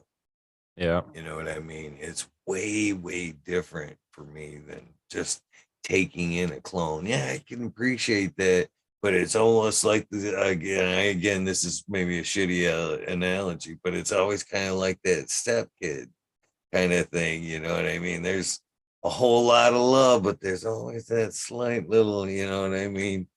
Uh, but it's true. It's Yeah. fucking kind of true. You know what I mean? I just don't have that love for that clone. And in this case, I've got a lot of love with them plants, but I sure fucking got a lot of, you know what I mean? I'd rather just, yeah, Yeah, I think if you're started having a conversation, you have your answer, isn't it? Really, like if you're having a you conversation, just see me, allow it I even go. squirmed back, sat back in my chair like I was looking at it. So I'm like, oh no, don't make me look at it. Don't make me look at it, Martin. But yeah. They are, I can, yeah. But I'm honestly looking forward to just being able to start it all clean and new here in the very near future. New design, I don't know if it was all tense before, I had a nice perpetual of fucking A plus 4x8 tents where I kind of did my thing, but I don't know if I'll return. That's the beauty of change. You change the room, do you go back to, A rooms? Would you go back to tents? Do you want to redesign things? I get to reevaluate, how I did things. So I'm optimistic about the future, but yeah. Yes, no. Hopefully that was a long, crazy rant on your on your questions there, but I hope you can appreciate the honesty in it all. Yeah, no, I definitely do. What is your favorite cannabis strain that you've grown? Or your most memorable one, anyway. At least I suppose. So I suppose you'd have a lot of favorites, but Yeah. Most memorable uh will probably be the OG Kush, just because it was the first monocrop and a lesson learned, you know. Amazing cannabis. Amazing cannabis. But I learned that it's nice to have few different strains, because I actually got kind of end of summer. It was an indoor harvest, but it wasn't necessarily it was a fall harvest. So I got stuck indoors with that harvest, and that OG Kush being as crippling as it was, man. It was like being in fucking hibernation all winter long with the OG Kush. And I thought, man, I can't do this shit again. I gotta have a couple things in that jar, man. I can't be pinned down under one thing anymore. but Uh, but yeah, that was one of my more memorable strains, just for that reason. It taught me a lot, and I enjoyed the smoke, but it changed everything. It changed everything. So that's, I guess, why it's the most. Yeah. where the genetics are getting off the chart over there. I've been hearing of strains over there now that are tasting and smelling like garlic and onions. Apparently, there's one called GMO, I think, or something like that, as a strain name, and apparently has a taste that's of reminiscent of garlic and onions. That's something to experience. I'd say I've been seeking, trying to get some seeds sent over there from a buddy. He's trying to secure some there for me to get them sent over. But that sounds like something else. Like I really like garlic. I really like onions, but I don't know. I like to be smoking them. Yeah, well, yeah, that's description is very crazy. I mean, come on, we have cat piss. We have a full palette over here of what you want to, yeah. And in rising, I've heard of like beef terps and everything in between, man. It's Yeah, crazy what breeding of cannabis is coming, putting forth. yeah, but there's so much variety there. Like again, as I said, it's a really useful plant for like horticultural botanist because of its the how manipulable it is. it's described as a highly polymorphic plant. It's really adaptable to its environment. It's really adaptable to change and to be manipulated. And the chemical profiles, like the array of compounds that it has that they put out, it's crazy. Like, so yeah, it isn't, yeah, it's no surprise there that it does get all of these different descriptions, all of these different smells associated with, like, yeah, it is, at the end of the day, it is only one plant, but it's one plant that's made up of like a highly diverse um pool of genetics. Like, but I don't know, that's actually another question I have to you, actually, is when it comes to the cannabis plant, are you a believer of like that there's three individual species of plant, or that it's all one species that's, again, as I described, highly polymorphic, and it's all just diverted out, but it's all from the one? Uh, I think there is three different species, to be honest with you. Rurialis indica sativa. Mhm. Yeah. Because, well, in fact, one, but you can't swing it that far as, and just because you can take the same genetic and put it in the same place and it's still going to be itself. So if you take it, if you're trying to imply that it's expressing the way it is because it's geographical, Yeah. that argument's thrown right to the wayside. Even if you let them go side by side without breeding together, they're still going to replicate in time their difference.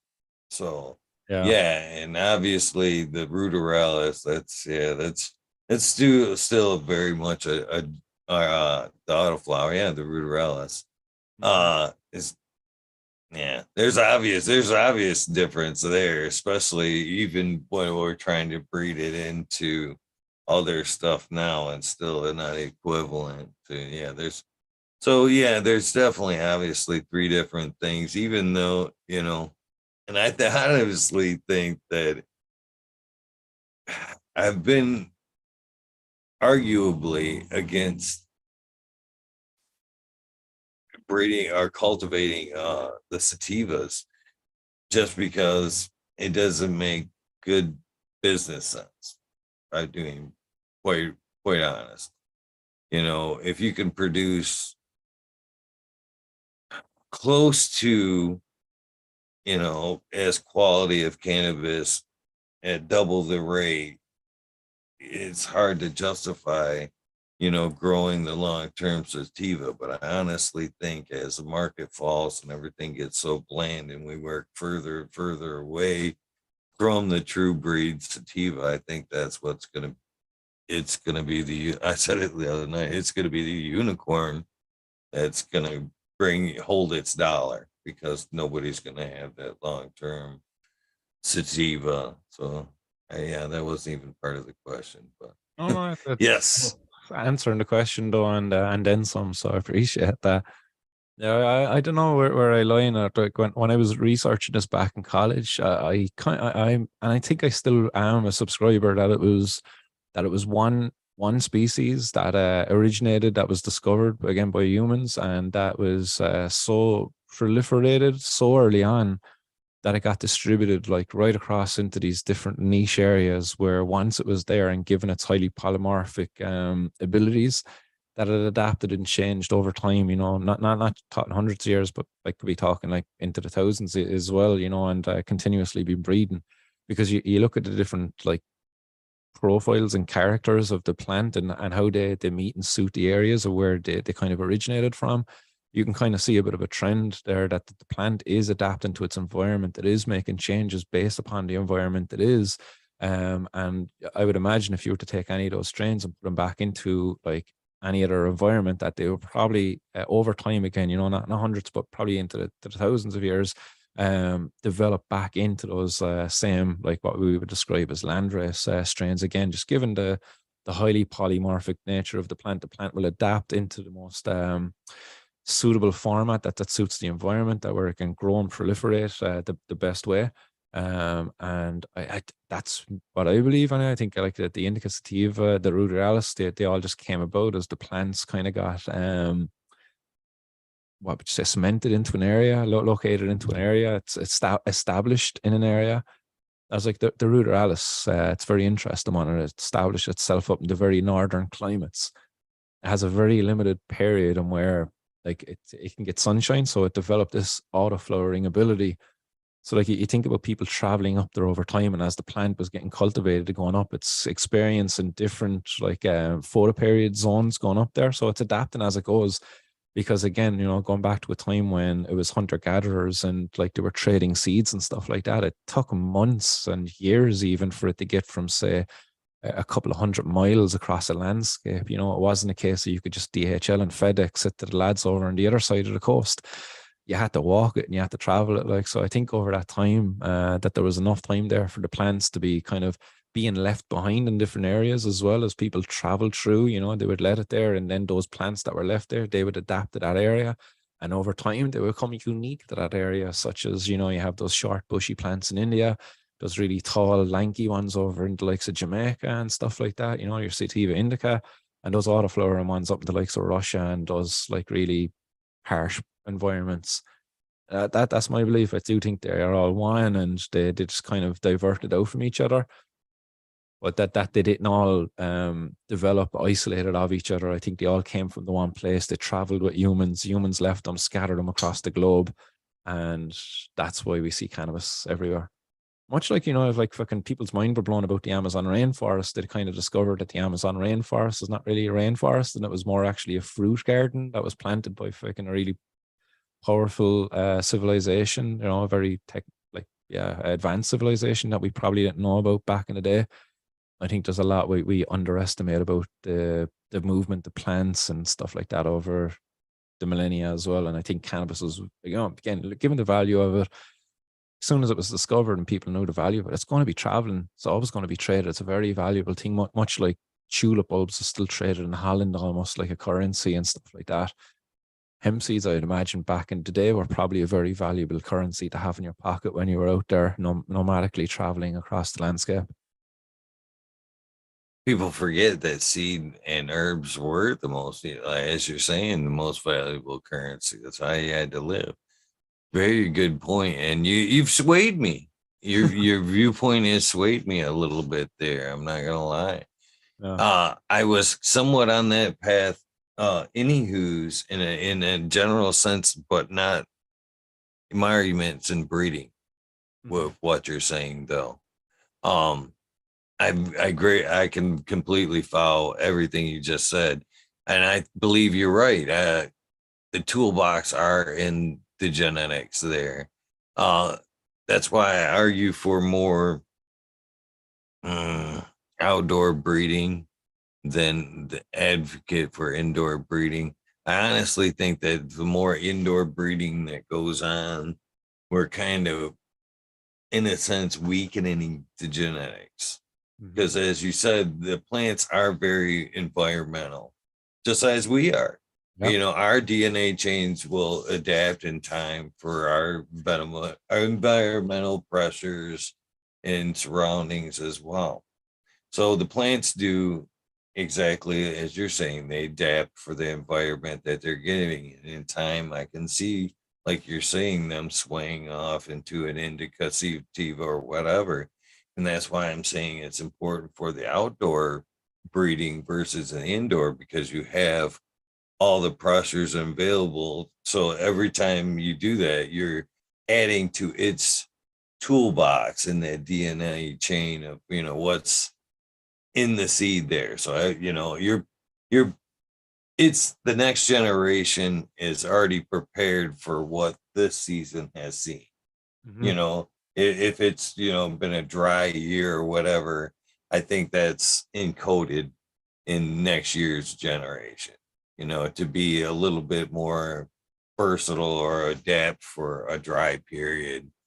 I think that plays heavily in breeding. So if you take that out and you give it a constant repetitive, cushioned, we're giving you everything environment, I think that's going to show in time in that breeding environment. I think that you're just going to get something that's very susceptible for pressures outside of that environment. Yeah, no, they're right. And I suppose like in thinking of that, like humans themselves, I suppose we are a new environment in which the plant is like being adapting itself to, under our direction, I suppose, really. But yeah, it's much like the planet as well. Like, I suppose we're kind of doing the same thing to that, we're kind of going through that. What is it now? They were in a new epoch, isn't it? It's like the Holocene now. It's like the new epoch where it's like that the earth is being like fucking just dictated the movements of it is like by humans and stuff.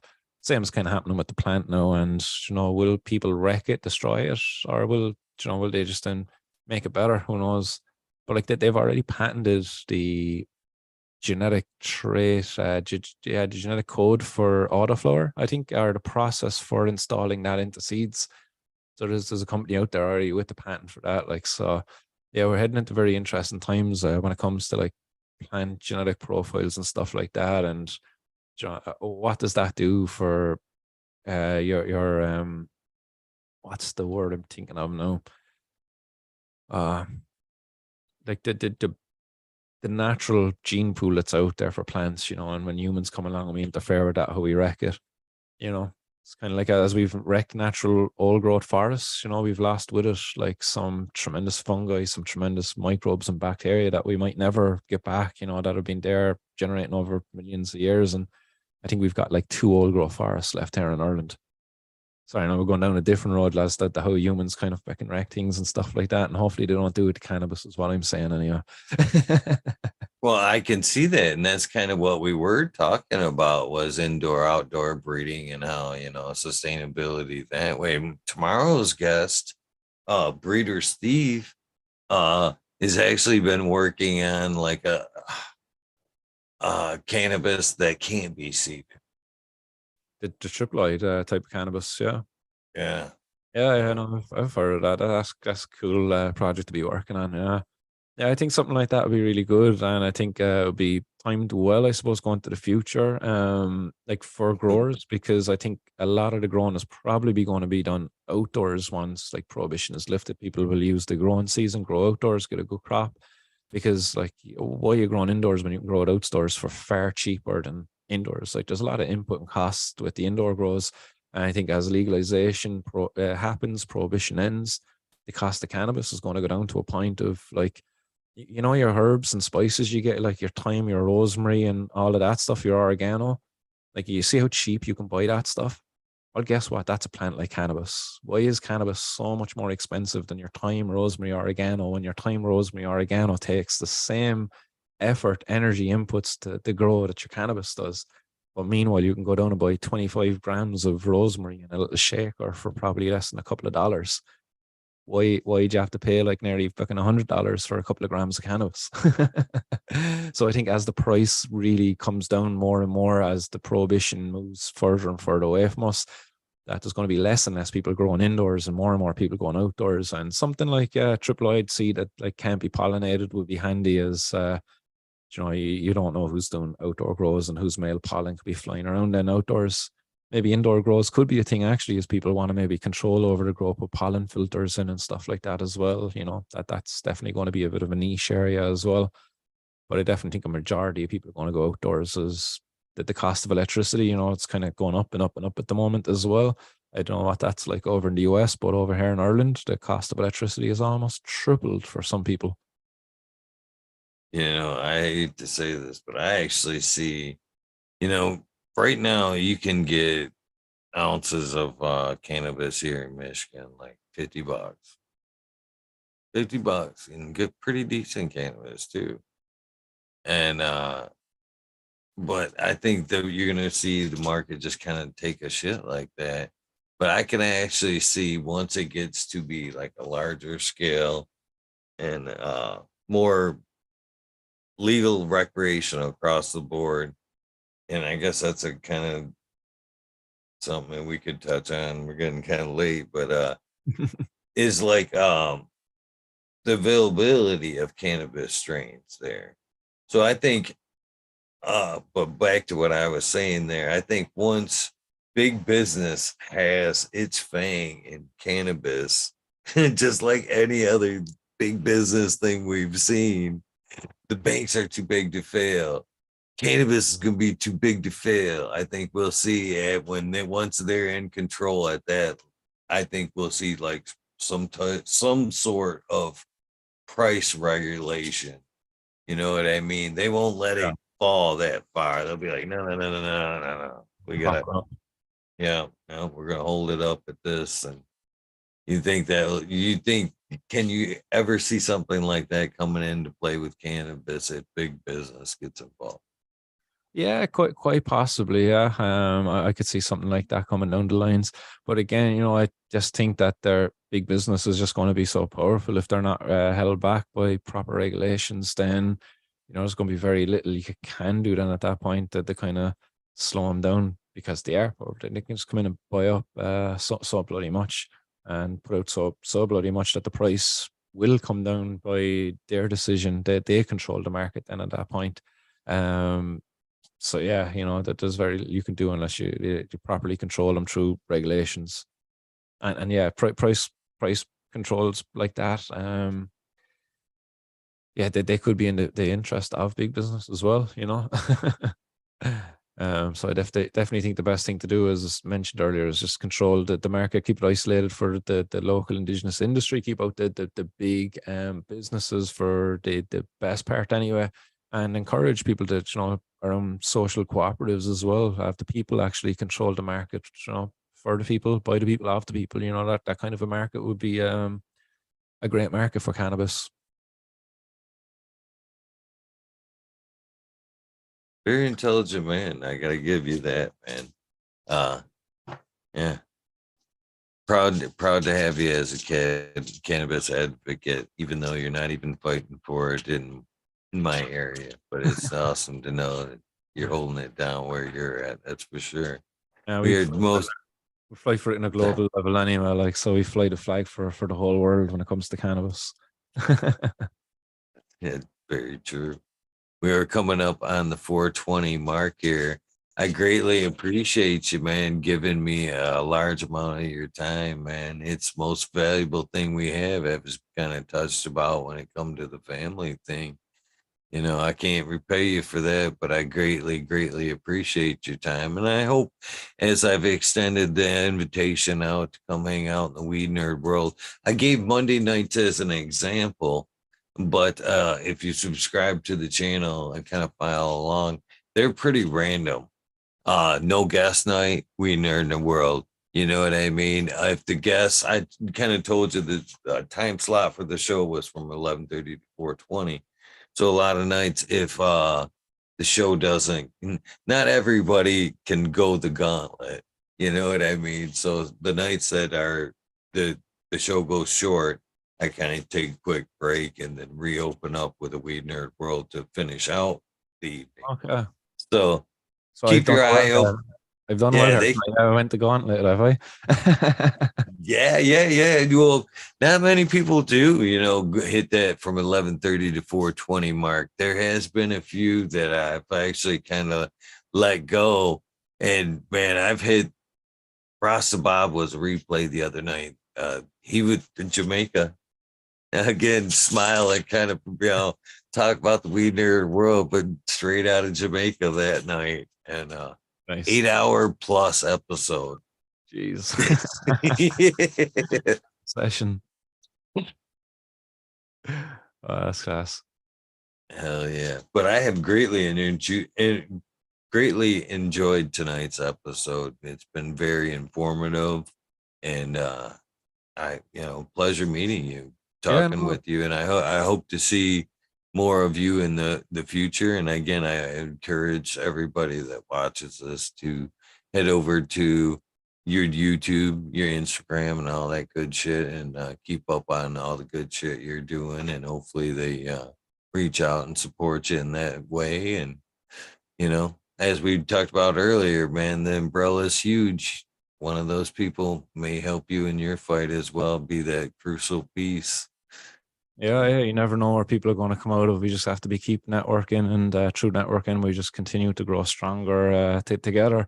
That's what I keep on saying. It's just together we're stronger, guys. If one goes down, we should be all fighting for that person. It's just to support them, prop them up. something I'm trying to unite over here in the community is that if any one of us go to jail, that we should be campaigning outside of the prison for any of the activists, if they were to be imprisoned. And that's something I'll be pushing for heavily here as well. But man, for yourself, like I really enjoyed our conversation, and I can't thank you enough for having me on and for affording me the opportunity to have this conversation, to get the word out there outside of my own echo chamber over at Martin's World, to to the Eagle Talks shit, and to the nerd world, and to nerd weed world, and to all of that as well. And I see a few of your followers have already given me a couple of subscriptions, so much appreciated to those people as well. I hope you enjoy the content that I put out over there. But it's been a really enjoyable conversation, and so yeah, it wasn't too hard really to go to 4 hours. I was thinking we might have had an hour or two in me, because it was like 4:30 when we were started 4:30 a.m. here.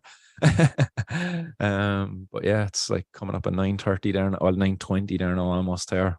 But I have a bowl pack there if you want. If I don't know if you have a hit ready, I'll blaze one up with you for the 420 as we roll on in. I will pack one with you. I definitely have some available here.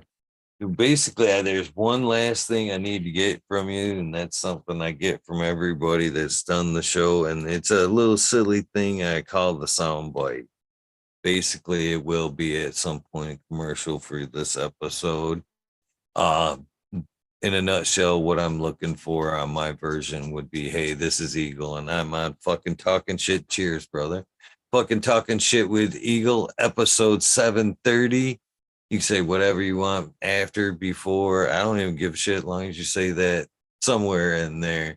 If you would like to take a hit and give me your soundbite, I'd greatly appreciate it. On cheers, and a happy 420, everybody.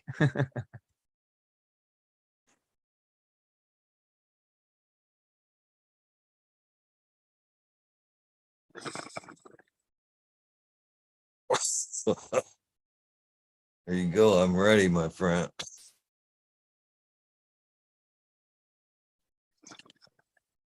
Episode 730, you said, yeah? Yes, sir. So this is Martin Condon, and this is episode 730 of Talking Shit with Eagle. I really enjoyed the conversation, and I hope you do too. We talked about everything to do with cannabis activism, and went off on many tangents too. So it's a great show, great conversation, and hope you all enjoy.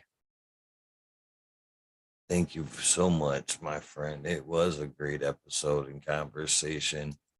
Well, this time I'm going to plead for us both. If you've liked what you've seen here tonight, subscribe to this great gentleman right here. And if you've enjoyed the whole episode on my part, tell a friend about both of us. Help the cannabis community grow. And with that being said, thank you guys for tuning in. Thank you, my friend Martin, for hanging out with me. And it was a pleasure meeting you. And the rest of you guys, hopefully you know what I'm about to say. Don't forget to do something nice for somebody. Random acts of kindness do save lives. And with that being said, we are out of here, my friend. Have a great day. And hopefully your daughter wins that football game. Have a good day, man. Score a few